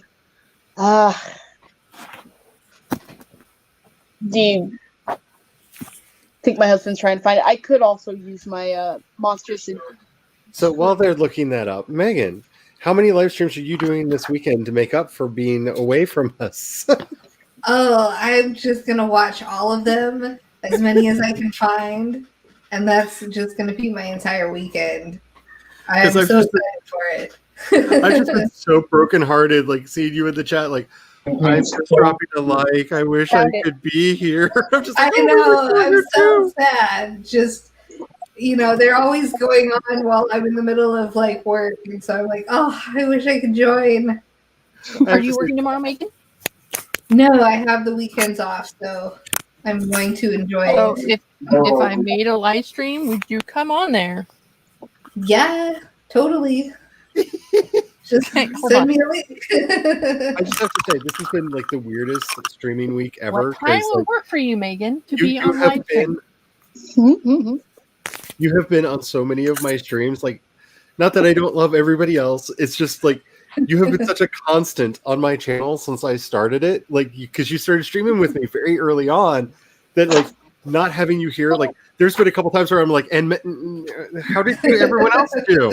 Like, if you actually watched, like, especially Wednesday, I kept doing that. And so on Wednesday, you guys were talking about Cyrano de Bergerac, and I was so desperate to join in on the conversation, but I had like 2 minutes left on my break, and I was like, oh, I could join this conversation, or I could go back to work like I should be doing, and I went back to work. Megan, you want to join me? Look at my Saturday right here.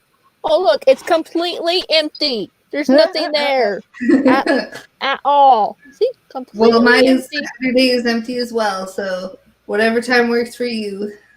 Okay, what time zone are you in? I'm the same as Pacific Standard Time. So. Oh, that's right. You're in Arizona, right? Yeah. Oh, okay. Gotcha.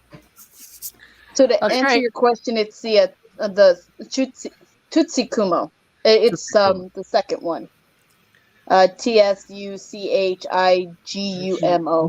Yeah, Tsuchigumo. Good night. I cannot pronounce stuff. Whoop. Ooh. Oop. Hi. That was weird because she flipped sideways and then slid off. I think it was their phone. Like she literally got eaten by a gremlin. Like gremlins, give us Catherine back. Give us Catherine back. Did I enable RSS audio feed? Yes, I do believe that that's the correct one, the Tuchigumo. I think we have. Sorry, I hit the back buttons. Okay. It was just so funny because you flipped on the side and slid out, and it just looked like you got like clubbed by a gremlin and carried away. It was the Tsuchigumo. I didn't like the fact that I mispronounced the name. My Japanese is terrible. I hope it gets better. I almost tried to say I don't speak Japanese well in Japanese, and then I was just like, I will offend the entire nation of Japan if I try to do that because my Japanese is not good enough for that.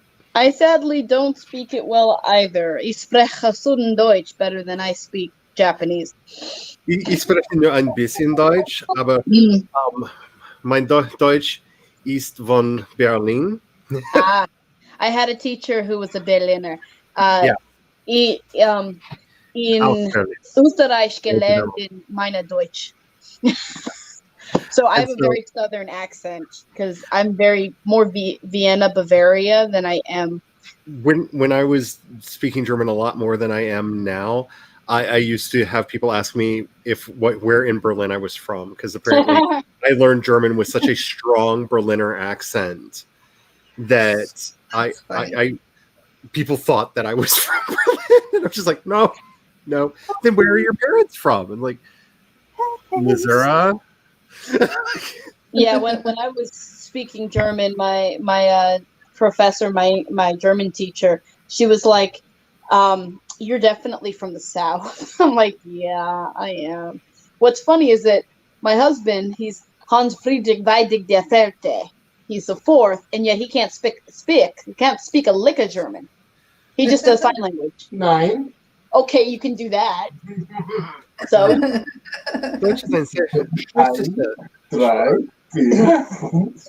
Er spricht Deutsch nicht so good. What's funny is when I start counting in a foreign language, I have to stop and recount it back in English because I don't know what the numbers mean anymore. Oh my goodness. That's I just have to say I am that bad person. Like I am obsessed with Japan, like all things Japan. Like I am learning Japanese specifically for one musician because I want to be able to understand his interviews without having to read subtitles. I'm literally learning an entire language for one person, and that's Yoshiki. I will do anything for that man. His music is amazing. Like absolutely amazing. And if I could afford one of the Hello Kitties that they did of him, I would have it. I would have it in my house, but they're not cheap to get exported because I can't find anywhere. I want one so bad. So bad. I see somebody doing double duty. Is anyone going for the author? Yeah, we need to be promoting that because I keep forgetting because my weekend, like I hope nobody has hard feelings. Like there are some of the retreat things I really want to be at.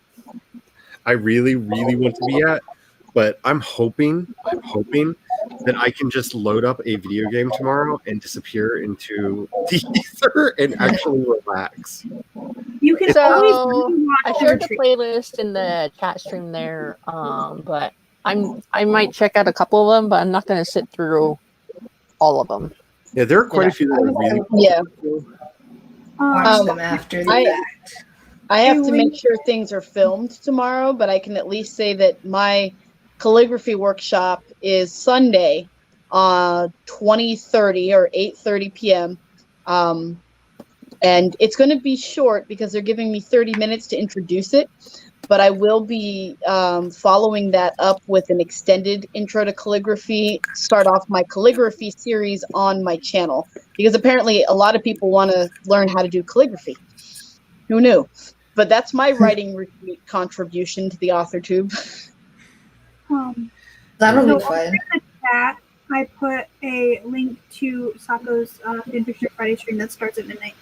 Okay, it hasn't popped up in the stream yard yet.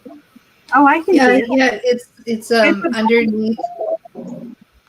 It's right above where Tamama says I was in a different high school every year. Okay, I see it now. There you go. I was looking at the bottom because I thought you just put it in. When you said that, it was a moment ago. I'm having a day today. But yeah, my contribution to the AuthorTube world is I am reposting my World Building Wednesdays, World Building 201, every Monday. So last week, I think it was religion. This week is mythology. Next week is Jungian archetypes.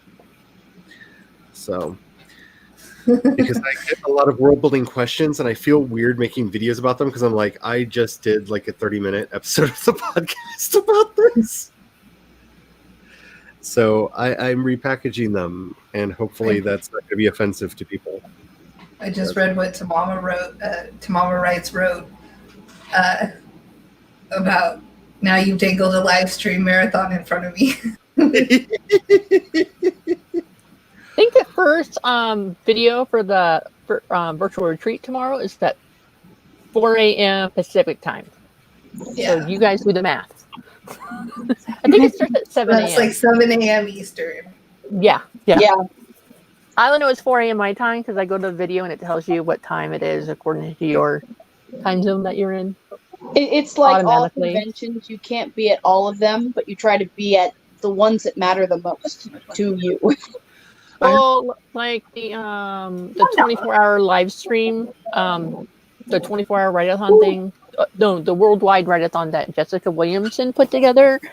I was there for the whole thing. Yep. From beginning to end, the whole thing. That was exhausting. Be there for the whole thing for the next one because she's talking about it being 36 to 48 hours. Like she wants to go around the world twice. I'm probably going to be hosting on the next one, but because she's already Yeah, if she anybody was has, talking about like doing like chat, like certain streams would be just chatting and not actual Yeah. sprinting yeah, to break it up. I've put my volunteer in on that because I had a lot of fun with the first one, with the exception, and I feel bad saying it because it has nothing to do with Tamara Woods or any of the other people that were on the stream. I should not stream after midnight. I look, okay. I should not stream after midnight. The Charlie should stream after midnight. The Gremlins took over. I got frustrated, and You're a magpie, and then you got fed after midnight. I feel like I made a right baboon's bottom out of myself on that stream. They're all still talking to me, so apparently I didn't, but I feel like I did. But yeah, I'm looking forward to it. I really liked the last one and got to meet a lot of really awesome people.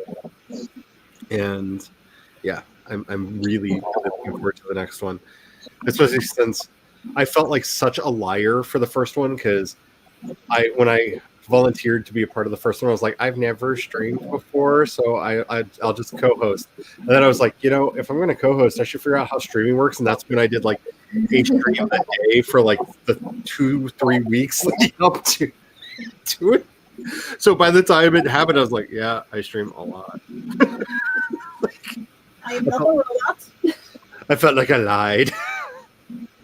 Yeah, that's when I started. That's actually when I started my AuthorTube channel. Was literally on the Worldwide Write-a-thon, which I found absolutely funny because I didn't know what was going on. And can I just say, I'm excited to see what you do, Tamama, with your video. I am so happy that Orla did this. I am most proud of the video that I made. That's why I wanted to show the thumbnail for it, because I really, I did things that I wanted to do, but was afraid to do until I got kicked in the butt. I'm so excited to see what everybody does for this. I'm so excited. Yeah. Well, you could always volunteer as a co-host, and then, it's not that, if something happens, you'd always try. I think I was a co-host in 2 different ones, and now I'm more comfortable talking to nobody on screen, so it's okay. I've gotten really good at rambling. I'm sorry, professional tip. As somebody who does audio and works at conventions hosting panels and stuff, it's called vamping. You just fill the time. You have to have something in your back pocket to fill the time with. It's vamping. It is a skill. It is a marketable skill. That's why I'm making sure you know the name of it, because a lot of people can't do it. And once you learn how, you can get gigs. It is very much a marketable skill. Because I just call it role playing, because if I'm all alone, I'll just start talking to myself as my characters, and then I'll just be like, oh, this one, and oh, this one, and oh, this one, and that's how I build my stories. So it's easy for me to ramble on. This is why she does skits. I see, that Tamama, she does that her internet's unreliable because of where she is. I don't have an actual internet provider to where I am. I use the hotspot on my phone. Yeah. And that's what I use to stream and do all of it. I just use my phone because my hotspots, they're only high speed for a certain amount of gigs. And then it's unlimited, but it's not high speed. Well, on my phone, it's always high speed. So I just use my phone. So that's how I do my internet. Yeah. We've been with Sprint for 4 or 5 years. And then 1 year they went from 10 gigabytes of modem or hotspot usage on our phone to 70 gigabytes. Nice. So it's very rare that I use it all, but it's high speed, and then after the 70 gigabytes, it throttles down only in high usage times. But I haven't noticed it. Really. I used to do Sprint, but then they gave me surprise $500 now on each phone. I'm like, but I just have one phone. How did you give me a bill and change? Like, they literally changed my plan and didn't tell me until I had to call them and ask why I owed such and such money to them. Sprint is the one that still exists because T-Mobile got bought out by Sprint, or did T-Mobile buy Sprint? Yeah, Sprint bought out T-Mobile. It would make sense. Sprint is a larger company. Yeah. Well, in the United States. Well, yes. Yeah, T-Mobile is huge in Europe, and its headquarters is actually in Germany. Makes sense. No, I'm on Verizon now because of what Sprint did to me. It's like, I like Sprint, but after they changed my plan without telling me, and then surprise, here's your bills, I was like, I'm not dealing with that nonsense. Yeah, that's ridiculous. Verizon retains that same right. They do, but they haven't yet. So, how do you like your new job, Megan? Whoop. Whoa. Have you noticed every time I ask Megan a question, is this a coincidence? Like, what are you doing, Catherine, Megan? Let's get to the real dish. I don't know. Right now I'm training, so it's kind of boring, but I mean, also interesting. I'm learning a lot about different systems, so it's a mixed bag. They're not doing that evil thing where they're giving you training wages and not. No, they're paying me full. I hope Good. so. At least that really upsets me when you see the training wages because what's wrong, Kat? I heard that. Oh, I'm trying to set up the tiers on Patreon. Tears bring tears. $1. One. No, that's 10 cents.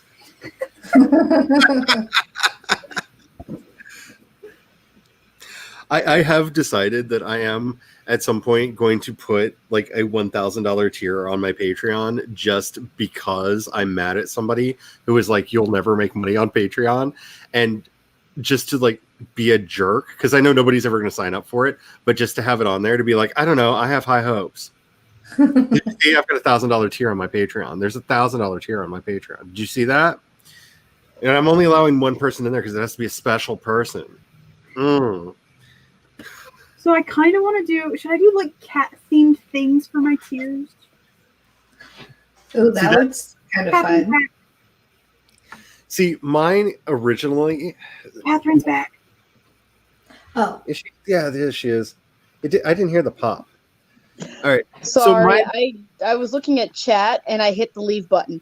They're too close to one another. Yeah, they are. So mine originally were all based off of topics in ball culture, and nobody got them. And I got like, I don't know what these words confuse me, because the whole idea for my Patreon, which is why the Discord's called that, it's the House of Blue Dragon, because that's my freaking house name. You all my babies. Let's go. Like, because I grew up in the house culture, I want to keep it going and I enjoy it. But people didn't get it. That's why I ended up just going with things that made sense. Like the World Builders tier gets more information on my world building than other people do. And then there's the Inner Circle that, like, if they work, there's like secret chats on the Discord and everything. They're supposed to only be available. Hold on. I don't know if it works.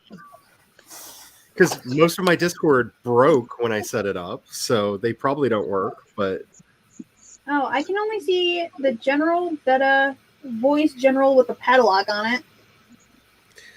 Yeah, that's that's the voice channel. The World of Fiction, which is the three of them there, and then the podcasts. Okay, well, I'll try to get it fixed. Yeah, my Patreon's just set up. Kitten. My Patreon set up to reflect the military ranks of my Deathwalkers. Well, Grim Reapers, I call them Deathwalkers. And because I was like, ooh, let's just put everyone into the Legion and make it very dark. I like that. Well, see, what I really enjoy is the integrations that I have with World Anvil, because when you go look at a page, there's stuff there that you can't see if you're not a patron. Like all of the behind the scenes stuff is patrons only because I want that to be something special, you know? Yeah. And when I was trying to think of content that I could do, like I really like being able to have that. And it's there, it's easy to set up.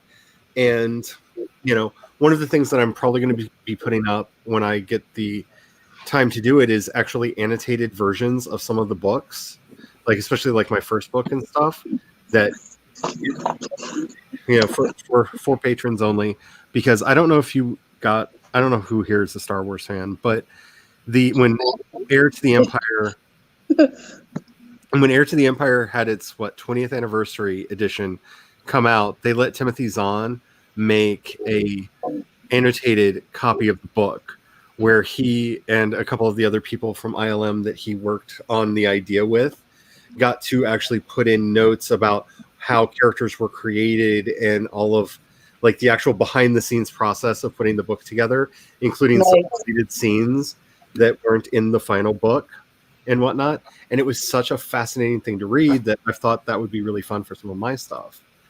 Because I want, like, the reason I harass people like Kat, who graciously give me money, is... Oh, not me, Kat. I was like, there's cats. Yeah. I don't feel like I give enough. Like, I don't feel like I give enough value for what I'm asking. And I'm always trying to find that balance of, like, what should I be offering? And I'm not trying to I'm not fishing for compliments. Don't do that, Kat. I will literally, like, just rage quit off the thing. I mean, they have tiers that literally you can mark as monetary compensation only, so they know.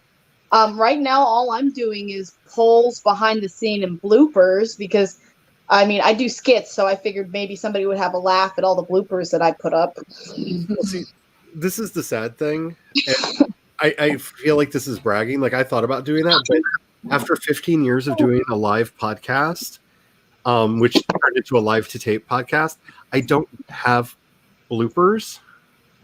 Like I've you know, like I've learned to perform live. So like you hear, like when I make a mistake, it usually stays on the show because I think it's funny. And it humanizes what I often feel is a more robotic thing. And as far as the videos I do for YouTube, because I'm not filming them, they would be weird audio clips, and they're usually just me going, "Oh fuck." Well, yeah, a lot of the bloopers that is me talking to my husband, since he helps direct my my video. We talk about edits and and me. Oh, you need to do this. Oh, this? No, the other way. It's just a lot of stupid behind the scenes that I'm like, maybe somebody would enjoy it. I am going to start giving away artwork again, because I used to make back when I first started and was filling it with stuff when there was nobody there. Which, by the way, for anybody who did sign up for the Patreon, in the archive, there's like various phone screens that I made, desktops and computer desktops that I made for my books back in the day when there was like nobody there, but I posted them anyway. And I'm going to start doing more of that again, because I'm doing so much artwork that I think that it would be fun to do that again. Because to me, it's all about bringing value. And yeah, it's the worst part of being a writer. Like, honestly, folks, the worst part to me about being a writer is getting it through your head what kind of value you bring to things. Because my story should be enough. You know what I'm saying? Like, let's be honest, right? I'm giving stories away. That should be enough. That should be value in my head. But my brain doesn't want me to think like that. It's also because there's so many people that devalue writing. They're all like, oh, anyone can write a book, blah, blah, blah. And it's like, really? I mean, okay, you could put words on a page, but there's still an art to it. Yeah. Yeah. I shared with my stupid younger... She's not stupid, but I swear she's stupid. My younger sister, she's 14 months younger than me. And I told her one day in a Facebook chat, I'm like, yeah, I'm working on a book. She's like, oh, okay, that's cool. What's it about? And I tell her what it's about because she's in the book. because it's about our less than stellar childhood where we spent 9 years of our life believing our mom was dead. Because that's what our dad told us. That's going to be very interesting. Yes. That's fun. So, like 3 months later, she's like, "Oh, can I read your book? Is it done yet?" I'm like, "No, it's not done yet." She's like, "How? Why isn't it done yet? It's just, words on the page." I'm like, "I'm going to shoot you in your face next time I see you." I didn't say that to her, but that's what I felt like saying. I'm like, just words on a page. She's like, "Why? What? Really? It's just a story." I'm like, "It's not just a story."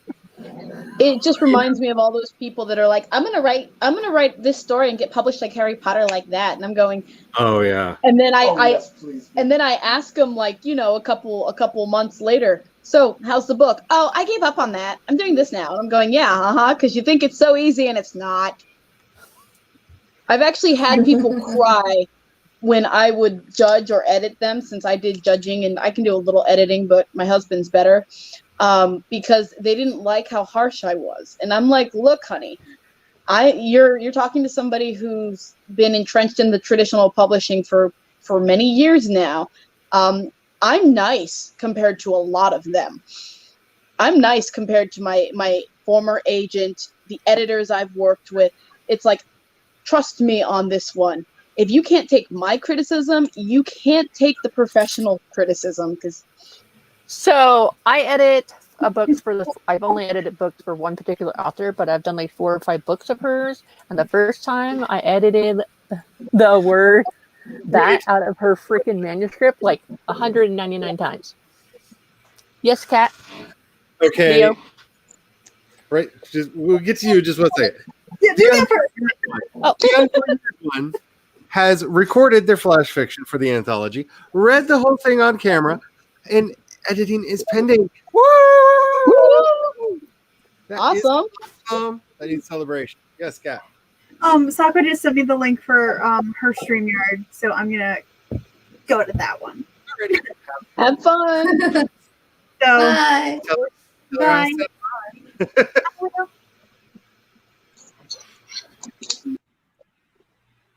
Two plot points. And then there were 4. Oh my goodness. Oh, we can't do cat, huh? So my husband refuses to call me Cat because he knows 4 cats. And I was the last one he met, so I have to be by my actual name, which is not this name, but it's still a cat. Still a cat-based name. I debated for a long time about whether or not to use my real name or not, and then Vanity won out because U.S. copyright, if you don't use your real name, copyright is 70 years from the time the book is copyrighted. However, that is counted for your particular work. If you use your real name, it's your life plus 70 years.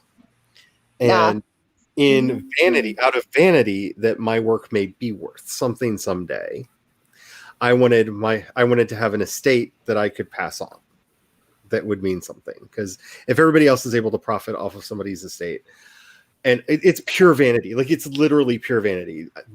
C. Dorset, that's those are my initials. That's my name.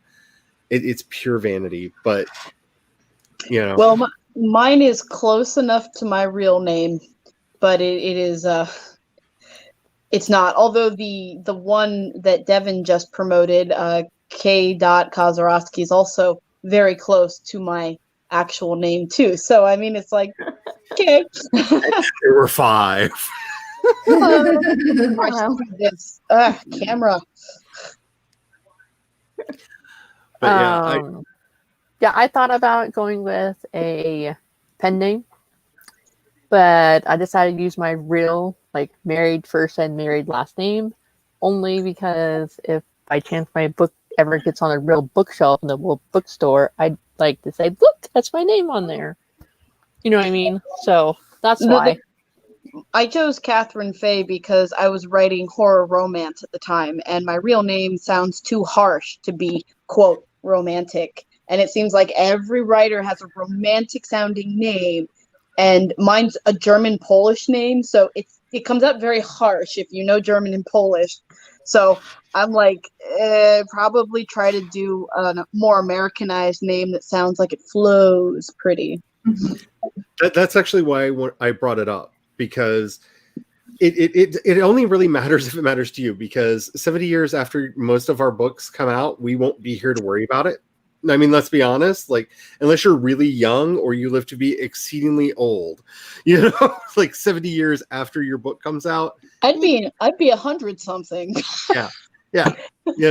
Thinking about that, yeah. But it is one of those things to think about when it comes to legacy. Now, the difference there is if you have trademarkable things and you're willing to pay through the nose for trademarking lasts forever as long as you keep the trademark up. So there is the one difference there.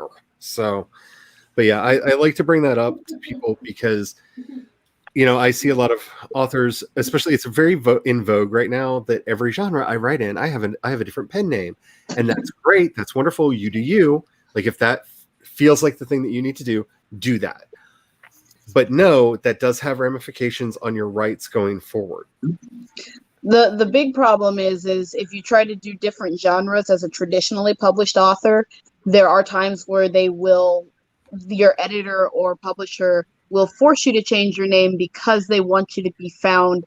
They want that separation. But that's something where you have your agent negotiate with the contract if you want it to be certain things. They do have some negotiation power. Well, for me, I'm going to use different names. Like, if I ever give in and actually start writing the romance novels I want to write, they're going to be. You should totally write the romance novels. They're going to be Charlie. Those are going to be the Charlie Dorset books, because Charlie sounds more like a romance. Exactly. So C.E. Dorset works well on the science fiction and the fantasy and stuff, because initials are kind of the way that genre is for the most part. But if I start doing Danielle Steele, right, you start writing romance, Charlie Dorset is going to be my romance. It's still my name. It's a version of my name, so I get to keep the benefits of using my real name. But that's also why it was important when I started picking a chosen name to keep my initials. Yeah. Because if I were to have picked some of the names that I wanted, then my initials would change. And if I ever got to a place where I could afford legal name change, I wondered if somebody would see it. While I was over there sending out links to people asking, I may have invited an unholy one. Which, by the way, thank you. You're welcome. So I went through a process of choosing what name to use. I originally thought, like, my first name is super common. Like, this is my real first name right here. It's super common. So then I thought about maybe using my original birth last name, simply because my sister-in-law and I had the same first and last name. Like, my husband's sister has the same first and last name as me. So I thought about maybe just using my original birth last name. But then I decided not to, because, well, there's people with that last name that have gone to prison for stuff. Yeah. And so then, and I definitely didn't want to use my previous husband's last name, because I'm on my second marriage now, and there's a reason I'm not married to the first person, so why would I want to have that last name? And so then I thought about different variations of the first name and middle name.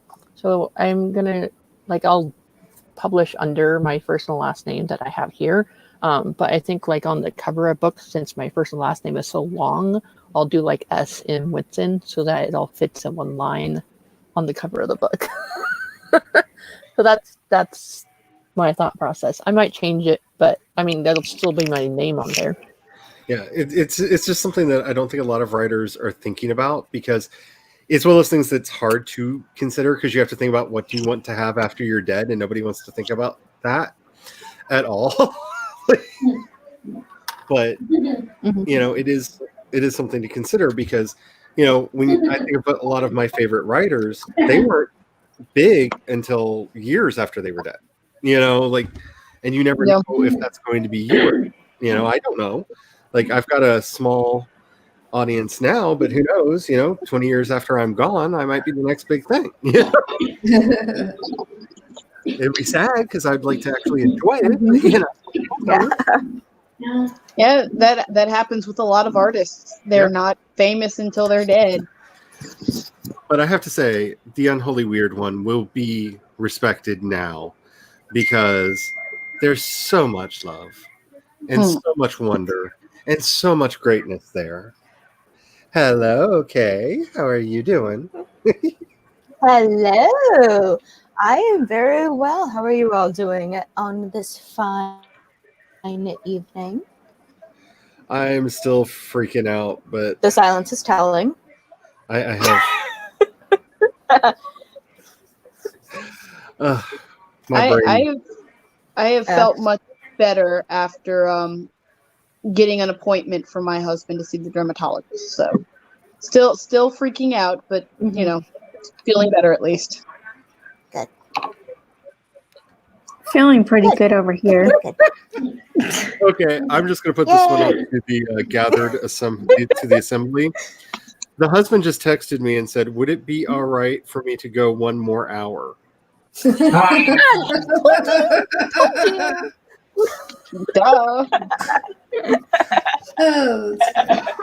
He didn't even come in from the deck. He's literally sitting on the deck just behind me, like just through this wall. He's sitting on a chair just through this wall with the dog watching his shows on the deck and didn't even bother to come in and be like, do you mind? Just send me a text like, mind if I go another hour? I like how you were like, oh, we're not gonna go past 7 hours, and I'm like 6 hours 30 minutes.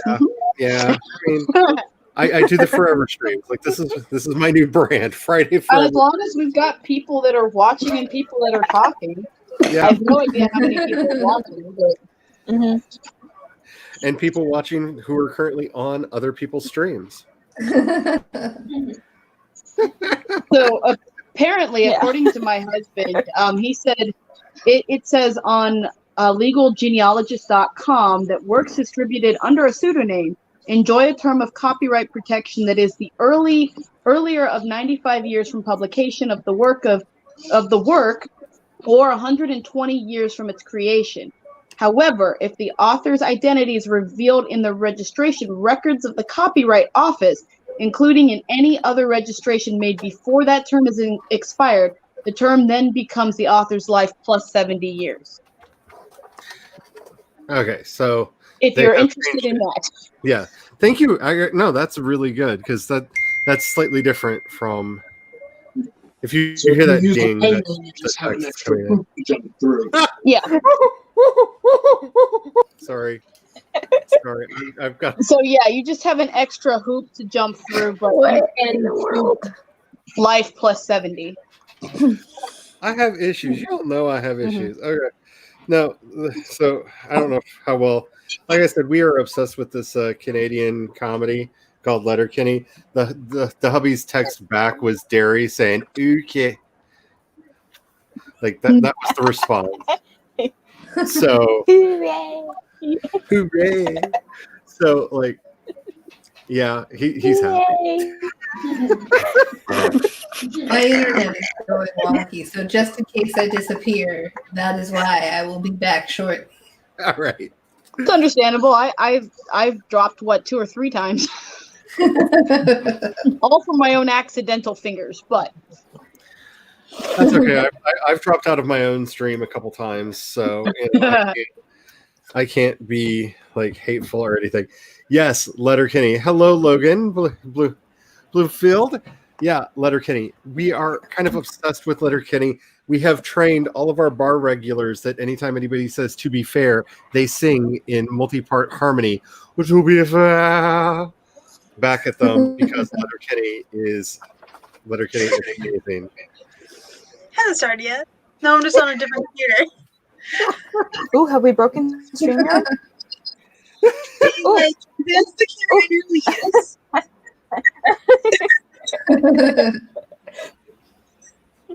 Has StreamYard gone insane for you, Stephanie? Dude, Kat, I saw your picture. Okay. It's fine. Nothing's wrong. I don't know what's happening over there, but over here it's totally fine. I just heard, have we broken StreamYard? That wasn't me. Oh, I don't know who said that. Then somebody, I saw your mouth move. Did we break? Oh, that was creepy. I did. I thought we broke StreamYard for a minute. I'm like, what? So do we just need 2 more people to do the Brady Bunch thing, Charlie? Yeah, I don't know if it will actually let me do that because I don't think it'll let me do the square. I don't think there's a way to do the square because I can do. That's the closest we can get. If we can get 2 more people, we can do this. I guess I need to be there because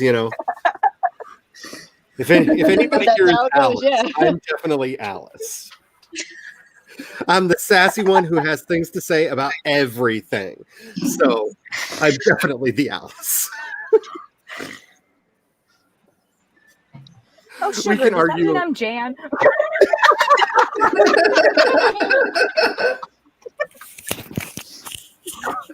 I mean, it's fitting, but I won't argue against it. Marsha.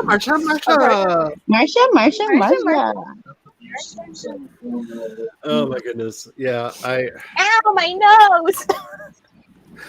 That would be so much fun. We need to set up we need to set up a game of AuthorTube squares. That should be a thing. That would be so much fun. You don't know what Hollywood Squares is? No, what is it? Hollywood Squares. Oh my god. Okay, so Hollywood Squares was a game show back in the day that if you can find any of the classics, like they're available to watch places. Paul Lynde was the center square and Paul Lynde was God's gift to humor. Anyway, where basically they would get celebrities on and 2 contestants so the host would ask a question.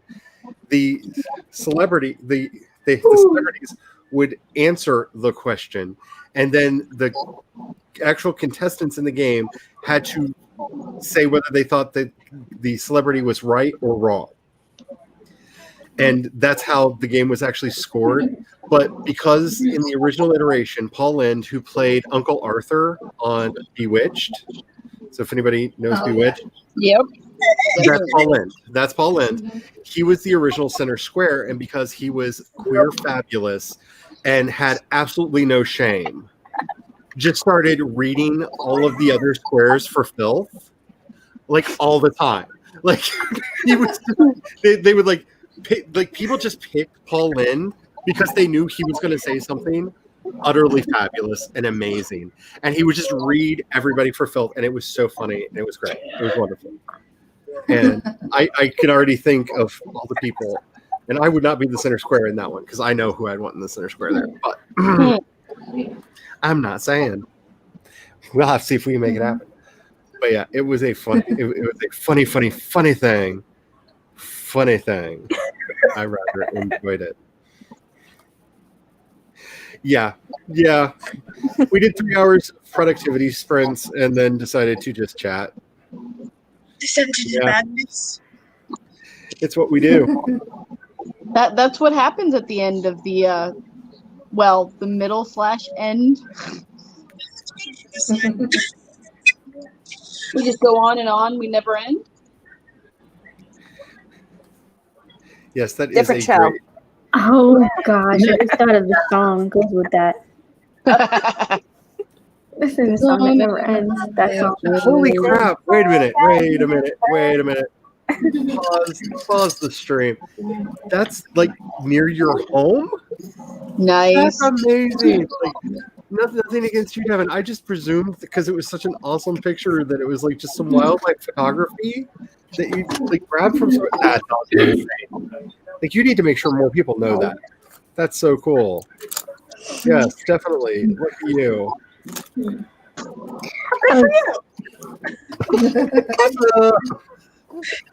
At least that is. I'm glad that somebody's writing because I am not.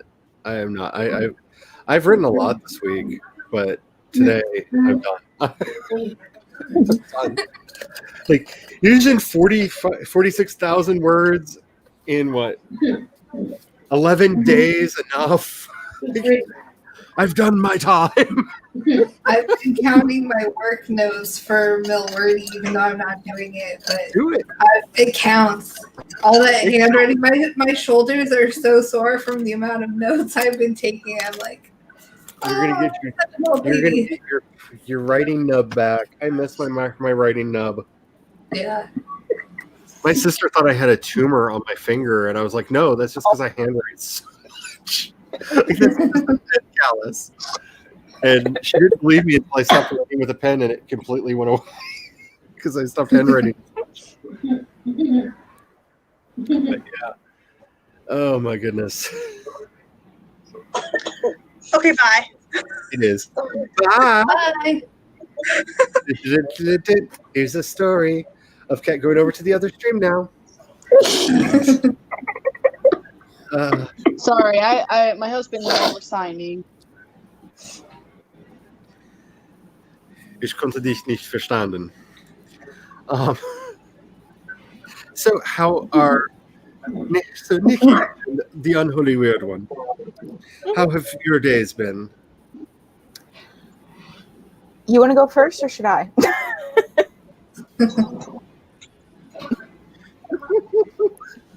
Rock, paper, scissors. There you go. In this order. There we go. They really should not have given me that power. I am abusing.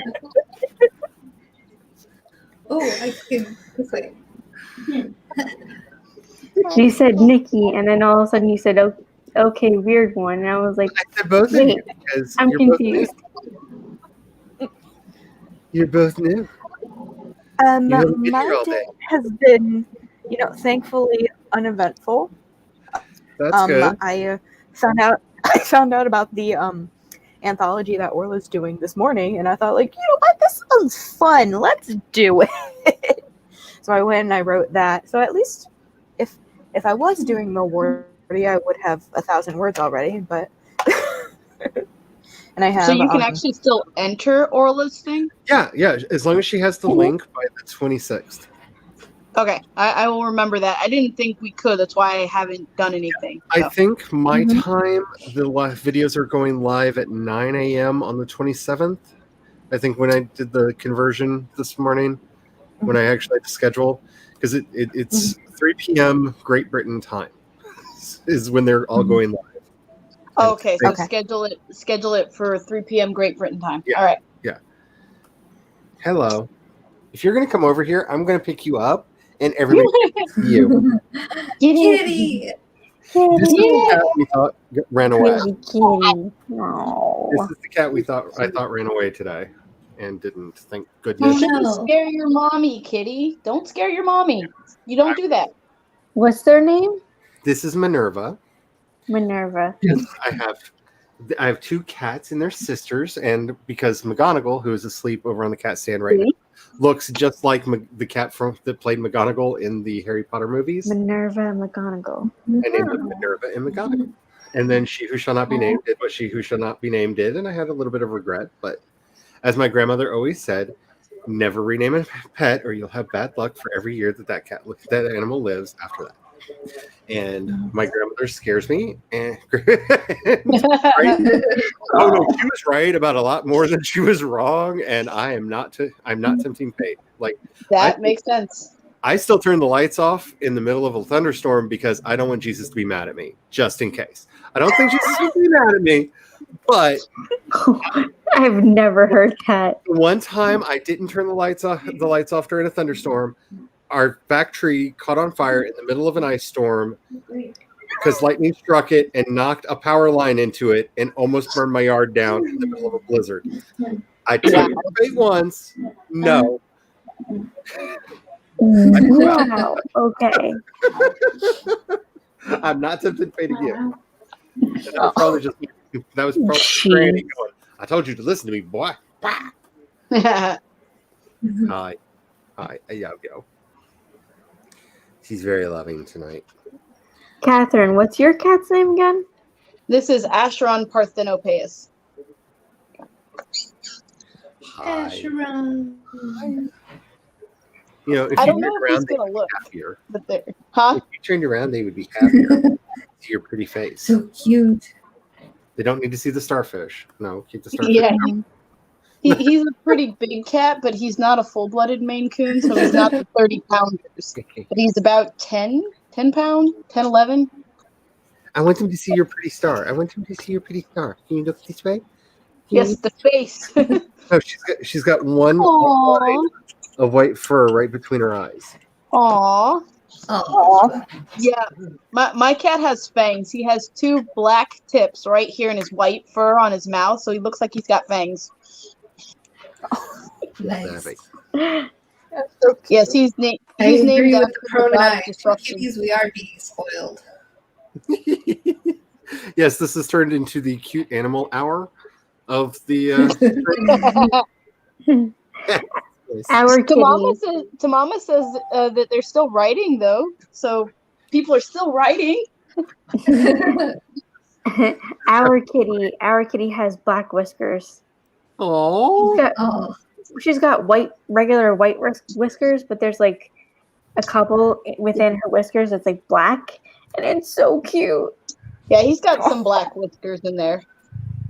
I know. You don't like it. You gonna bite me now and go? Sorry, I thought I would give you per mic for a minute.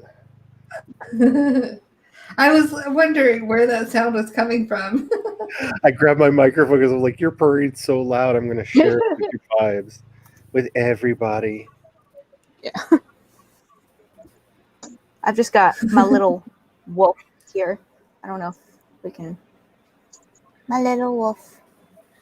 Hello. Oh, my wolf with the underbite. Oh, how cute. Yeah. Her name's Pippa. And she's a Shih Tzu. When she was born, I know people don't like this, but the people who bred her, so her mom and her dad were like the house pets, and they only bred them once. Like they brought mom in to get spayed. So we found out about her through my mom's work, or the vet place where my mom used to work. And they said, like, okay, well, this is the last one because we just had a Shih Tzu who passed away. So my mom took this as a sign from the universe, like, okay. So a few weeks went by because we had a very old St. Bernard at the time. And my mom got a call from this lady, and she said, hey, do you want this purebred Shih Tzu for free? Like, hey, free is a nice word. Okay. Free is a nice word. Like free is a great word. Well, wait, what's the catch? What's the catch? Like, oh, we know she's gonna go to a good home. Like, oh, she's got it. She's got it good, man. She doesn't just have a collection of toys. She has her own toy box. I would. It's just like this plastic tub. Pick up her toys. Yeah. I would say that we drove all the way to North Carolina just to pick up my little Asheron, but we actually went to an anime convention first, and since he was in North Carolina, it was only easy to pick him up and bring him back. And my husband at first didn't really like why. You know, he knew I wanted a cat after ours passed, and then the cat opened his mouth and meowed, and my husband fell madly in love with my cat. Aww. 9-hour drive of the cat just meowing. Aww. When we moved cross country with our cats, they actually slept like the whole time. We put them in the boxes. Wow. We got them out to, you know, do the do, but they actually slept in the boxes the whole time. Like they were so well behaved. But then again, that would have been Ray and Shadow, and Ray actually housebroke Shadow. Shadow was a cat that lived in the banana tree outside of our house because, oh God, I miss California. But she climbed up in the top of the banana tree and just ate the birds that tried to land in the banana tree and was like happy up there and like never went back down. And one day she got back down and ran into the house, and I was like, oh, guess I have a cat now. And we took her and got her spots. And Ray just adopted her, and she never was a problem. Like he would stand in the hallway and guard the hall so that she could go, because she hid under our bed, and she would go out from the bedroom into the bathroom where the cat box was, do her business, and then run back in, and Ray would go back in there with her, and he just took her under his wing and raised her. And they like, I don't want anybody to get the wrong impression about Ray. Ray was an evil demon cat who only loved me and that one other cat. But oh no. Okay. Story time. All right. So we had a roommate when we first moved in together. We couldn't afford the rent on the townhouse that we were moving into, and we didn't want an apartment. So we had a roommate, and we warned the roommate, like, be nice to the cat. Like, you don't have to love the cat. You don't have to love on the cat. He doesn't like to be petted by people. Like, if he asks you to pet him, you might want to, pat him on the head. But you're new. He won't like you. Just leave him alone. And they would get into it. And one day, he was a former military guy. So, like, he did, like, the full, like, tuck on his bed, right? Like, you could about a quarter off of his bed. That cat snuck into his room when he went off to work, slunk under his sheets into the middle of his bed, dug a hole into his mattress, pooped and peed in the hole, and then slithered back out of the hole, and the sheets were fine. The sheets were fine. We didn't know this until we came home from work, and we hear this string of curses. Somebody who did not curse. The string of curses coming from his room, and we run up there because, like, something had to be wrong. Like, something's like, this is the most straight-laced, never cusses person I've ever known. Something is terribly wrong. Run up to the room, and there he is, covered in cat poop, because he just pulled up the sheet and slid into the bed because he was going to take a nap. Oh God. Oh, is it just He was like, I'm going to kill that cat. And I was like, no, I told you, be nice to the cat or the cat will get revenge. Your cat is too smart. Yes, my cat is way too smart. The cat started, I don't know how he even did it. He would get on top of the refrigerator and wait for the roommate to come into the room and leap off of the refrigerator onto the guy's head, do a donut, like a full donut around his head, and leap off and go. Like, I was like, no, just apologize, get some catnip, say you're sorry. I don't know what you did. And he just wouldn't believe. He was like, that cat is just evil. I'm like, no, he's nice to everyone else. You pissed him off. Make an offer. Like, I swear, I wonder if a lot of military men don't curse or something. I know my husband doesn't curse unless he's upset. No. Oh no, okay. I'm weird. Well, no, he was just saying his roommate didn't, and he was a military. As somebody who did their service for their country at Fort Detrick, hey boys, single, I can say there's a lot of cussing that happens on the military bases. I mean, I grew up like my family. We go all the way back to the Revolutionary War, so I do know that there's a lot of cursing. It's just interesting. That's the second person that I've heard military that doesn't curse unless they're like really upset. My husband's the first, so the moment he curses, I'm like, okay, what happened? What's wrong? He does not curse. I'm just saying, I lived in the time period where they didn't ask and I didn't tell. And that's the side. Yeah. I served my country. I was going to. My ASVAB scores were incredible, but my health wasn't, unfortunately. Oh no, I was not allowed to join the military, and I think that's more because the military really did not want me. But that's a whole other story. The Air Force wanted me because I was trying to do their interpreting. I was going to do interpretation program because I have a knack for catching languages. Like, I was in Egypt for 6 weeks and could speak to people in Egyptian Arabic. It's like I picked things up quickly, but just my health was not going to let me pass basic, and you have to pass basic. My dad and my brother both served. My dad served just after Korea. And my brother does not have any health issues related to carrying around depleted uranium shells, or so we're told. So, we're all telling stories here. Here's my story. So, my brother, who is 5 years younger than me, him and his friend kept then going to the recruiter station to join the army, but the army guy was never there. So their fallback was for a guy that was already there, that was always there, and it was the Marines. I'm like, are you kidding me? You, who suck at like doing anything physical, choose the Marines over the army. But okay, whatever. We'll see how your boot camp experience, whatnot, goes. He failed at boot camp. It was hard. He wanted to come home, so he made up some bullshit lie about him having shin splints and that they were hurting him and he had bad knees. And they told him he got shin splints from running track. Let me tell you, he never once ran track. That's hilarious because I know my husband's talked about what it was like in gassing, right? Gas chambers. You had gassing. Like he was being trained to be deployed to Iraq. So you're in just regular training, but that was just the okay. It was just the basic. Yeah. No. If your brother wanted to join, he should join the Air Force. They're actually probably the nicest out of everyone's boot camp. But I was like, what?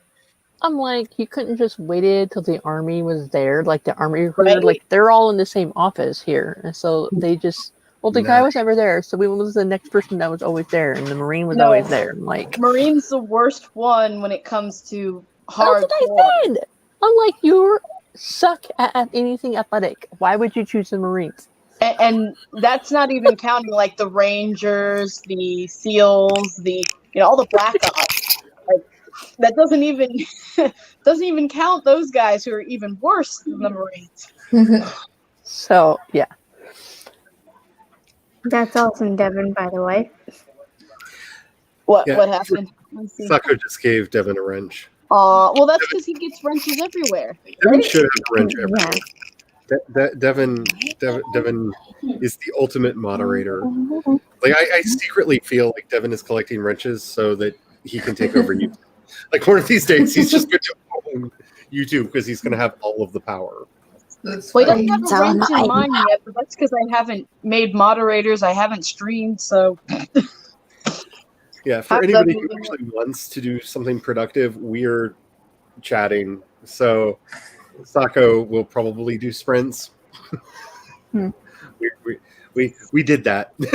I mean, unless you're like Tamama, who says they're still writing while we're talking. See, I actually like chatting. See, if I thought people would be okay with it, I actually like to write during chatty sprints, during chatty streams, because it distracts my mind.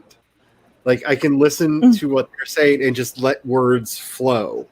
So I actually prefer to write through chatty streams, but a lot of people prefer the I would like the chatty streams, but the problem is all the words would keep entering whatever I'm typing. Because I just can't focus on two things at the same time without them all combining. Mm-hmm.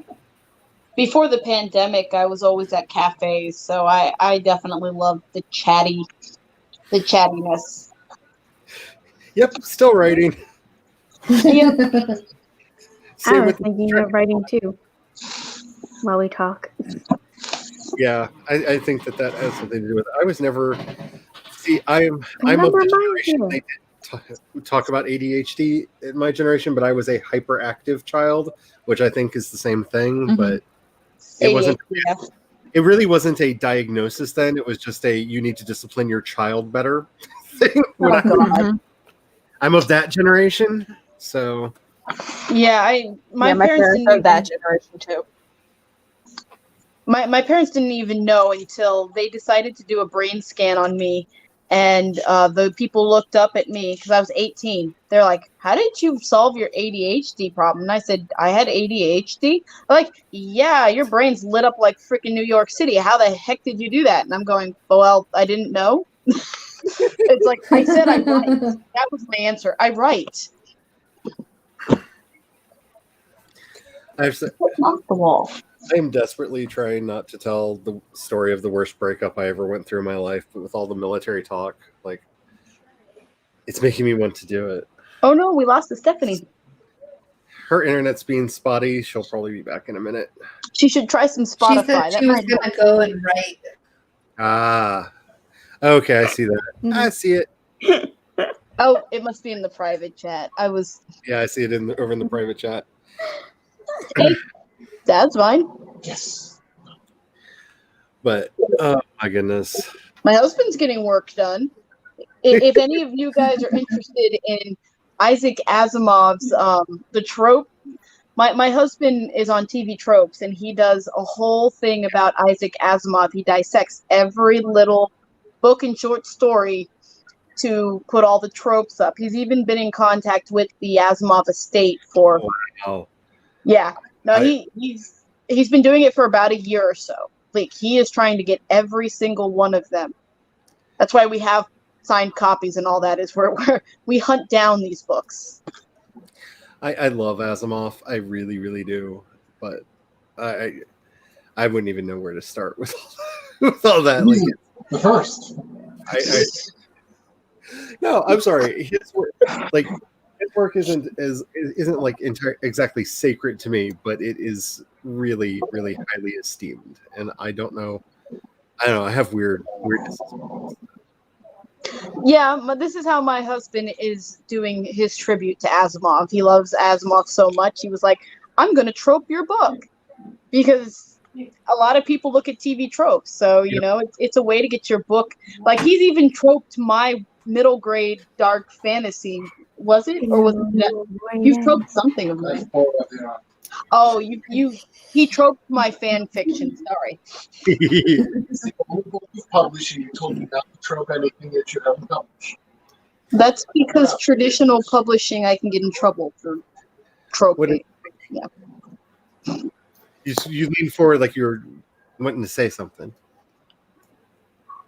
Am I just calling you out for no reason? Who, me? Yes, you.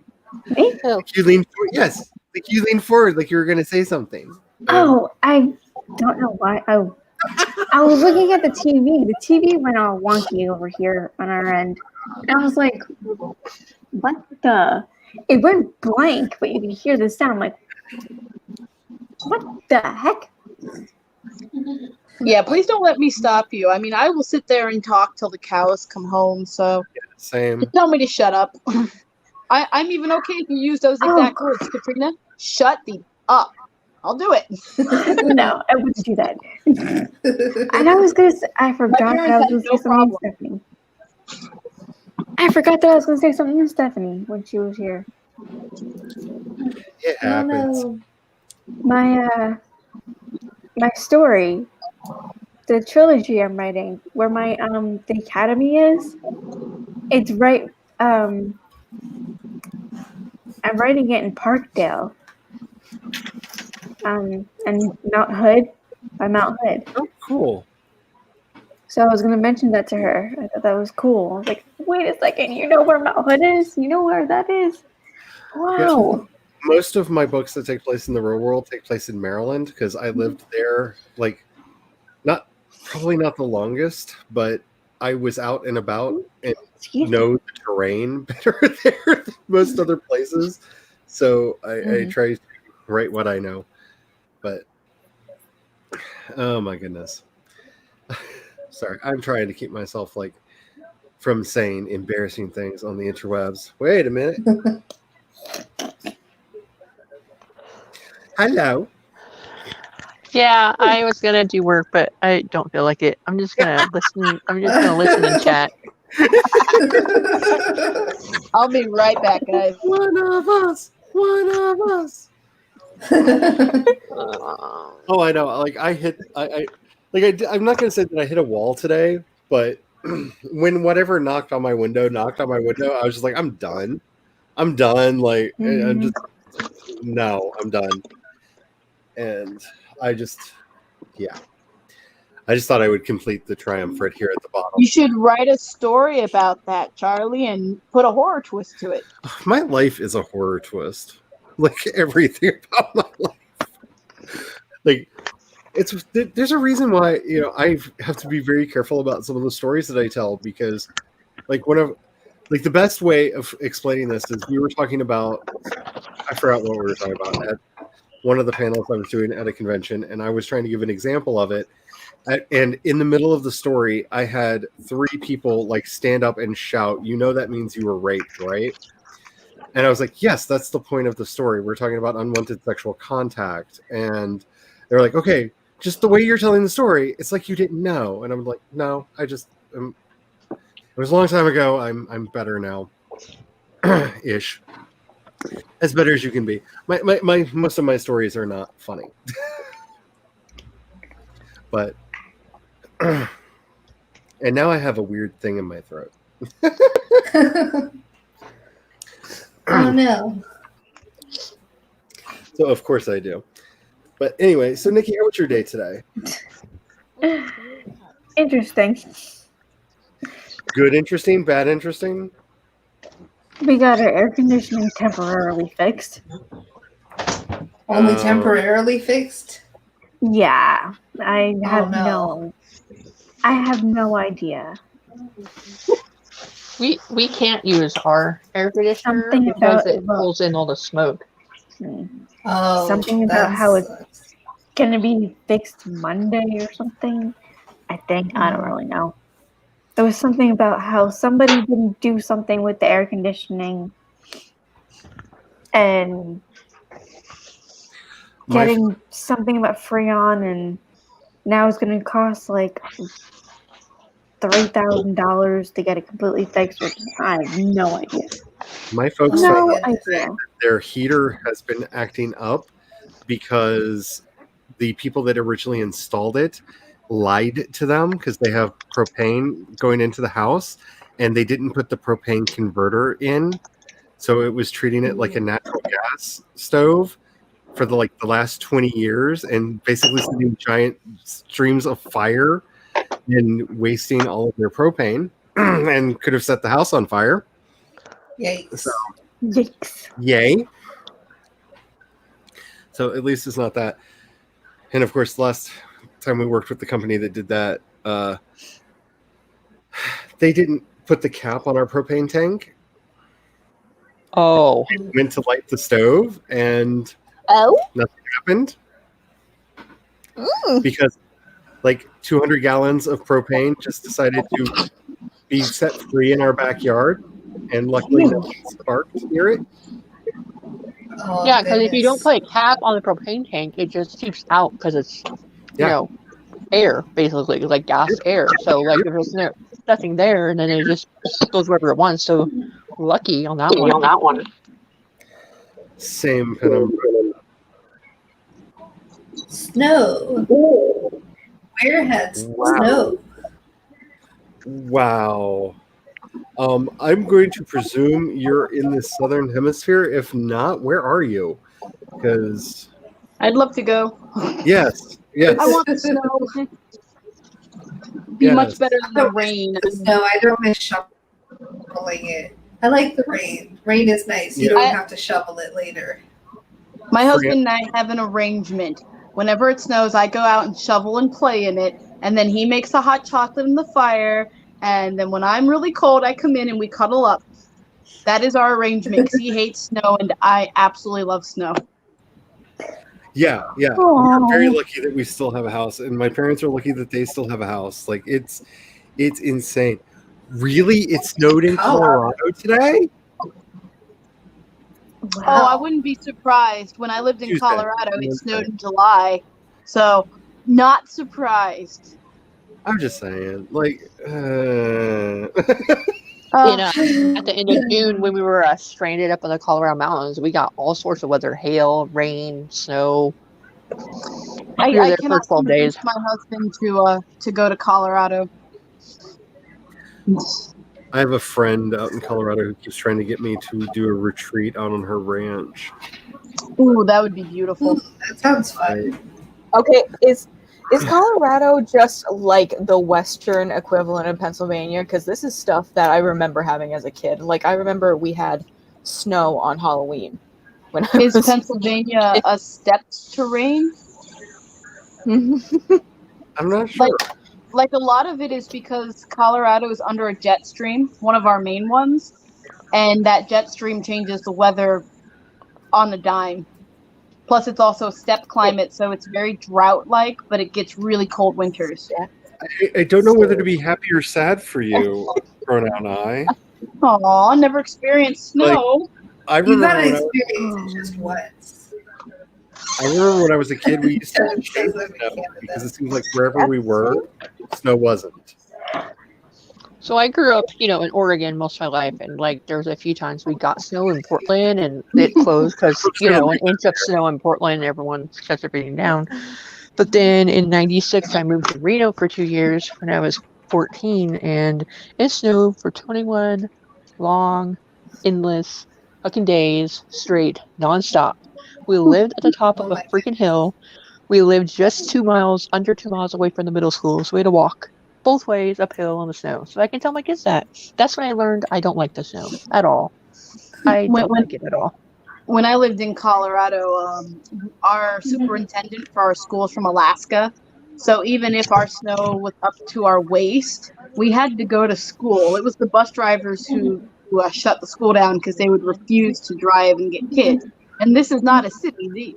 I lived in rural places where we had, I can let my country accent come out if you want. But yeah, I grew up as a cowgirl and everything when I wasn't in Germany. So we had nothing but farmland. So unless we had the unless we had the public transportation, we weren't going anywhere. Can I just say, Kat, this is not my fault. Like, literally, the hubby texted and was like, I need another hour. Can you stream for another hour? And I'm like, oh, fine. This is not of my doing. This is not of my doing. I'm seriously, my arm is being twisted. It's being twisted in all the pain. Oh, so cruel. We can feel the pain. So cruel. What did Devin say? He wanted us to do an 8-hour stream at one point, so we're just trying to accommodate. Yeah, we're just trying to make Devin happy. It's like my entire life is about making Devin happy. Exactly. And that's not even like sarcasm. Aww. Like, I feel like when Devin's good stream, like I've succeeded in life. That's sweet. That is amazing. Nice. I liked Pennsylvania when I lived there, but I lived around Philadelphia, and the area that we were in reminded me of Stepford. Like, seriously, of Stepford. Like, everyone was made out of plastic, I swear, and had been coated to be artificially nice to each other, and I just could not deal. I was also... Pennsylvania is the state I had to leave because I was brought up on charges of being demonically possessed before the bishop. Oh, God. And had to go through an inquisition in Philadelphia. So that was fun. That was fun. See, the last time I was in Philadelphia was because I was doing an audit. Because, I told you I'm an auditor. And I go all up and down the East Coast auditing businesses, not people. And I think I was doing an entire bank audit where one person was switching from one bank to the next. Of course, I can't tell details because privacy stuff. But yeah, that was the last time I was in Philly. Okay, I'm only going to tell this story once. Okay, so I was a part of a prayer group. I had a series of third-class relics on me. Some of them were third-class relics of St. Anne. And during the prayer meeting, I felt that one of the people there should have one. I gave her one and said that I feel like you should have this. She then ran and told the priest because apparently she had been praying to St. Anne about her son and his drug addiction. And they started, and she basically reported me for having performed a miracle by bringing it into her life. The Catholic Church takes miracles very seriously and then went into a full-blown, like, are you like trying to freak people out? Are you a charlatan? Oh my God. Whole thing. And I had a lot of interviews with priests. This all during the period of time where I was going through my own vetting process because I was heading towards entering the priesthood. That was going to be my path in life. And so one of the priests had decided that I had to be demonically possessed because the saints would not inspire somebody like me. Oh my god. Oh, sorry. Yeah. So it was a whole thing. like I said, my life is a horror story. Like, how many people do you know have actually? It sounds like a modern day witch trial. You know what I mean? Like a little bit. Some of the girls during this thing witch trials weren't really witches, but they did something they didn't like, so they claimed that they were witches. It kind of reminds me of that. I was brought into a room with two priests, and they basically tasked with reciting various texts, and they were like all kinds of crazy freaked out because I actually could, because I have a very good memory for things that I've read. It was a whole thing. I was eventually cleared, so I am as of 1996. I was certified officially demon free by the Catholic Church. That's nice of them. I was born in 1996.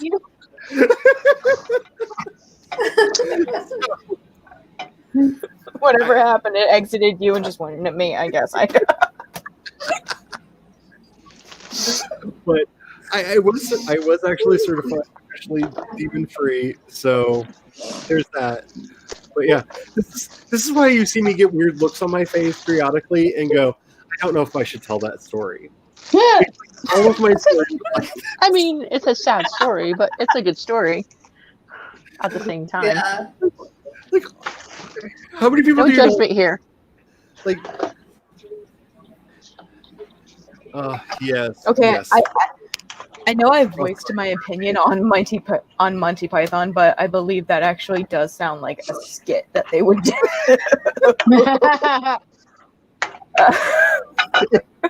Yeah, like I said, my life is a farce. Like it is. Like, and just to explain the military didn't want me.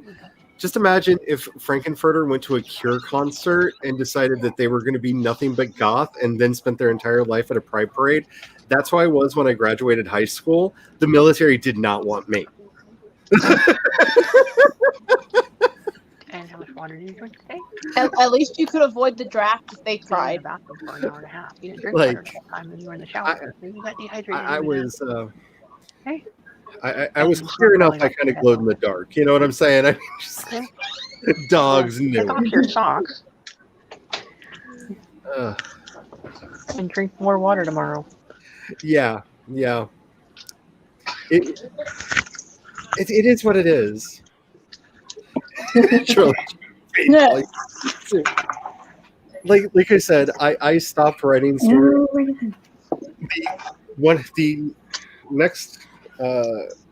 novellas that I'm about to write is inspired by real events, but it is made very fictitious because, I have to.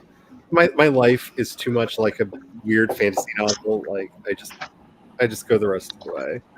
So the book that I'm working on, that was originally my April Camp Nano project, is my story, my personal story, but I'm gonna change everyone's name so it's not like a narrative about me, but it is about being 9 and going from mom's house to dad's house like we were supposed to, and then look, mom never came back. Oh, what happened, Dad? I don't know what happened. Oh, well, your mom went to California and she died at age 9, and then other things happened and we moved to Reno, and then more things happened and there's foster care and abuse and things like that, and then look, at 16 I found out he lied to us. That sort of thing. That's what my story is going to be about.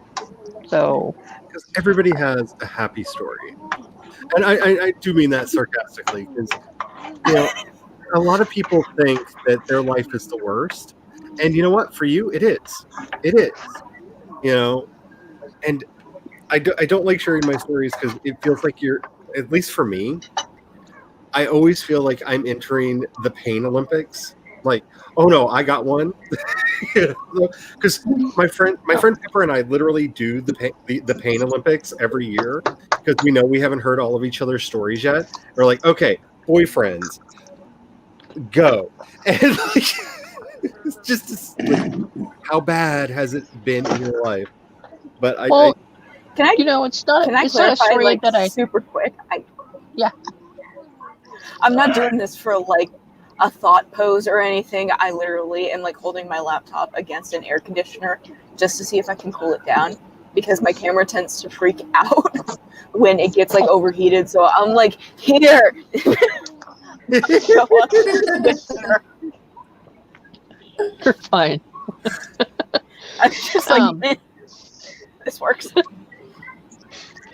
Yes, I was just reality is always less believable than fiction. It really So I is. was just gonna say that, like, if this isn't a story that I thought of like randomly this year, I was gonna write. Like, if this has been in my brain that I'm gonna write this story about how my dad's such a douchebag and he did all these horrible things and he lied to us. I've been thinking about writing this story since I was 17, and I'm 38 now. So I mean, it's been in my brain for a long time. So it's not like I decided one day this year I'm gonna write this and I wrote it. I've been thinking about it for a while.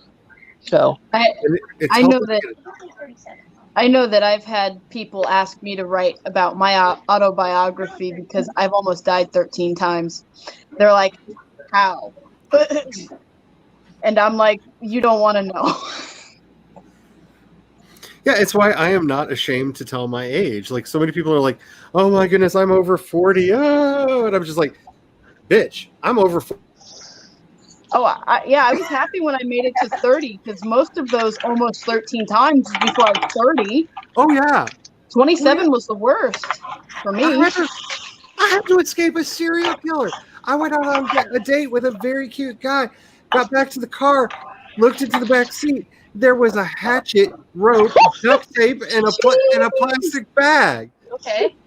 So Charlie, listen to this. So, like, your story is amusing to me, and it was only because when I went on that blind date with my now husband, my coworker was like, "You can't go on a blind date with somebody. What if he has an axe in his trunk and he's an axe murderer? You're gonna go die." So we'll go have dinner, and they walk around, and he goes back to his trunk of his Toyota car that he had. And he opens up his trunk, and in his trunk is a shovel, not an axe, but a shovel. Oh god! So I like bust out laughing, like hysterically, like double over laughter. I'm holding my stomach, and so then I was like, so then I calmed down. And I told him what it was. He's like, "Oh, well, I've had that in there since like for months, because his dad always told him to have a shovel in the back of his car when he so that he ever gets stuck, he can get unstuck. But it's always been in there, so." You know, it was just. Well, no, I mean, your story was actually real. Like, I understand that, but like your story brought up my less scary story. Sorry. Oh yeah, because on the second date with the man who is now my hubby, I told him that story because I find it, like, at the time it was terrifying. Like, it was, now I'm just like, I am that much of a douche magnet. I literally attracted a serial killer. Like I'm that much of a douche magnet. And I do find it funny now. And I said something to him about it, and he was like, "Oh," and he turned white. And I'm like, "What?" And he took me around to the back of his car, opened it up, and there was rope, an axe, like 4 hammers, and a shovel in the back of his car. And I'm just like, "Well, you haven't killed me yet." And he's like, "Yet. Yet is the operative word." I'm just like, bitch, please. That is hilarious. Like, our first date was at a mausoleum, all right? Like, I know you, okay? Like, my husband's an Eagle Scout, so I'm not. I've seen the stuff that he carries around for just in cases. And they've come in handy. Yes, they've come in handy.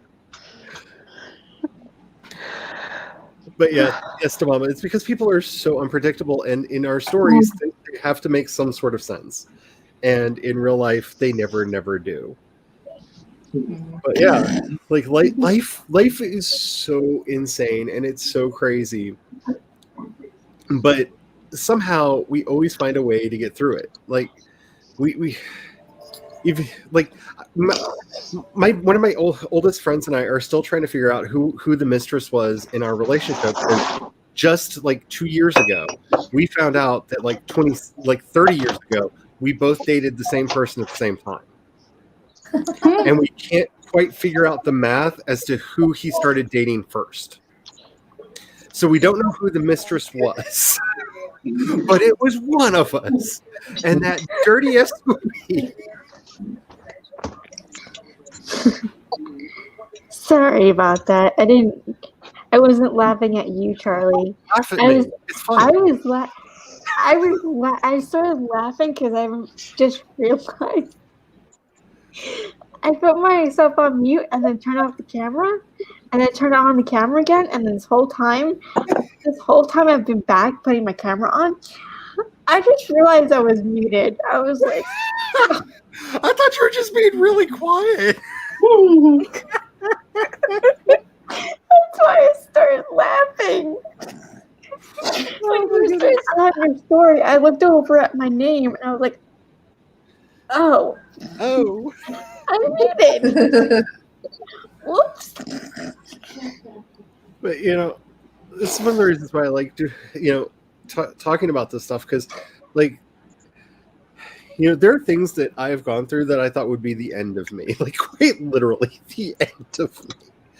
And as long as you make it to the other side of that, I have the PTSD. I have a lot of triggers that are really problematic. But, be thankful. Just be thankful, y'all. Like, don't be ashamed of getting older. Like, it's a miracle.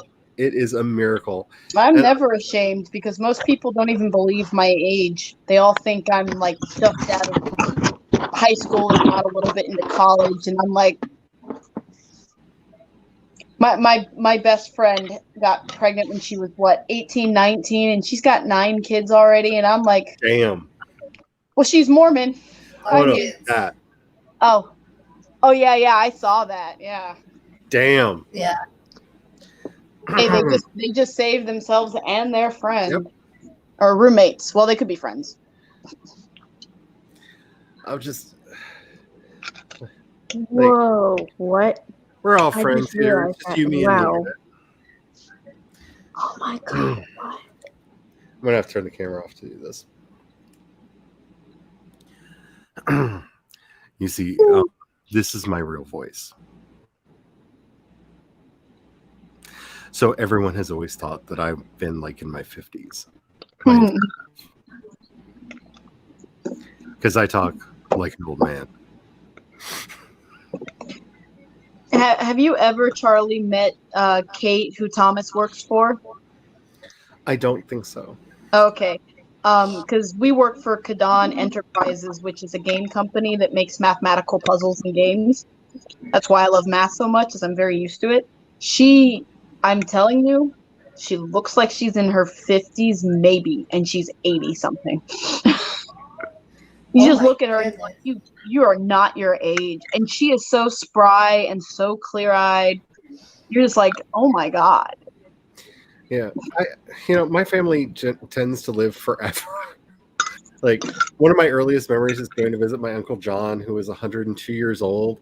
He was in the nursing home with emphysema with his oxygen tank and a cigarette, which apparently made the cigarette better because he would take an inhale on one side and then exhale through his oxygen tank. So he'd get a second hit from it when it came back around. How he didn't blow up the nursing home, I have no idea. But he lived forever. Poppy was 102 when he went. Like, 90s is where most of my family expires. So we just have to make it out of our 20s because that's the hard part. My grandma was 96. She just died last year. Unfortunately, I'm down to one grandmother. I've lost all 3 grandfathers and a grandmother. Yeah, I have no grandparents left. Cancer is mostly what takes it. Both of my grandpas. Stubbornness and anger is what got most of the people. I think. I shouldn't say that, but I know my one grandfather lived from spite and died because his wife was finally dead. But it's usually been natural causes in most of the family. Like, they just stopped. Like, literally just stopped. So out of all of both sides of my family, grandparent wise, my grandma and her identical twin sister died within like 3 months of each other. And then their husbands, who are identical brothers, they died within 3 months of each other. So I have no one on that side. And then on my mom's side, I have her mom is still alive somehow. And she's like 90, pushing 100. And then my mom's dad, I never met because my mom's dad was murdered when she was 3, and she never met him because my mom's dad was his family was super superstitious, and so she was his 13th child overall from different women, and so they just pretended she didn't exist at all. Oh wow. So she never got to meet him or anything like that. And then when she was 3, he was a Golden Gloves championship boxer. And so he ended up borrowing money from someone connected to the Mexican mafia. And then they were like, oh, everyone thinks you're going to win this fight because you're really good. We're going to bet on you to lose. So throw the fight and then we'll call it even. Well, he didn't throw the fight. So they shot him 9 times in his back, put him in the car, and then set the car on fire. And for the super longest time, I thought it was just some like made up story that my crazy grandma like made up, you know. But then in my mom's like attic of stuff, because she's a pack rat, I found the newspaper clippings and all that. So, you know, then I knew it was actual truth, not some made up passed down story. Wow. I don't know if I should call you Penumbra or Ward or MM or what. I just want to say I'm very comfortable with sharing my life as far as like pre everything because I've been podcasting for 13 years. And so there are audio recordings of me with my dead name and my old voice and everything out there that will be out there forever. Like there's nothing I can do to bring them back. They all got mirrored on a Russian site years ago.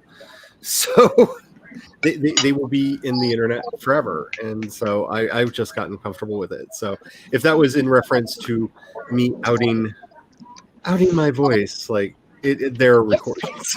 Like there are a lot of recordings. I've done over 1,000 episodes of the podcast. So I've become comfortable with the idea that I will never escape it. Well, they say once you put yourself out on the internet, you're there, even if you delete the videos and stuff. Yeah. Well, like I said, a lot of those episodes got mirrored on a Russian site. Never forget. So, like, even if I took them down from my feed, they're still out there if anybody wanted to find them. Aw, that's sad.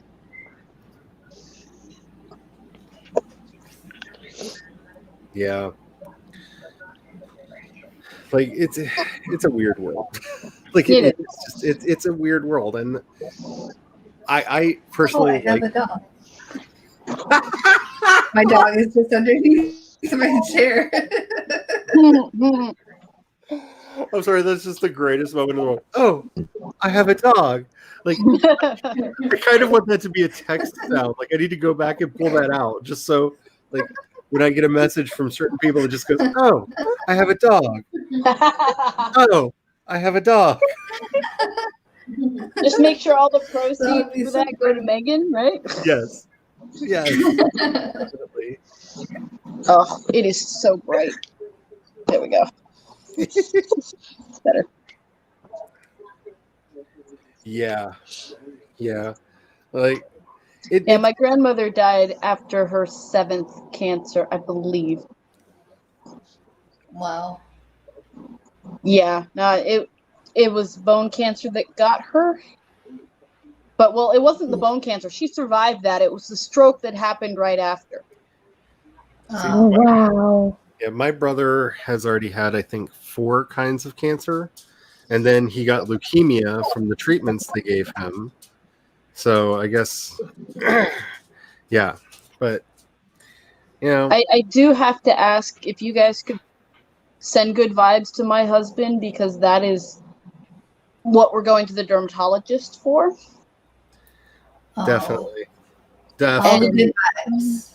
Yeah, we found we found an abnormality in his skin last night. So, but I have an appointment on Monday, so hopefully we've caught this soon enough.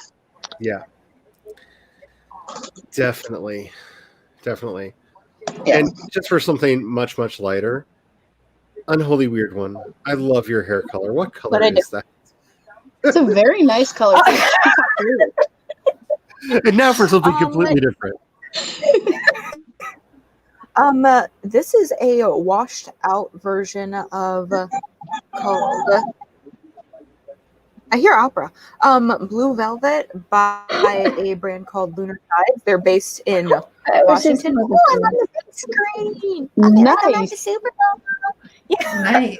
So this is just washed out.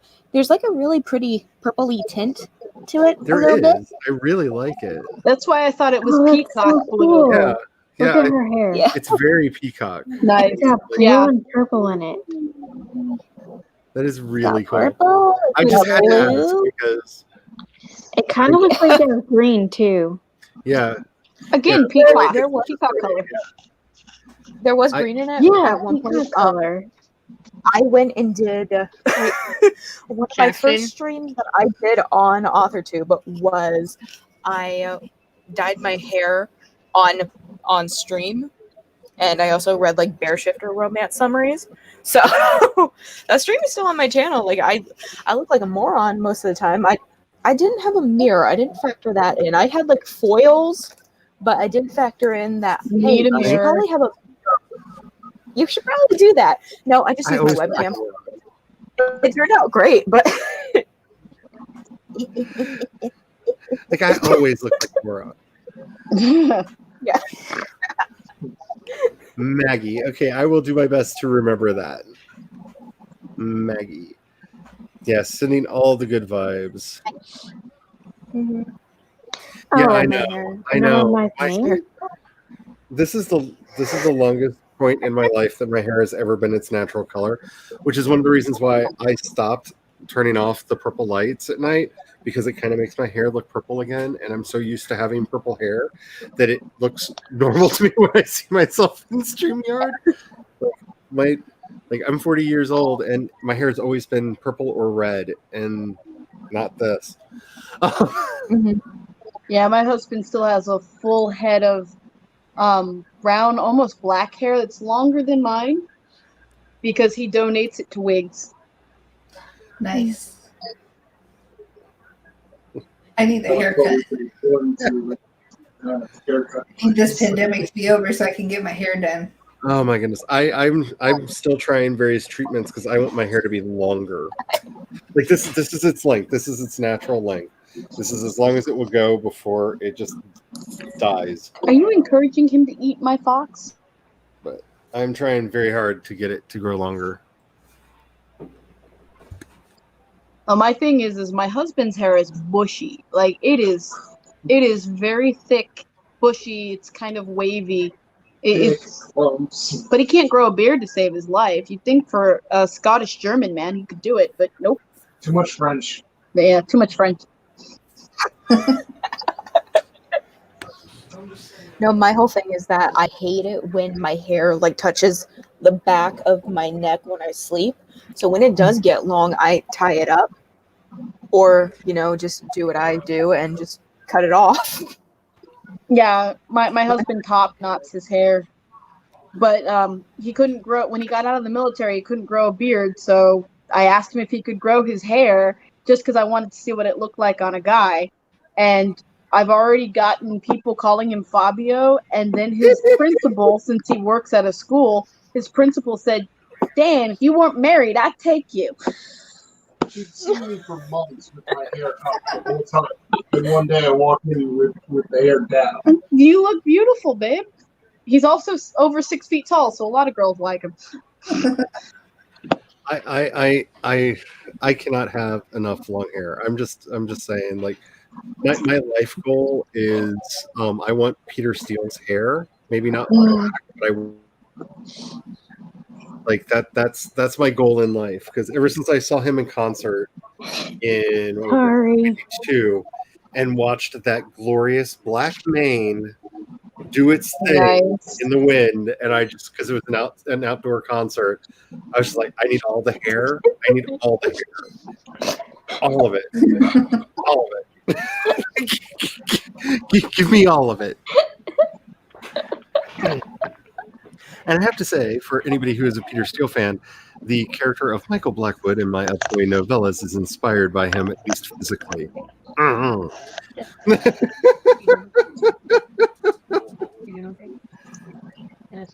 Don't you give me a copyright strike? There'll be a singing Christian woman in the back of the If you give me a copyright strike. Yes. Why would they give you a copyright strike? People have got a couple people have gotten copyright strikes from just singing other people's songs lately. Oh yeah, I do have a copyright strike on my my I Dream a Dream, because I decided at one point years ago, I think about 8 years ago, I decided to sing in a cappella the song. And I didn't know till I started my AuthorTube channel that it does have a strike against it. And I was like, that's hilarious.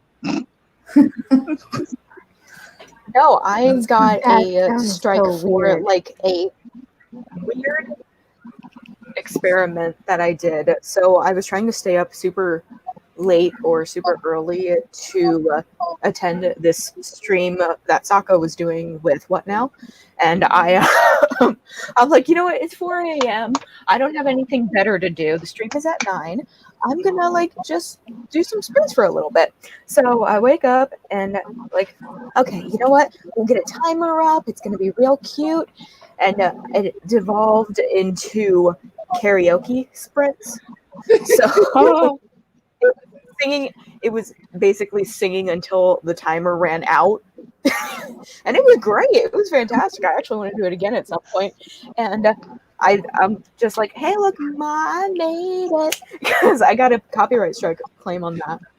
Like one of these days, if I can get some of my folk friends to come on, I want to just test the copyright system and have them do some of their own music on the stream, because I desperately need to have Kathy Sands on my channel singing the Chocolatey Claire song or the Bend Over Greek Sailors. Like that's the moment I have fully arrived in all of my streaming glory when I have Kathy Sands.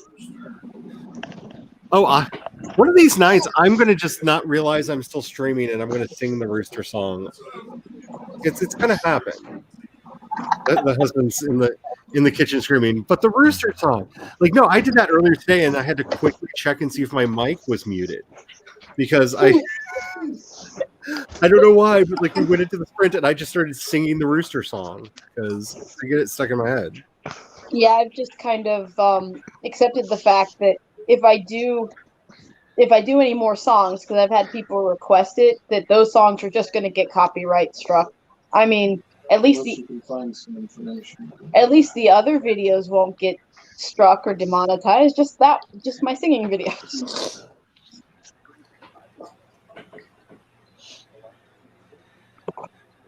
Your hair has been seasonal, as in you color it seasonally, or because I'm sorry, I'm a dark urban fantasy writer. So when you say your hair has become seasonal, I'm like, okay, so you have leaves in the spring and twigs in the fall. I'm sorry, I'm a fantasy writer. My mind went into strange places. Dryads, they do that. But true dryads are very dark. I don't know if you heard the hubby. He said, that's okay, I'm a chef. My mind went, is it cinnamon or nutmeg?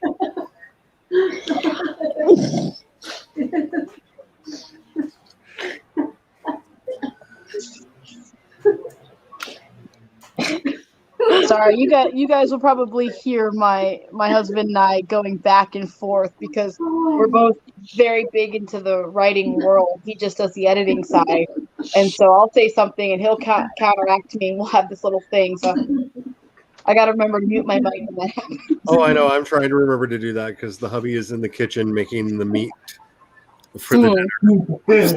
And I think it's been more than 2 episodes that he's been waiting. I'm just saying, singing. he's cooking now. The cooking is happening. Whoa, you've been live for 8 hours, almost 8 hours. Yes, we've been live. Hey, we're doing exactly what Devin wanted. Devin wanted an 8-hour stream. So if he's still on, then we're doing what he wanted. If not, then he missed it.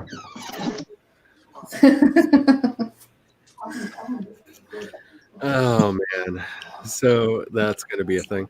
Anyway, sorry. The hubbies are hubbies. The world around. I'm just saying, hubbies are hubbies.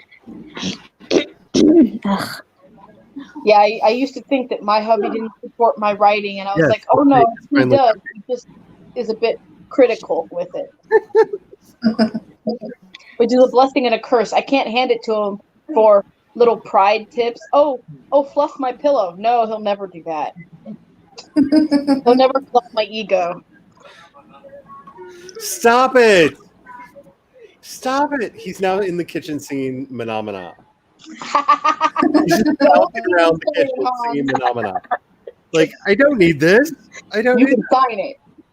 Now I have a version of Deus in Absentia with Menomina in the background. That's a mashup I did not need in my head. No, I didn't. The world is on fire. Menomina. We are here to burn. Menomina. Like, I don't need this. Nobody asked for this. You are The Muppets with me, a funeral pyre. Mana. Like, I don't need this. I don't need it. Isn't that the Muppets? Yes. Oh god. They would do that. Stop it. Stop with the phenomena. Phenomena. The Muppets phenomena. He's trying to give the excuse that the dog wants him to keep singing. He's trying to give me the dog wants to keep singing. Yes, the dog is desperately asking, please continue singing the song that I don't know. Yes. Okay. I gotta see if I can show you this. Let me see. Do you see that? Yes. That fluff. Asheron. That's who? That's Asheron Parthenopaeus. That's my main coon. Oh, okay. That's what I he thought, but looked- then He just looks so cute and content. So I was like, oh, I have to show him off. It's so adorable.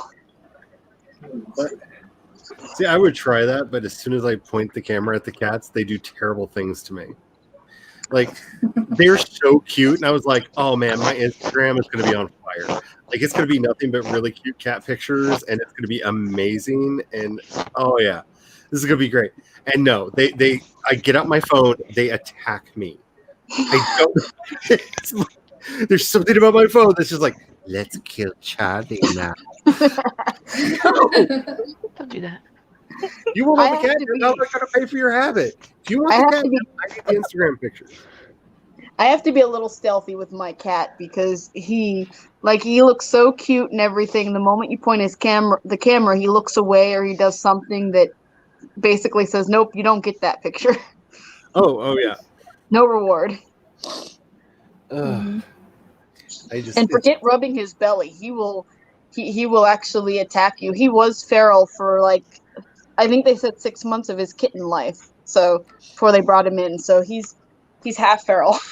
I'm pretty sure if I say the B word loud enough, the dog will run in here and just collapse next to me like, yes, please. We have to be very careful about saying the B word because she's just like, yes, all of it belongs to me. She's already coming over. Have you already learned the B word means what it means? We call it the trap. We call it the trap because that's when my cat wants to really claw you. He will roll over, and then the moment you touch him, he just latches on. The dog knows the B word. Belly rub.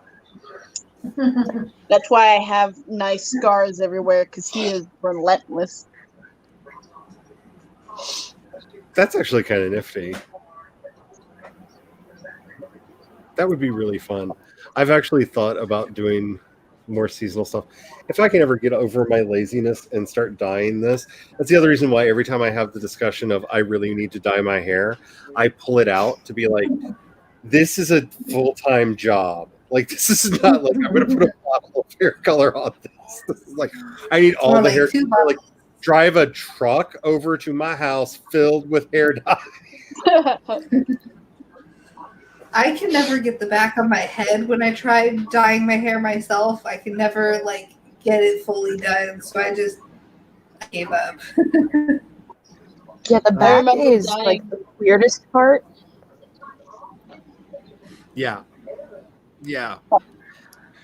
I remember dyeing my friend's hair. She had asked me to do it. And she asked at like 3 o'clock in the morning. I managed to do it. It took 3 hours.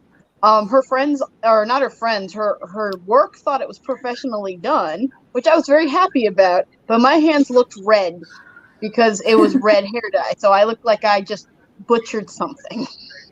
We once accidentally dyed a bathtub at a hotel because everybody decided to dye their hair, and we all just kind of like took turns washing the dye out in the bathtub, and then it was like it looked tie-dyed, Yeah. and we couldn't get it to look untie-dyed. Like, one of the people with us freaked out and went to the store and bought some like Comet and stuff. It came back and was like scrubbing, trying to get it to be like, oh my goodness.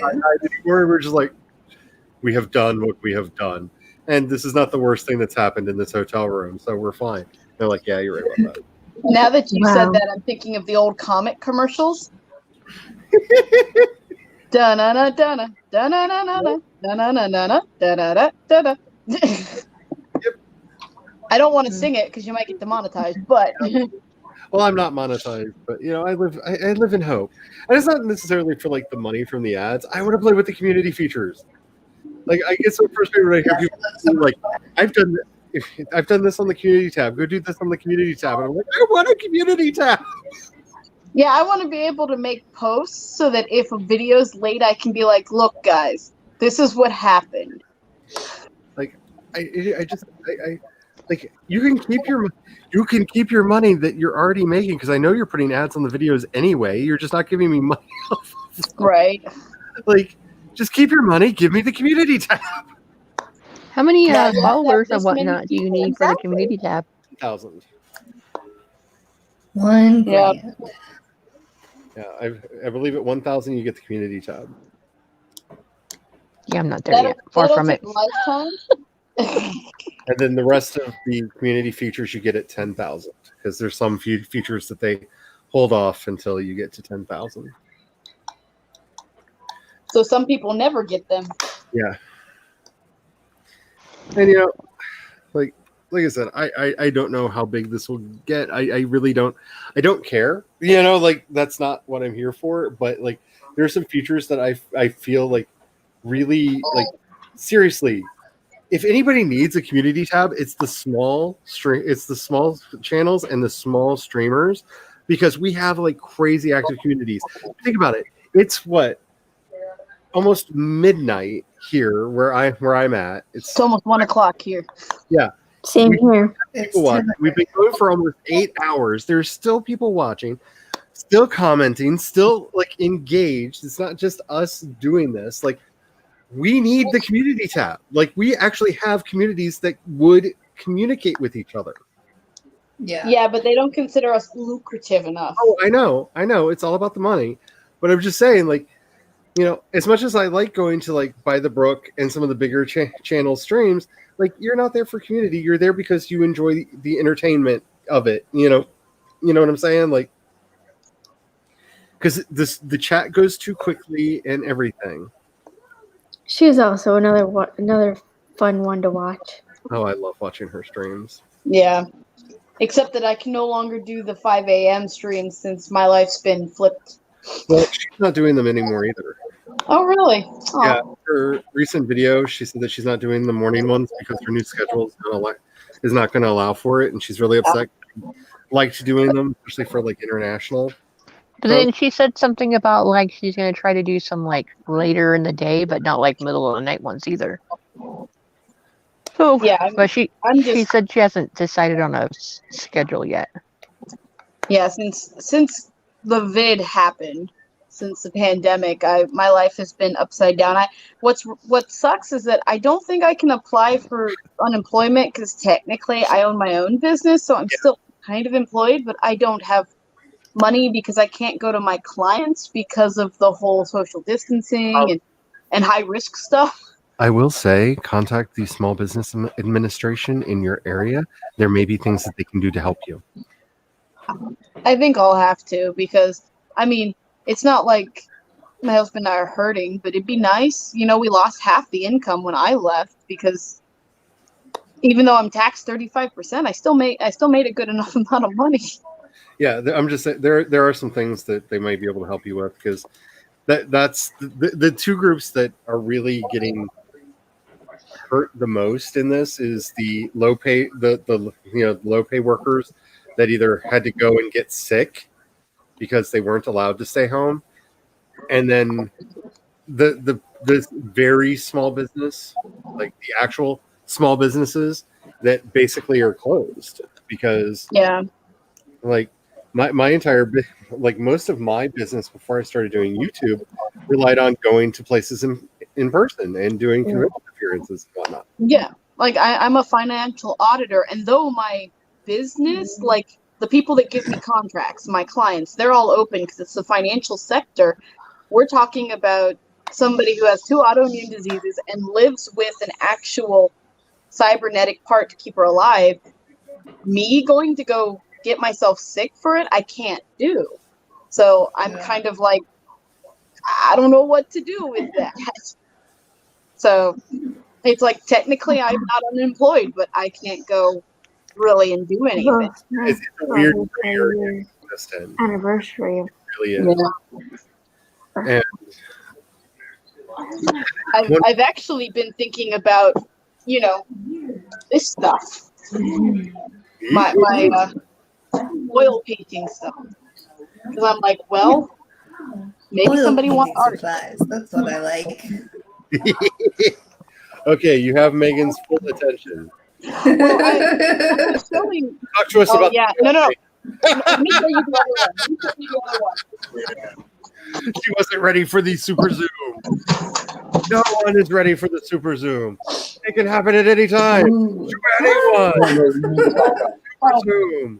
Let me show you this one. Let's see if I can. That's a big canvas. Nice. That's gorgeous.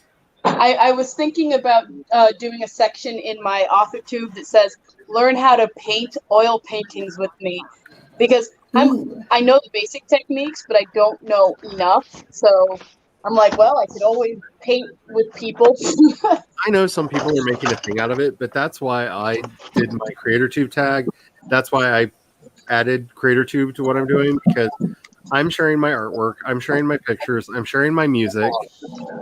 You know, I'm sharing a lot more than just my writing on the channel now.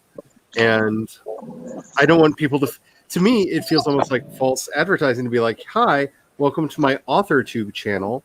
Because, yeah, I'm going to be talking about my writing and it's going to have my stories and stuff. But also, it's like, look at the pretty picture I did. And that, well, what's interesting is when I started my channel, I already did it in the mind of a branding thing. So I knew I wasn't going to. Picture I did. Sorry. No, I liked it. Yep. No, I'm sorry. Oh no, it's fine. For me, it's just I came into this knowing that it was going to be more of a brand. I just happened to do a lot of writing. So my husband and I actually have my videos sectioned off. We've got the AuthorTube videos, if anyone wants to watch it. I've got my cat videos. I've got my singing, all of my calligraphy. Everything's going to be done in a separate subcategory so that, you know, if anyone has a problem, they can go to the specific category that my AuthorTube videos are on. And smart idea. Yeah, because, you know, as a creative, if you're putting all of your fish in one basket, and that basket gets a leak, you know, I mean, you need to be thinking about what you're doing and really thinking about it, because, you know, I'm not saying everybody has to become an artist or a musician or whatnot, but you need to be thinking, how are you going to make a living? Because I've said it 1,000 times, and I'm going to keep saying it until people get it through their heads. The mid-list author is dead. The only mid-list authors that exist are independently published because the big publishing houses don't care about the mid-list anymore. They really, really don't. And so we need to be figuring out how to make a living for ourselves. Like, if you want to make a living as a creative, you need to be looking like when Kat was like, I don't know, I think I'm going to do a Patreon. I was like, yes, Patreon. Yes, have one. Like, it may not be your sole income, and hopefully it won't be your sole income, because you shouldn't have all of your income come from one place. You know, because you Good never night, know Maggie.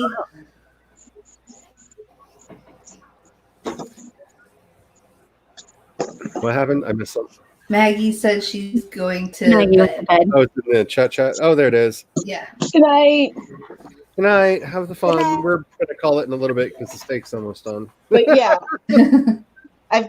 this is The Business of Writing. Yep. Social Media for Writers.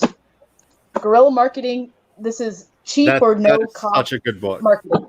It's such a good book. Always have a plan. Like, I want to, even though I no longer have my agent, I want to try to get another one. But if I don't, I want to be, I'm an author. If I have to self-publish, I know marketing, I will do it.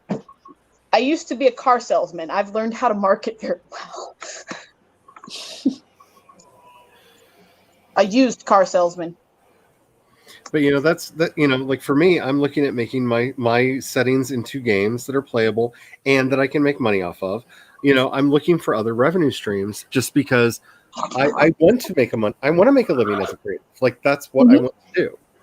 But I know a lot of writers that have been doing this for a very long time, and some of which are fairly successful, and they make a lot of their actual money either ghostwriting or doing tie-ins, not from their actual book, not from their own books. If you can ghostwrite for the Star Wars world, Star Trek world, or even Disney, you can probably make more money there doing their world stuff than you could your own stuff. The problem is with those three entities, you have to be well known before they'll even let you. Trade places. Yeah, I desperately, because I actually want to write Star Wars. Like, that would be a dream come true for me, just because I love the setting. Like, I would love to do that. But yeah, I've got friends who do tie-in novels and make most of their living doing tie-in novels, and it's not an easy gig to get. No, it's not, definitely. Yeah, career-wise, yeah. There you go, Charlie. Yeah. He's one of my favorites. I love him so much. Yep. Revan. I actually named a character Revan, and that guy's a god in my book. I may also, in one of my settings, have a character named Revan. But I have to say, though, and this should come as no surprise to anybody who knows me, my Revan was a lady, because that was an option in the game. And I'm just saying, if they want to make me really, really happy when Revan gets fully brought into canon, He should be. George Lucas almost brought Revan into canon, Yeah, but they keep trying to backslide on it, and that's not fair. He's a great person. During the Mortis arc of the Clone Wars, they actually made models of Revan and Exar Kun. Because they need to do it. Because they were going to bring them in, and they got cut for two reasons. One was time, because those episodes are fairly packed, but they were going to appear to Anakin in one of when he was having his dark side flash. He was going to see Revan and Exar Kun as part of his flashes in the dark side. I love the Star Wars game, obviously, with Revan.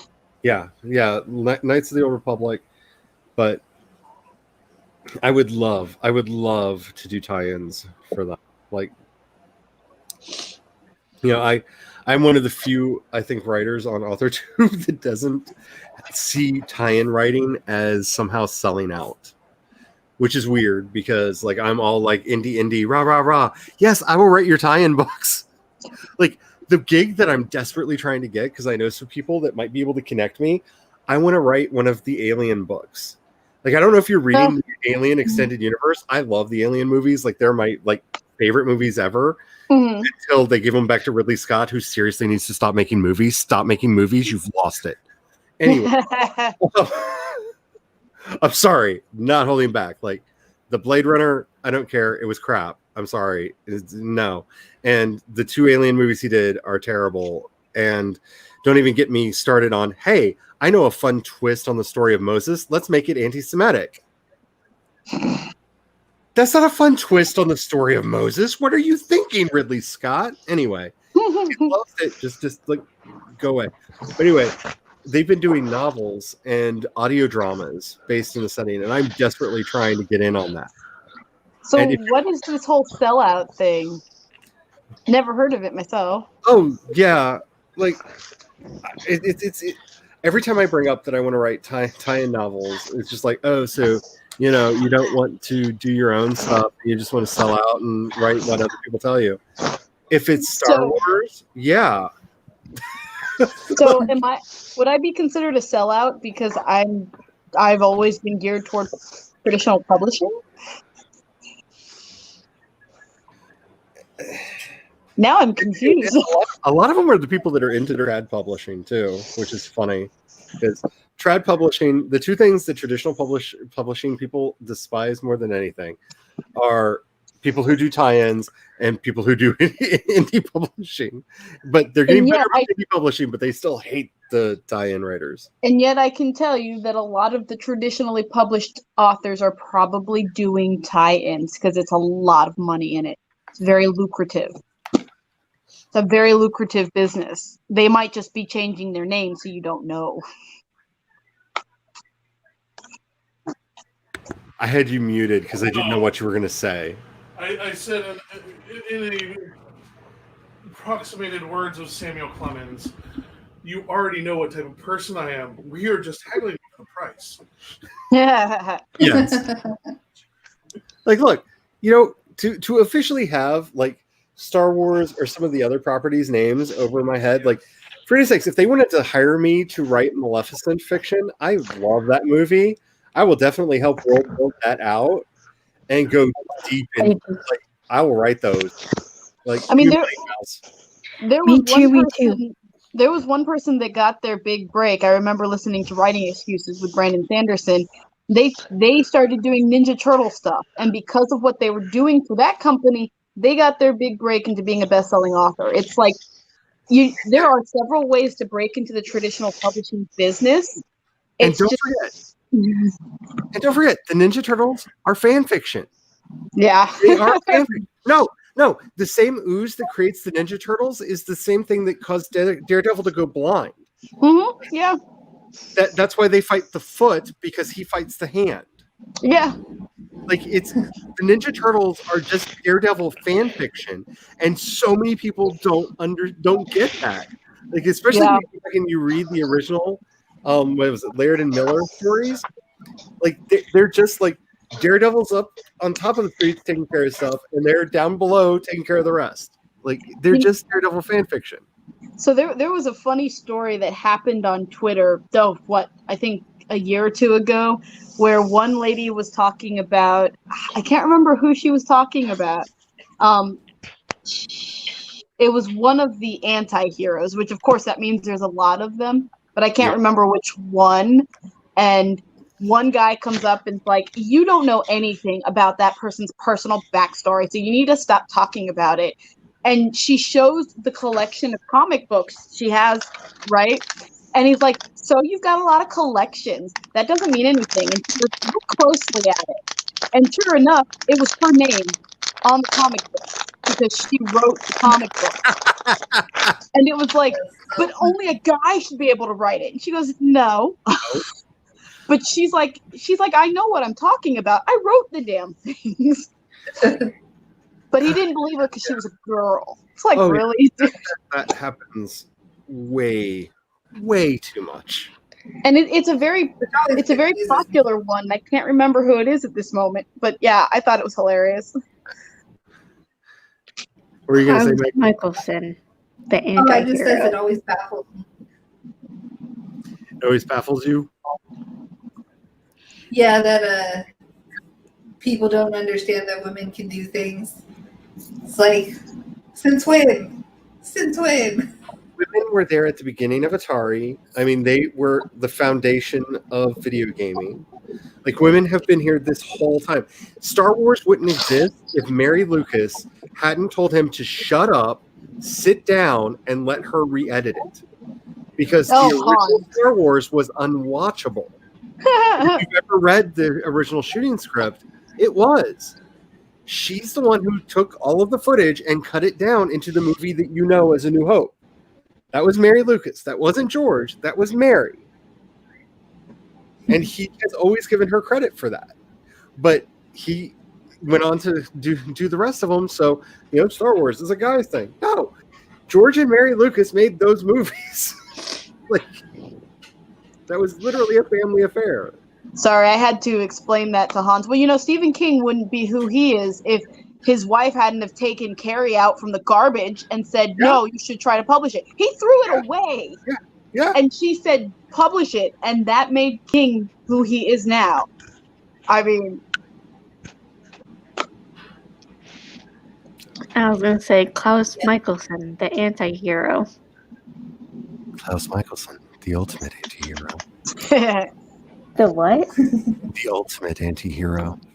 Klaus Michelson, the one that we think about way too much. The one that we dream about. Klaus Michelson. Not saying. I think she wrote The Punisher, or I think she had written The Punisher, or she was in a character similar to The Punisher. Sorry, I was thinking about the Twitter lady again. I think it was The Punisher, but it was in that realm.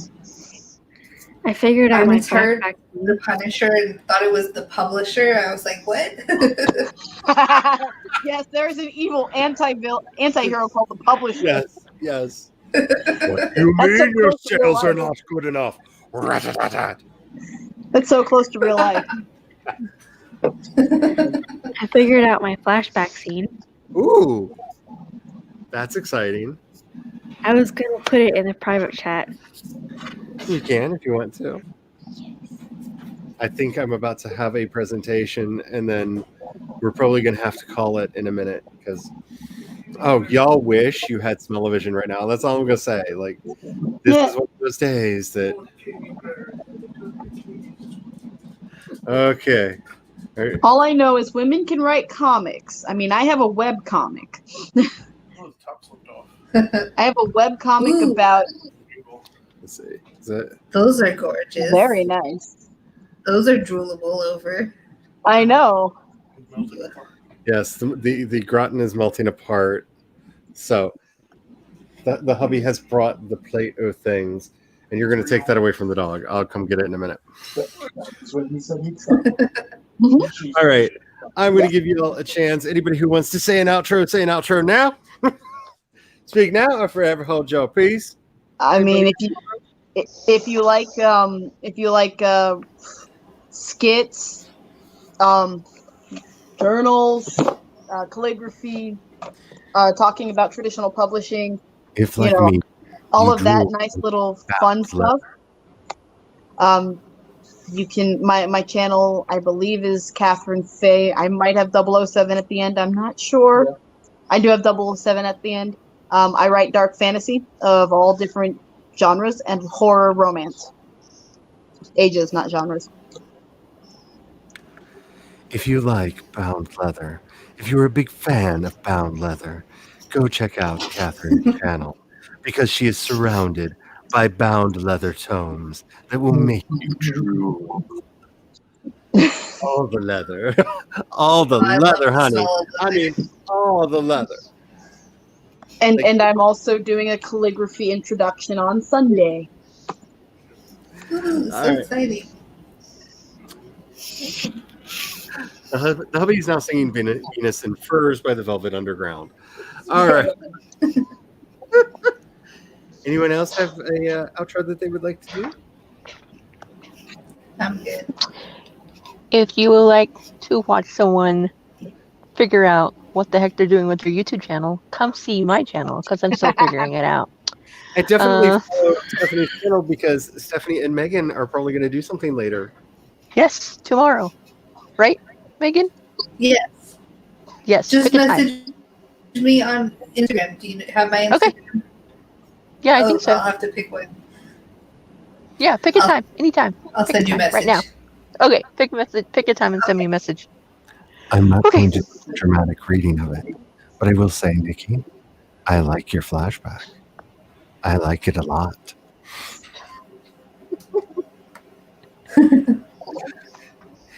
Last call for outros.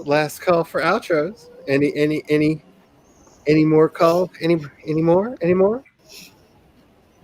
If you're in the mood to be a passenger for the Hot Mess Express, come over to my channel. We stream regularly. That's about all I got, man. That's all I've got, friends. The Unholy Weird One has an amazing channel and is the only person so far on the YouTubes that has gotten me to sing. Many have tried, only one has succeeded. Special like that. Yes, you are. Alrighty. My name is Charlie. I do everything. Like I write, I podcast, I do art. I've got a story coming out for the Orla Heart thing. Have I mentioned that recently? I mean, I don't think I've mentioned it at all. I mean, look, I did art. It's pretty. See the picture? Very nice. Right there. I did. Very I did art. It's what I do. I do all kinds of stuff. If you like really creepy, weird stuff, that's me. And there will be a lot more of it on my channel.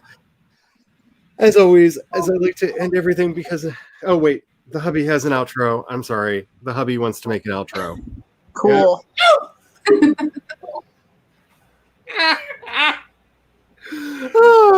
And the one Letterkenny fan we have in the audience will understand what just happened. For those of you who didn't, the show is called Letterkenny. It is on Hulu. It is wonderful. Enjoy. Anywho, as I like to end everything, because we haven't fixed anything, Black Lives Matter. Don't forget. Black Trans Lives Matter. Don't forget. Trans identities are valid, you dirty ass trolls who came onto the channel earlier and tried to tear me down. You didn't. You failed. Still here, bitches. All right. And until next time, may you have the courage to ride your dreams into reality, and don't forget to have the fun.